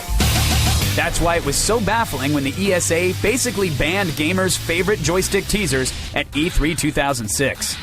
Thankfully, the threat of a $5,000 fine and millions of deposits at the Spank Bank didn't scare away any of the Booth Babes. Awesome! Number 1. Ridge Racer! The most shocking moment of E3 history wasn't Ridge Racer or Sony's horrifically embarrassing 2006 press conference. Hop on its stomach and you attack its weak point for massive damage. It was how much we were going to have to pay to own a PS3. 20 gigabyte PlayStation 3 will retail for $499 US.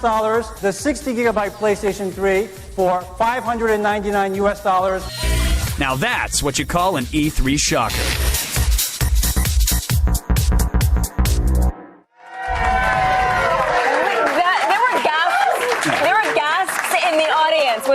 when they revealed the price of the PlayStation. I just knew I would want to get a third job to work up the pride to own a PS3. That was their big deal, was that people would be so proud to own one because it was so expensive. Oh, yeah.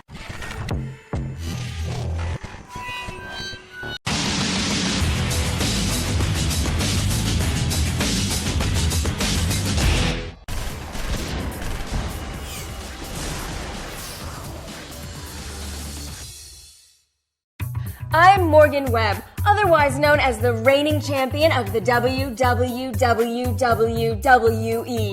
mainly for my patented pinky lock, the vice grip. I'm here to take you inside and behind the scenes at G4 during our biggest time of the year, E3. Let's see what we can find. So this is the G4 Museum. This is where we have all of our keepsakes from E3's past. Maybe we'll find the Ark in here. I'm just kidding. That was stolen by super intelligent raccoons back in 2004. Let's start over here. This right here is something very special. This is actually the first game we ever demoed at E3.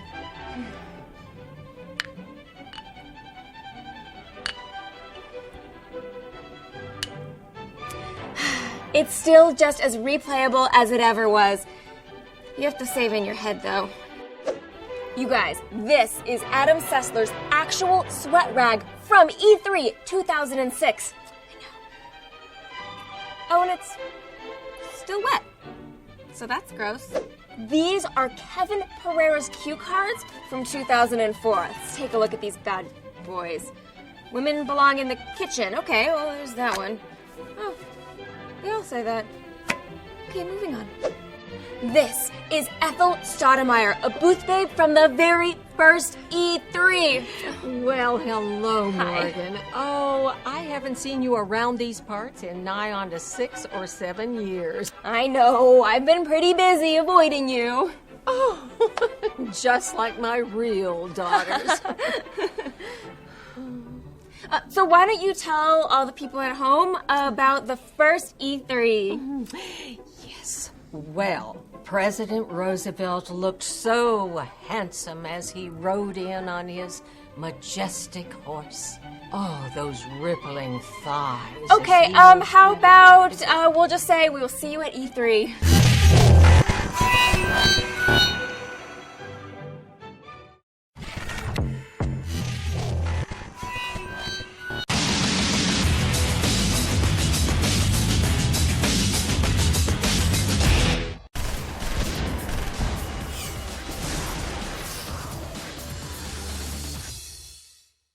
I'm Morgan Webb. In high school, I was voted most likely to appear in a promotional internet video.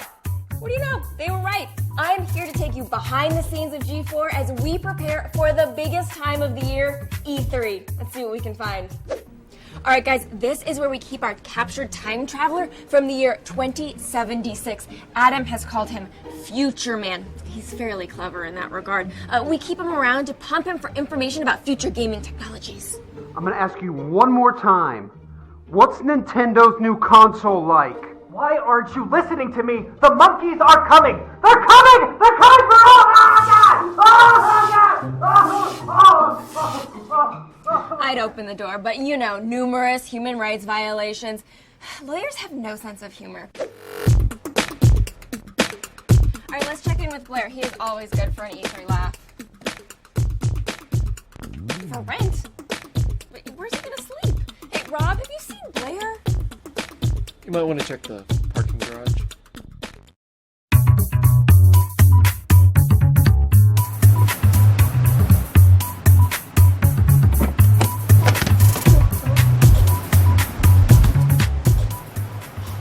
How did you find me here? You're like the Nancy Drew of human misery. Well, you weren't under your desk. Rob raised the rent under my desk and it got too expensive, so I had to move. Rob's an office furniture slumlord?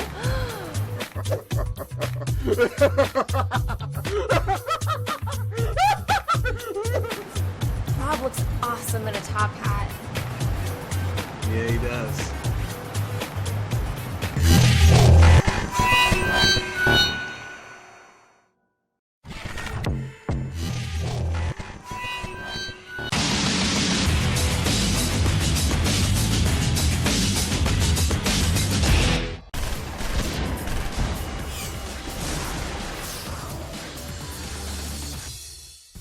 Hi, I'm Morgan Webb, the reincarnation of the Sumerian god of air, Enlil. I'm here to take you inside G4 during our biggest time of the year, E3. Let's see what we can find.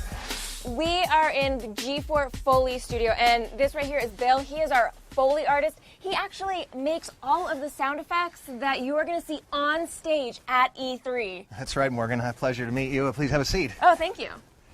So, Bill, I know I would, and the people at home would really love a little bit of a preview of what we can expect. All right, see if you know this. Okay. I'm gonna quiz you. I'm gonna quiz you. This guy's good. See if you know this. Okay. All right.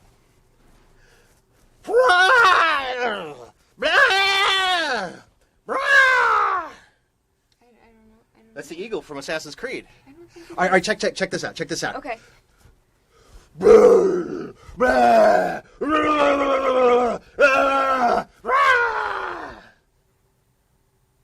That's the explosion from Uncharted 3. I No, check this out. Check this out. You're gonna like this. Okay.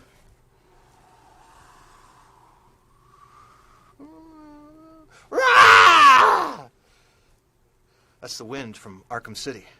Okay. I'm a little worried about what's going to happen at E3 at this particular moment in time. Can I just show you how it sounds in the booth? Couldn't sound worse. Let's see if you're right.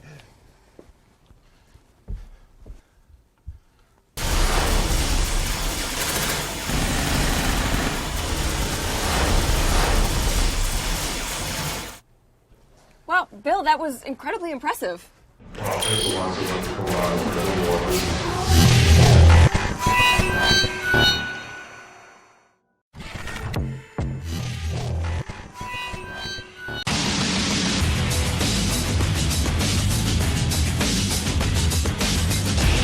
I think it's time to get this show started proper by checking out the game that I think every self-respecting comic fan and every self-respecting gamer is dying to see. Rocksteady is following up their smash hit Batman Arkham Asylum with another dark adventure starring the Caped Crusader. Let's go hands-on with Arkham City.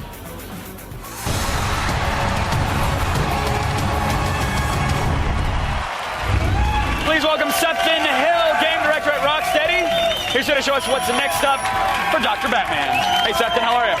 All right, so something that I am personally very excited about, Catwoman is in the game. Is she a villain? Is she a good guy? How does it, what's going on? Catwoman. I mean, Catwoman was someone we were really excited to get in the game because you don't really never know whether she's a good guy or a bad guy. The golden rule with Catwoman is she's always looking out for number one. So that's the one thing you can guarantee on.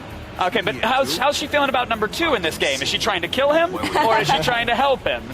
Well, I mean, I guess that's the big question with her is basically the thing that she wants to get out of Arkham City is whenever any supervillain's captured, Hugo Strange takes their goods off of them and sticks them in a confiscated goods vault. So this for her is the ultimate score because this is basically all of the goods that any supervillain's ever taken and in this one vault. So she's after that, and she's using the fact that Batman's distracted in Arkham City to take that to basically break into this vault. So she's got her own goal. She's definitely looking out for herself. And so we're actually playing as Catwoman right here. So can you tell us a little bit about how she plays?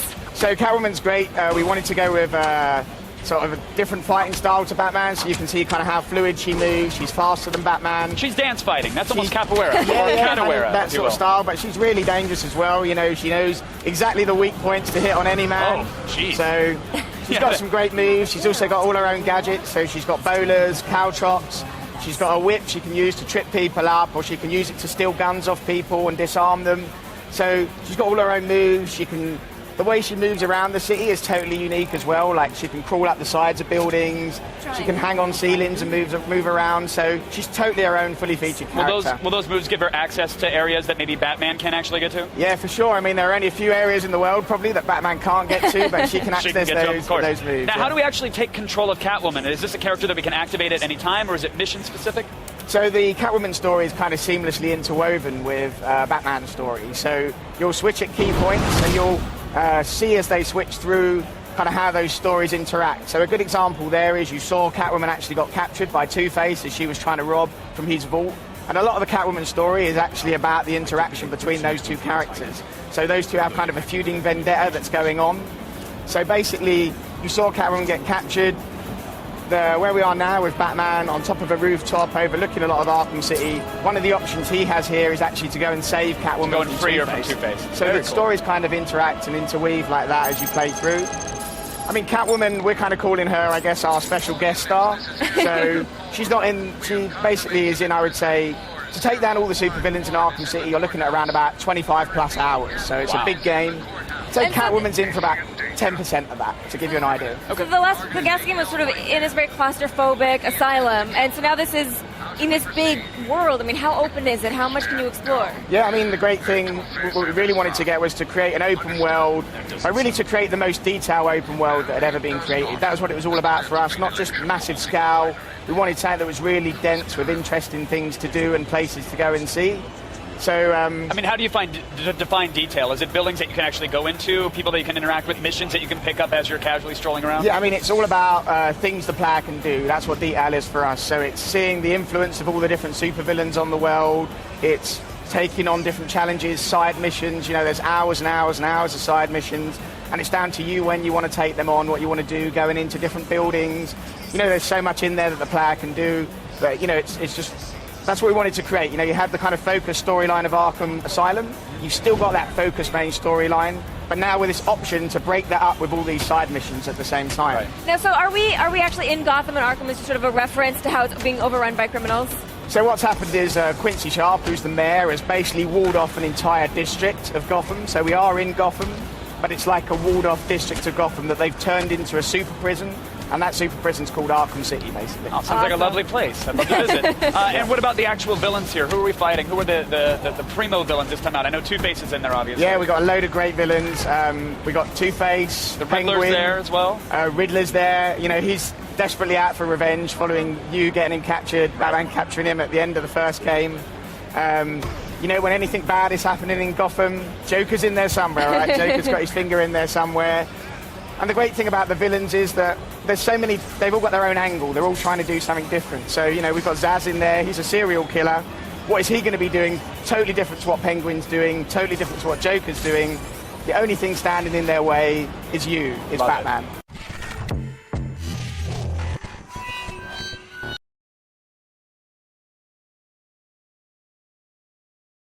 A famous explorer once said that the extraordinary is in what we do, not who we are.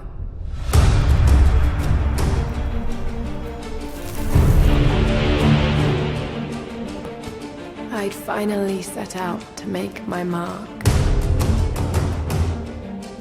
to find adventure.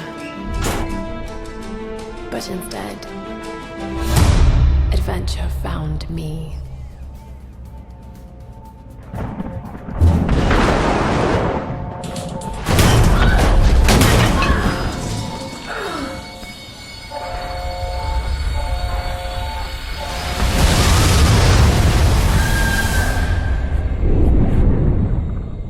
In our darkest moments,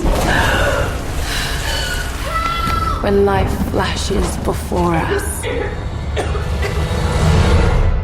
we find something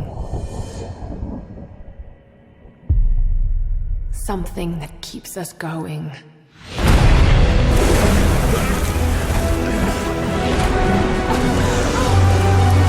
Something that pushes us.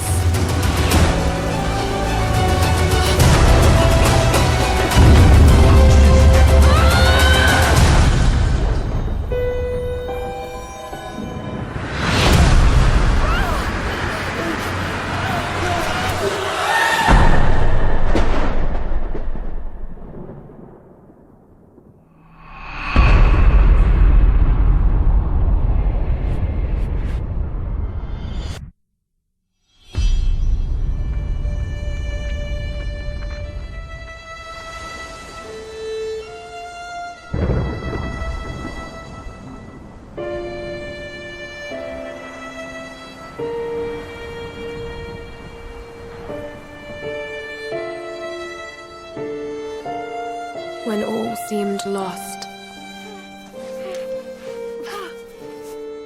I found a truth.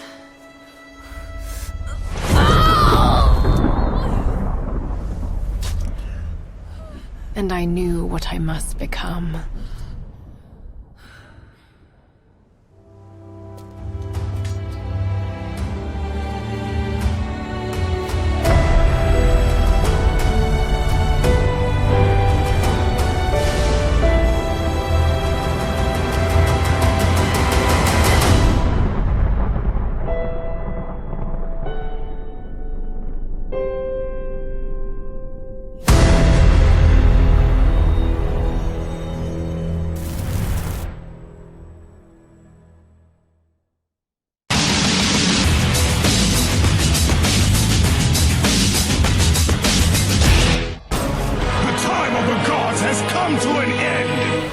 ruthless, unstoppable, and eternally pissed off.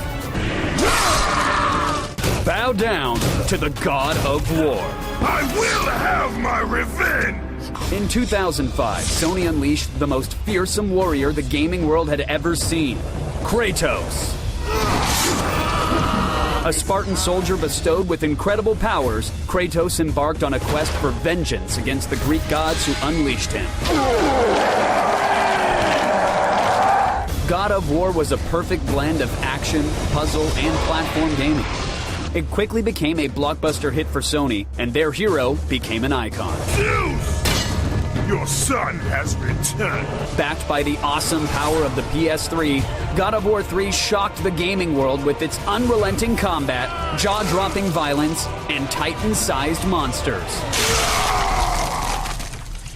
But Sony isn't done with their Ghost of Sparta yet. This E3, the story of Kratos continues with God of War Ascension. In this prequel, fans play through the original tragedy that turned Kratos from mortal into demigod. But Ascension is also venturing into new territory, multiplayer. Up to 8 can do the dirty work of the gods as they either fight together or eviscerate each other across expansive levels. At the heart of this madness is a customization system called Champion of the Gods. Players choose to serve one of 4 deities, which will then determine their class, perks, and special abilities. Pleasing the gods with high scores yields weapons and power-ups that can turn the tide of battle. Only an execution mode has been revealed, where 2 teams of 4 gladiators fight off hordes for control of the battlefield. But this is just a taste. More players means the promise of more action, more kills, and more eye-popping finishing moves than ever before. What other surprises does Sony have in store for the Slayer of the Gods? What new and dark revelations lurk in the shadows of Kratos' past? All will be revealed in good time. We're just moments away from finding out. One thing is certain, this E3, there will be blood.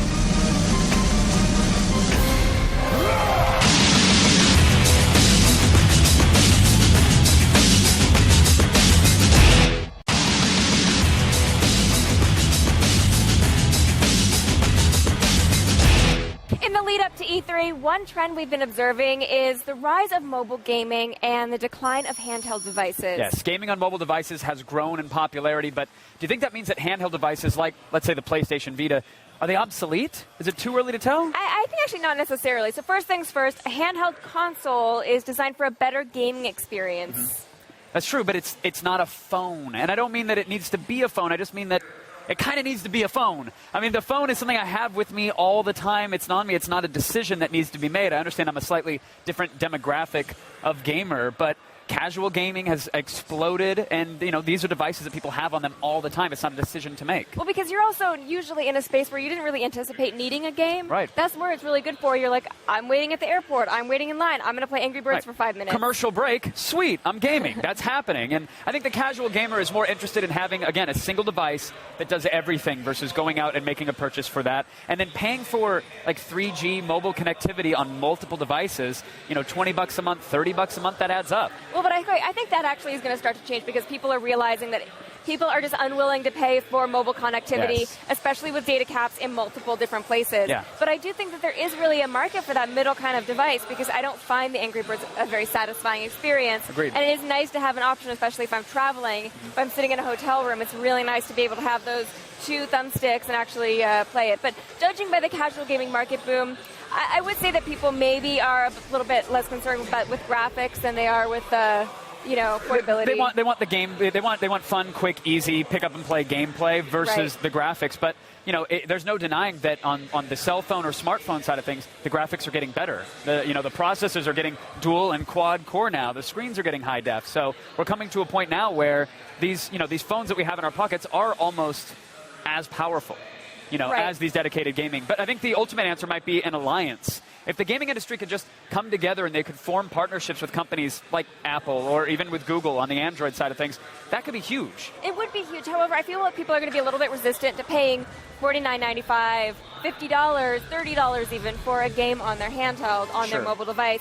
They will pay that if it's actually on a dedicated handheld because in their minds it's more of actually like a video game versus a 99-cent distraction that they're going to play a couple times. Sure, they feel like they're getting a much richer experience at that price point. But, you know, look, if Sony and Nintendo and Microsoft could play nice with those guys, deliver those gaming experiences, maybe for not $49.99, maybe for $14.99, there's a lot of money to be made, but then again, you lose the whole reason to buy that exclusive piece of hardware. Right, that's what I'm going to say. Like, if you can have your Mario fix, would you necessarily buy the new Nintendo console? Would you necessarily buy the Nintendo 3DS? Right.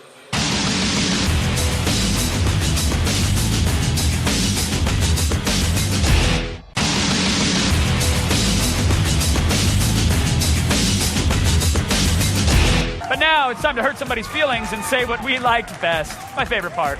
Candace, what say you? I think it's pretty obvious. I'm going to go with Dance Central 3. Yeah, of course. Because I love to dance, even though I think I was getting so many X's because the camera was messed up or something. No, of course, the Wait, just in case people missed that, what was the move that you tried to perform again for the camera, Candace? Some room. We don't want to get hurt here. Yeah, that was it right there. Better in heels. It's a little hard in heels. I'm impressed. And this close. All right, I'm going to say actually Medal of Honor and Spec Ops: The Line. It's nice to see some kind of alternative shooters coming out. We see a lot of Call of Duty, which obviously is a great game and we really like, but it's nice to see something a little bit different. But then, of course, I just looked at Assassin's Creed, and I might have to pick that too. Okay, go. I love how they asked Morgan to pick about 20 minutes ago, and Morgan's like, oh, definitely Spec Ops. And then Assassin's happens, she's like, oh, I wish you would have asked me now. It's like, if I had to choose one favorite, I would choose all of them. All of them. That's not how this works. I'm sorry. I think definitely my first favorite was finally learning that Exhibit clearly follows me around. So that was a big moment. He brought out your inner street. He's attracted to my street. You bought a chain wallet. You're going crazy. Yeah. And then my second thing, I think, was the big surprise for me, I think, was Dead Space 3. And by that, I mean when they were talking about... Yeah. Thank you. Thank you for the support.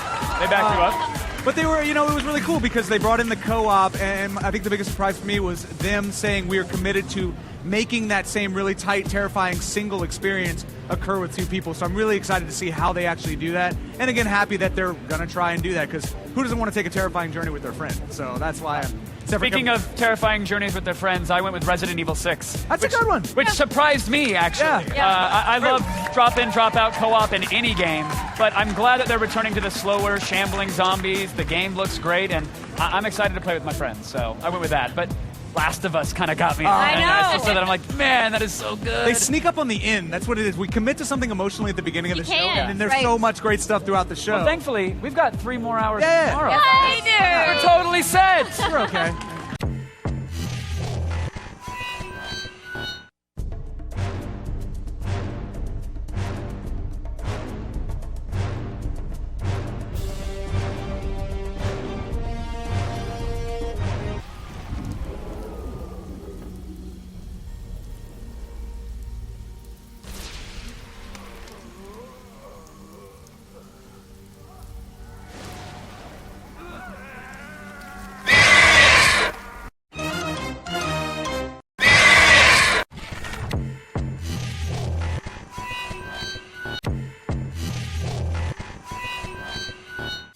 Finish him.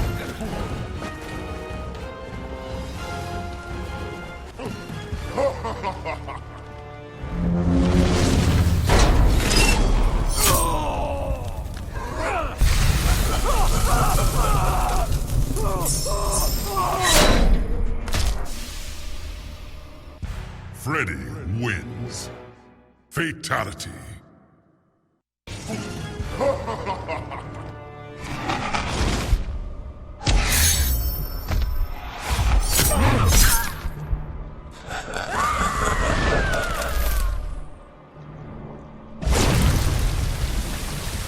Freddy wins. Fatality.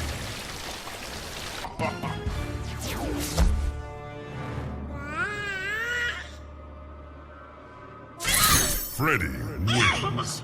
Fatality.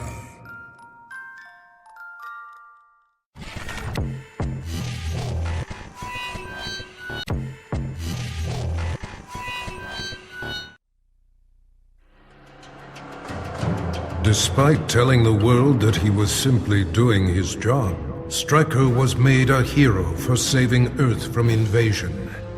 He received both the key to the city and the Congressional Medal of Freedom. Press and paparazzi hounded his every move. His biography spent a year on the bestseller lists. Stryker action figures flew off the shelves and into every young boy's hand. But when approached by Hollywood for the rights to his story, Stryker put his foot down. Never would he allow himself to be portrayed by Johnny Cage.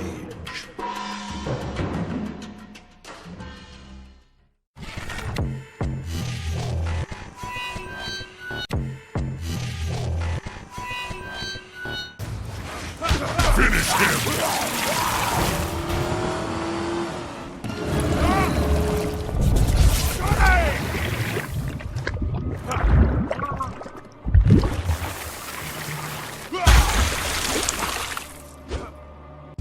Rain wins. Fatality.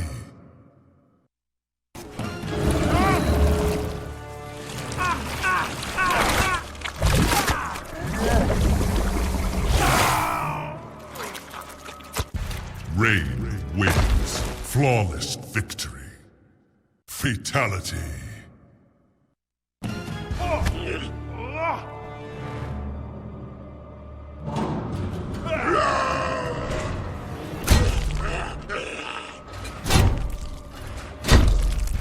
Rain wins. Flawless victory.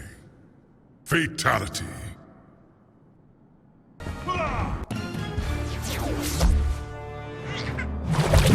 Rain wins. Fatality.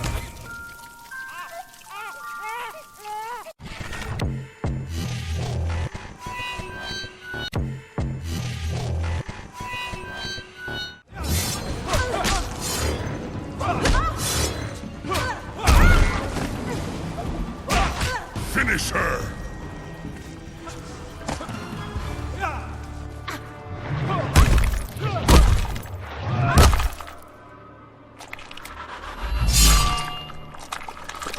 Kenji wins. Flawless victory. Fatality.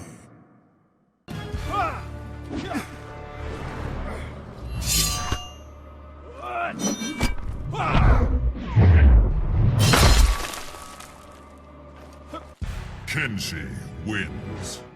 Fatality.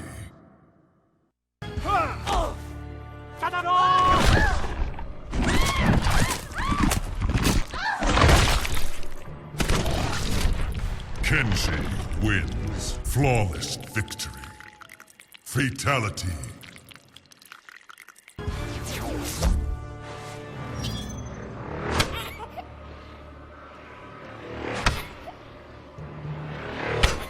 Kenji wins. Fatality.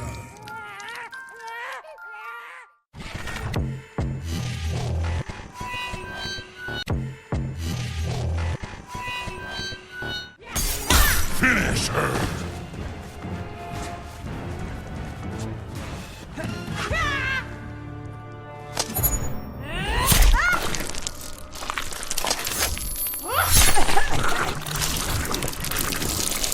Scarlet wins. Fatality.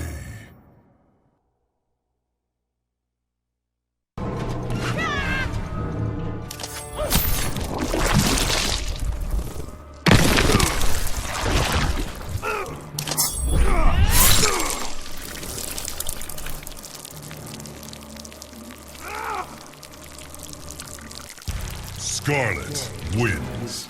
Fatality. Don't hate.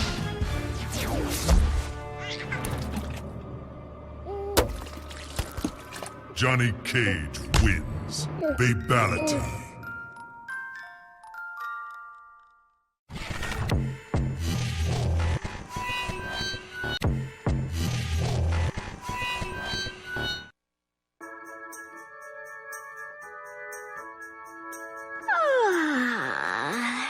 Welcome to my bedroom. Don't think that me letting you in here is an invitation for any funny stuff. I mean, not that I have a problem with funny stuff. Especially not if you really like the person. But that isn't what I wanted to talk about. Today is, as they say in Spain, my cumpleaños. That's right, my birthday. I'm 18 today. These are my girls on the San Romero cheer squad. We've gone to the Nationals 3 years in a row. But we haven't won yet. Ugh. To keep my energy up, I eat lollipops. I know what you're thinking. I'm getting so fat, but they're so yum. This is my family. My older sister Cordelia won a gold medal in riflery last year. And she has a lot of secret meetings with guys I think are college scouts. My little sister Rosalind just got her license, which makes me kind of think the DMV are idiots. My girlfriends say my dad is a total dilf. But try as they might, they could never come between him and my mom. She is so cool. It's because of her, my sisters and I all wear our vaginas proudly. God, she and my dad love each other so much. Speaking of true love, this is my boyfriend, Nick. It F's me up how much I really like him. My family's throwing me a birthday party after school. Nick is totally freaked out having to meet my family for the first time. But I'm even more freaked out for him to find out about my family. Because even though they're the most amazing ever, some of our traditions are a little unusual. Nick's already so sweet to never complain about my ginormous fat butt. If he finds out I'm the #1 world's biggest weirdo, he might not stick around. I'd be so sad. I think I'd seriously cry forever. Oh no! I'm totally late! I was supposed to meet him before school. I'm so lame. Ugh. I hope Nick isn't mad. That's about the worst thing that could ever happen. Oh my god! What the heck happened? Gross! Back off! No! Yeah!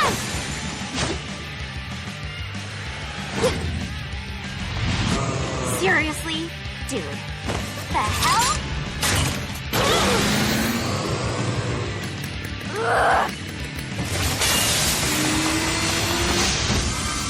And on my birthday, too. Like we're not already late enough. Gross. Stupid. Undead douchebags.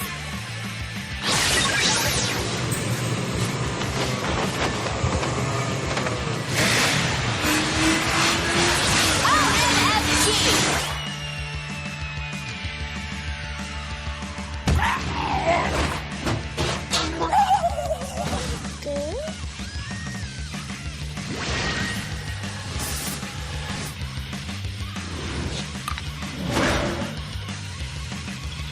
This is so irritating.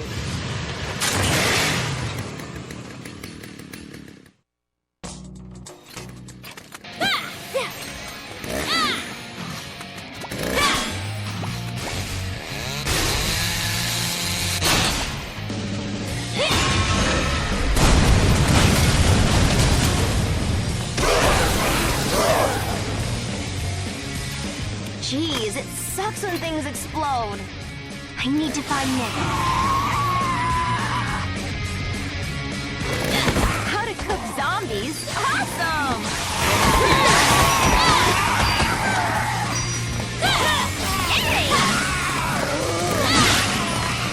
Zombies!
Be safe or be sorry.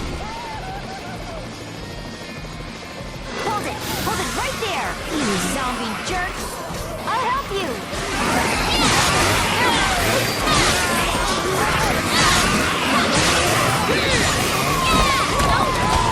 Touch me!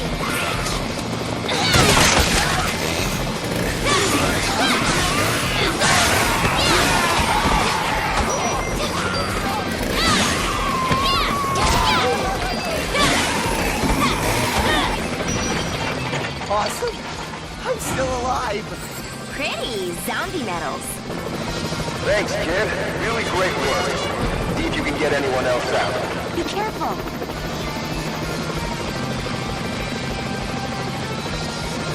Look out! Incoming!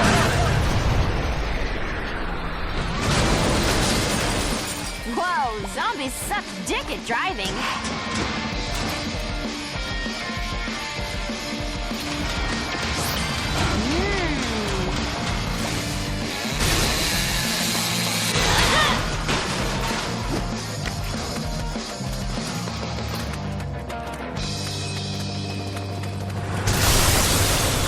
Your license should be revoked, bro. I'll rip out your teeth! Oh, great. This isn't gonna be as easy as I thought. Hey, her! Don't be looking at my skirt!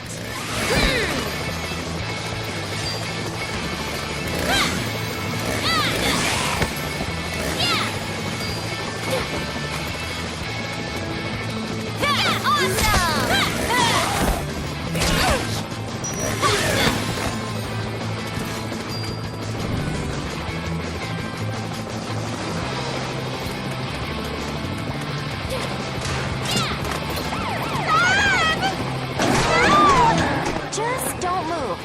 I'll take care of him. No big whoop.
Great. See one more. I got it. All right.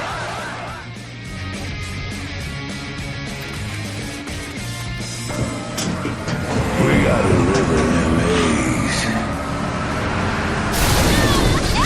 Watch out!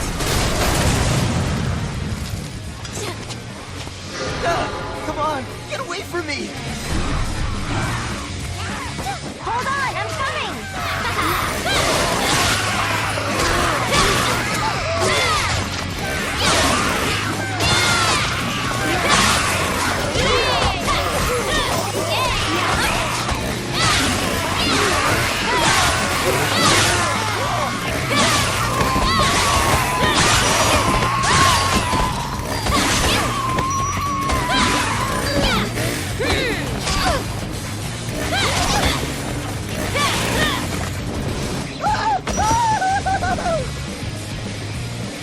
My favorite president is Warren G. Harding.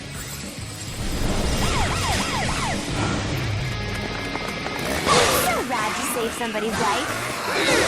Well, we got these ones. I see a whole group of these undead bastards incoming. Meet me up ahead.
suckers!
Fantastic job, kid.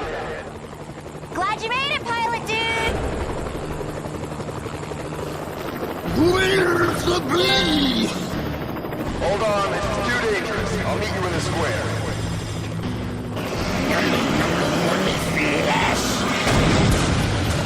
Jesus Christ! Get off me, you bastard! No! Oh shit! Tell my wife!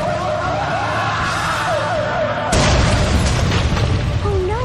He crashed over by the school and is probably dead! Just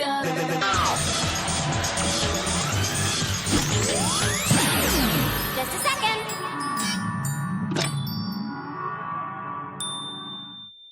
Hey, it's Mom, Juliet.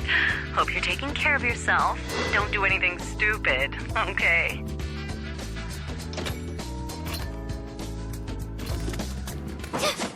Wow, now is the perfect time to do some shopping!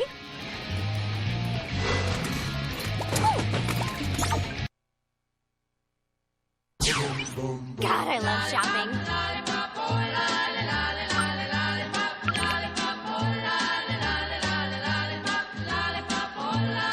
Click, click.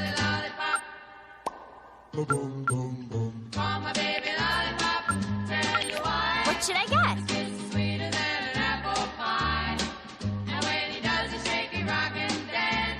Check this out.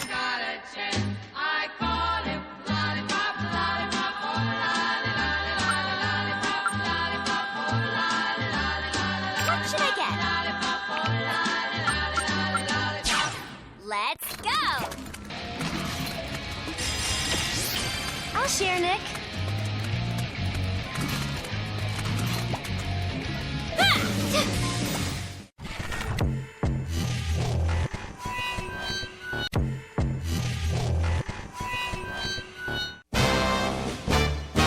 Hi, I'm Skip Bachman, and for 32 years I was a member of the Los Angeles Police Department, and for most of that time I was a detective. I've investigated a lot of homicides.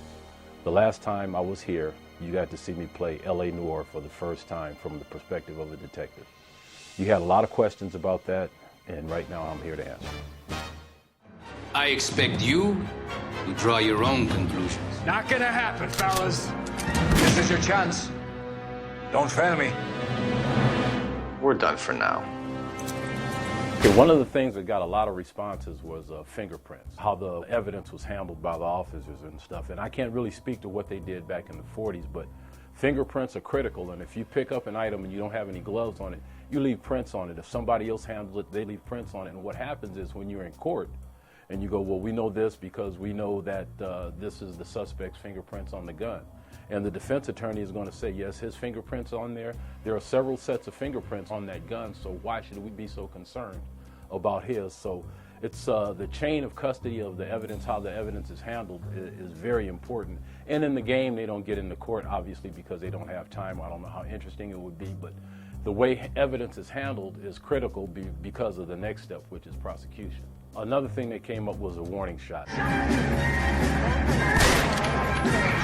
Stop or I will shoot. That's kind of an L.A. Noire thing. I mean, when you pull your gun and shoot as a Los Angeles police officer, you have to justify every round for the circumstance that you're in.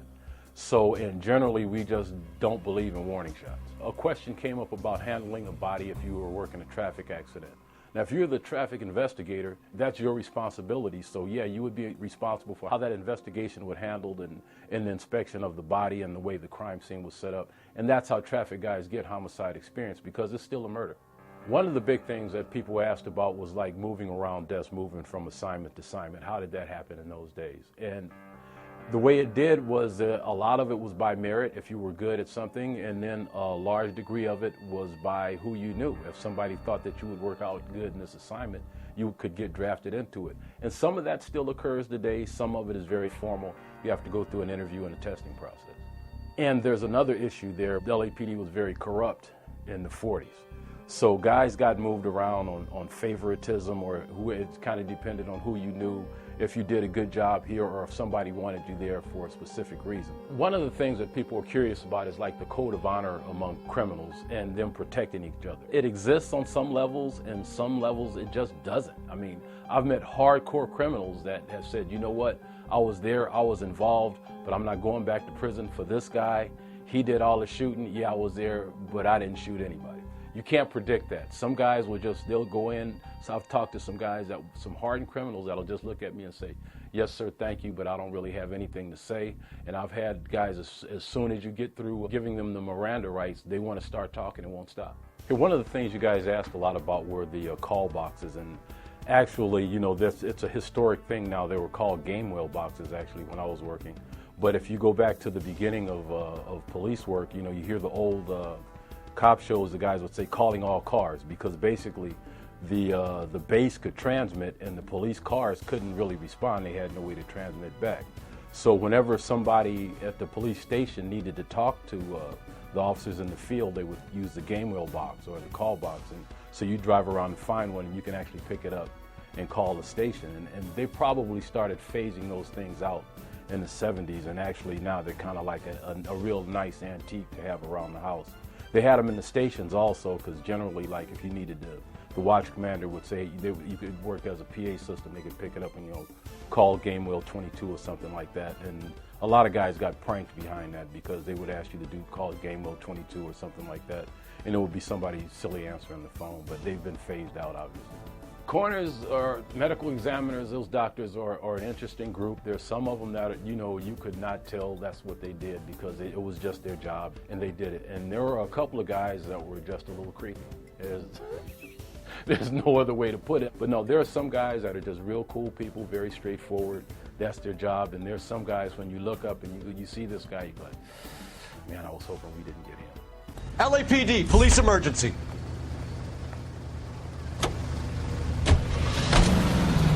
Good luck with that. No, let me start the question right. One of the things that people ask is can you just pull your badge out and stop any car on the street? And it goes back to something that was called posse comitatus, which is basically, as a peace officer, you can deputize who you want in an emergency situation. But my response to that is generally good luck, because I'm a black man with a gun and a badge, but mostly I'm a black man with a gun. So if I walk up to somebody and pull out a gun, the first thing they're going to think is they're getting robbed.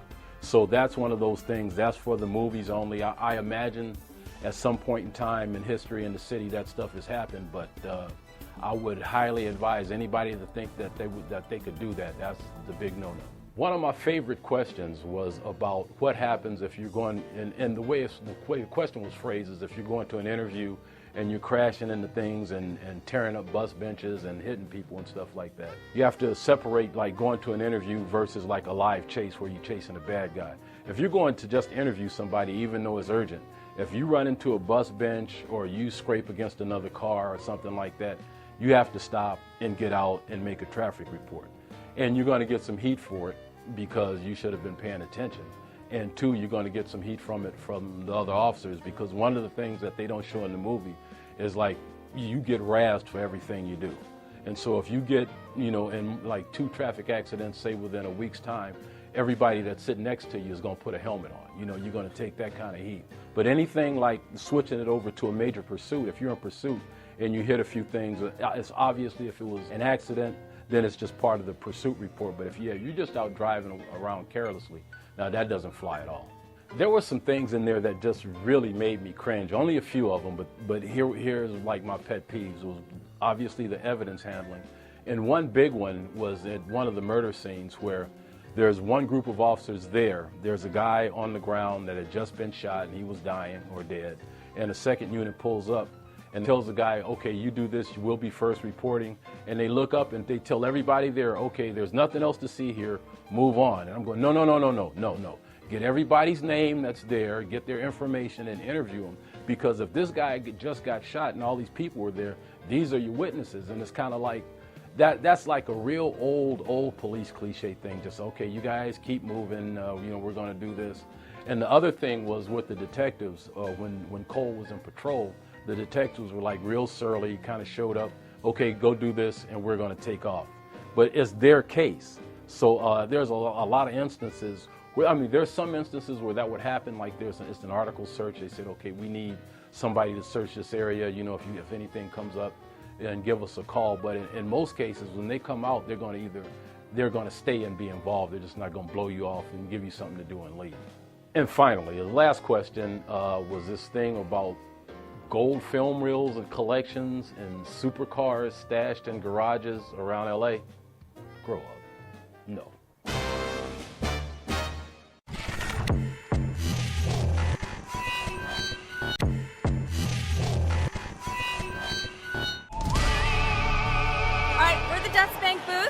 And I'm here with Ron Gilbert, and your name, of course, is in big letters up there on the top. So what does that mean that your title is? I am the designer and creator of Dustbank. Yes, the man behind. Yes. All right, so tell us a little bit about the game. On first glance, it looks like a hack and slasher almost. Well, Dustbank is probably best described as Monkey Island meets Diablo. Yeah. And I first created Monkey Island, and I really love the way adventure games tell stories and the puzzles and the way they do dialogues. And I really wanted to kind of marry that with kind of aspects of Diablo, which I really like, which is combat and collecting weapons and armor and all those things. And just kind of marry those two things together. So there's going to be a little loot whoring going on. Oh, absolutely. And then how do you integrate those sort of action or those sort of puzzle solving, elements into what looks like on the surface a Diablo game? Well, it's actually quite easy. I think RPGs and adventure games share a lot in common. And, weaving that story in between all the action. And adventure games are really about collecting things, and so are RPGs.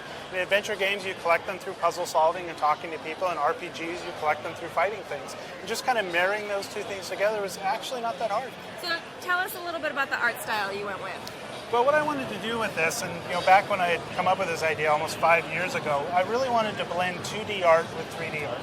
I think that 3D is great for exploring nice, vast worlds, but 2D art, there's just something really neat about it. It's very quaint, and artists can go in and just, massage every little pixel till it's perfect. And 3D art for me just doesn't really have that. So again, I just kind of want to marry those two things together. And how do you think being at PAX is going to help you get the word out? Well, PAX is 70,000 of the greatest gamers in the world come here, so if they can come see Dustbank, excellent. Yeah, and when are we going to be able to see it and play it, and how are we going to be able to play it? It's coming out in 2010. Is that a big part of creating a smaller game, is trying to figure out how, when, and where you're going to release it? Yeah, definitely. You want to get your timing right and platforms right and all those other things. All kind of part of making games. And so you were definitely honored this year in that you were able to give the PAX keynote. So Tell us about that. Were you nervous? It was frightening. And I'll be totally honest with you, I don't remember giving it. I went up there, I remember the beginning and I remember the end, and I don't remember anything in the middle. Fortunately, it was recorded, so we can prove that it happened. Yep. And how much preparation did you do for that? I worked for months writing that. Really? Yeah. And what was the most important point that you wanted to get across to people? I think the important point for me about that was I think games really need to be taken seriously as an art form. And that's something that has kind of been dear to me for a long time. And I was kind of the undertonings of the whole thing is, games are an important art form, and they should be treated like that. All right, well, I totally agree. Thank you very much for talking to us. Thank you. Appreciate it. Thanks.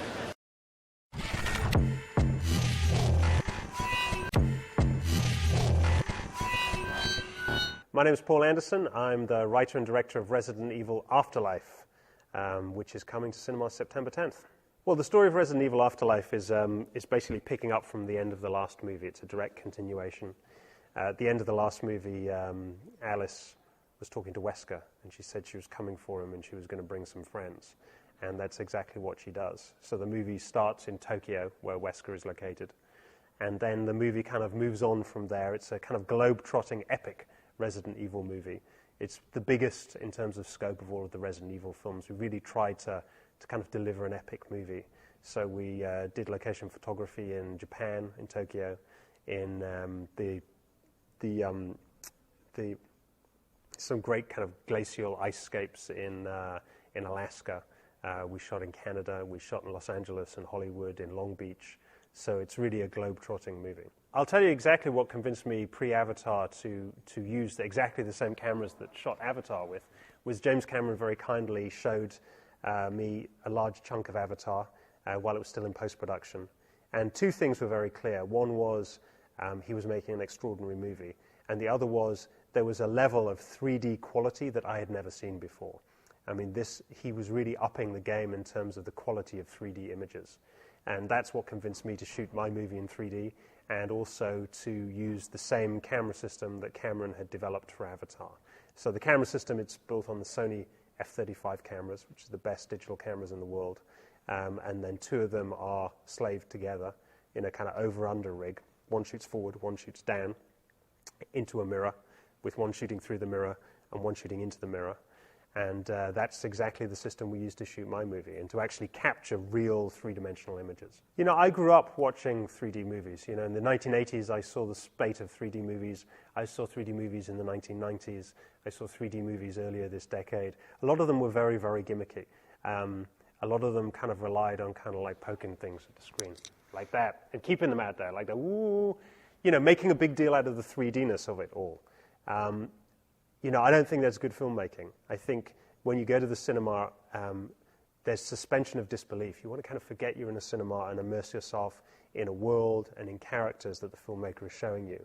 If you poke things out of the screen and leave them out there, you're kind of like forcing the audience back into their chairs, and you're just reminding them that they're sitting in an audience and what they're watching is completely fake. So I think that kind of very gimmicky use of 3D is very old-fashioned. And it was one of the problems with 3D, is that 3D was associated with kind of gimmicky, kind of low-rent movies. I think Avatar changed that for a lot of people. I mean, it was a very handsome, quality film. It was very well delivered. And it used the 3D in a kind of sparing way, almost. And certainly that was a big lesson to me, because I saw a lot of it before it got released. So our movie... Yeah, do we have things flying out of the screen? Yes, because I think it's one of the great things of 3D, is it helps immerse the audience, because it brings the images out, and it brings the world out into the cinema. But if you leave the world hanging out there, you know, it just reminds people that they're watching artifice. So, yeah, we use the positive space in front of the 3D screen, but we use it when it's motivated by story or by character. So it kind of flows naturally out of an action scene, for example. And then you don't really think twice about it. It's just another tool that the filmmaker's using to help immerse you in the world of the movie. It's like when there's an explosion in a movie, just a regular 2D movie, you crank the sound up and you shake the seats. The fact is, if you do that all the way through a film, people become immune to it. So it has no creative impact and no artistic impact. So 3D, like large volume or like subwoofers and bass in a movie, I think it has to be used sparingly, and it has to be motivated by story and character. It's a very organic process. You know, I play the games, and when I go, wow, that's cool, I make mental note of that might be good in a movie. You know, and that it's as simple as that, really. You know, I think, and that's why, you know, what we use in the movies tend to be highlights of the games, because it's what I think is cool, and it's what most people think are cool. That's why the dogs have been a staple of the movies, because they're such a great part of the games. You know, I was kind of like, you know, on this movie I'm thinking, oh, should we use the dogs again? What can I possibly do different with the dogs? And then, of course, they addressed that in Resident Evil 5. You know, the dogs, to start with, they look exactly the same, but then you realize they're not the same at all. So, you know, we took the same trick and we used it in the movie. I think what's good about the world of the video games, and we've also tried to do that in the movies, is it's a world that keeps expanding. It's not a repetitive world. I think I've seen plenty of video game franchises that have started out really well, but due to kind of repetition and a lack of change have kind of driven themselves into the ground. You know, I loved Lara Croft, but I became tired of her after a while, just the same thing over and over and over again. The Resident Evil games are not scared of reinvention, a kind of soft reboot each time the game is launched. It's like the first game was awesome, in a mansion, with a certain set of characters. Second game, you know what? those characters didn't return. It was a new set of characters, and they weren't back in the mansion. You know, they were in Raccoon City. Then the third game, you know, again, new characters. You know, they ended up in the fourth game in kind of Europe, in the fifth game in Africa. In the fourth game, they changed the creatures completely. You know, they do this soft reboot, which they stay true to the feeling and the world of Resident Evil, but they evolve. And that's what I've tried to do with the movies as well, is not kind of just, not repeat what you've already seen in the games, because not even the games do that. My job as a film director is to take a crew of 150 people and allow those people to do the best possible work they can by giving them sufficient direction and sufficient instruction, but ultimately allowing them to do what they do well. I can't do makeup as well as a makeup artist can. I can't shoot as well as a director of photography can, but I can have a creative vision as to what those people are doing. I would see my involvement in the other aspects of a transmedia IP in exactly the same way. I'm not a video game developer, nor do I want to be, but I have a creative vision as to where my intellectual property should go and what I think would make a great video game. And I would want to kind of be involved in a creative point of view, but ultimately, you know, I'm not going to be the person who's going to go in there and kind of talk about the, you know, the niceties of gameplay, because that's not what I do, that's not my expertise. I think people like 3D. I mean, it's just like people like color photography. I mean, it's great. It's a premium, you know, it's an added value to what you used to get in the cinema, and it's going to be an added value to what you get in your home when the 3D televisions really take hold. I think our job as filmmakers is to provide a premium product that makes it worthwhile people investing in that premium television or that premium extra $5 ticket price. And that means, I think, working hard at making really great 3D product. You know, and I think that's the problem with a lot of dimensionalization, is it's not a premium product. It's a fairly kind of slapdash, kind of weak piece of product. And you can only sell that to people so many times before they go, nah, I don't like this. A lot of filmmakers and a lot of studios don't really understand the world of video games, because it's not their world. I mean, it's not, just because there's a series of cut footage that you can look at in a video game doesn't make it a movie. And, you know, I think I'm one of the few filmmakers who actually have had a foot in both camps for 15 years now, since the very first Mortal Kombat. And I think what's needed is more people who approach like the meshing of video games and movies from a creative point of view. I think that's where ultimately there will be a synergy between the two industries. And the reason why there haven't been a huge amount of really successful adaptations is because I think there aren't sufficient people who really understand what fans want from a great video game and what those fans may also want from a movie. You know, it's not as simple as just slavishly trying to reproduce the images. Otherwise, you know, the last reel of Doom would have been the best piece of kind of video game to movie ever, because wow, it looked just like the video game. Well, guess what? You know, if people want that, they can stay at home and get it. They don't want that from movies. But the fact that a studio spent a substantial amount of money reproducing that just shows that there's not sufficient knowledge about what gamers want and what those gamers might want when they go into cinemas. And guess what? That's why Resident Evil is the longest running and most successful game to movie franchise ever, because I think, you know, I'm one of the few people who do, you know, have an appreciation of that.